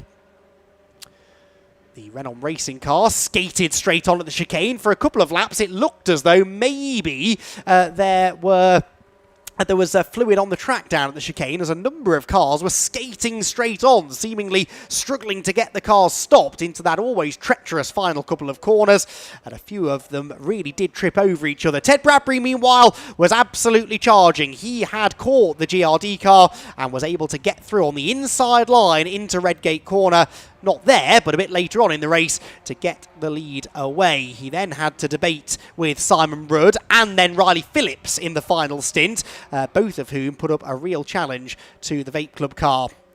Heading towards the final round of pit stops, it was all about who was going to spend the longest in the pit lane. There was also a battle going on between GCI and Greenheath. They were fighting for 4th position, but being caught rapidly all the time by Uvio, who were able to take advantage of this mess that was going on. GCI and Greenheath right in the middle of it, to take a chunk of time out of those two and get themselves back into contention for a top 5 finish. Uvio were looming large behind this group. See Data were battling with the 252 car at this point for position and managed to slip through on the inside into Redgate Corner. Uvio then also started to pick up some positions and were able to get ahead of both Greenheath and GCI, only to then mess it all up at the chicane. They and GCI both ended up shortcutting the chicane, with GCI getting the worst of that, traipsing through the gravel and damaging the left front corner of the splitter. Then more calamity at the chicane. Red River Sport once again in the wars, this time tangling with the 158 car. Miraculously, both cars got going without the need for a safety car, and the race could continue. Not great news, though, for GRD was this grassy and gravelly moment down at the old hairpin that broke the front splitter. They lost so much pace as a result, and by the time the final round of pit stops had been served, the Vape Club car came out with a 5-second lead, with Vlad Vasiliev at the wheel and Riley Phillips chasing them down in the championship leading number 1 car. Riley was giving it everything he had, even going onto the grass coming out of Coppice Corner. It didn't look like he was going to catch Vape Club until they came in to serve a stop-go penalty. We're awaiting confirmation. We suspect it was because of exceeding track limits, and unfortunately that took them out of the lead and out of contention for a race victory. In the end, that victory went the way of GRD, claiming the lead with only a matter of 4 or 5 minutes to go. The 18th lead change of the race. It is a Donington Park record, and it's another victory for GRD, who extend their championship lead. So a fantastic day here at Donington Park. Myself, John, Jamie, we've all thoroughly enjoyed ourselves, and we get to do it all over again tomorrow. Tune in tomorrow morning for day 2 of action here at Donington Park. For now, though, from us and everyone else here at Alpha Live and the BRSCC, thank you for joining us. We'll see you tomorrow.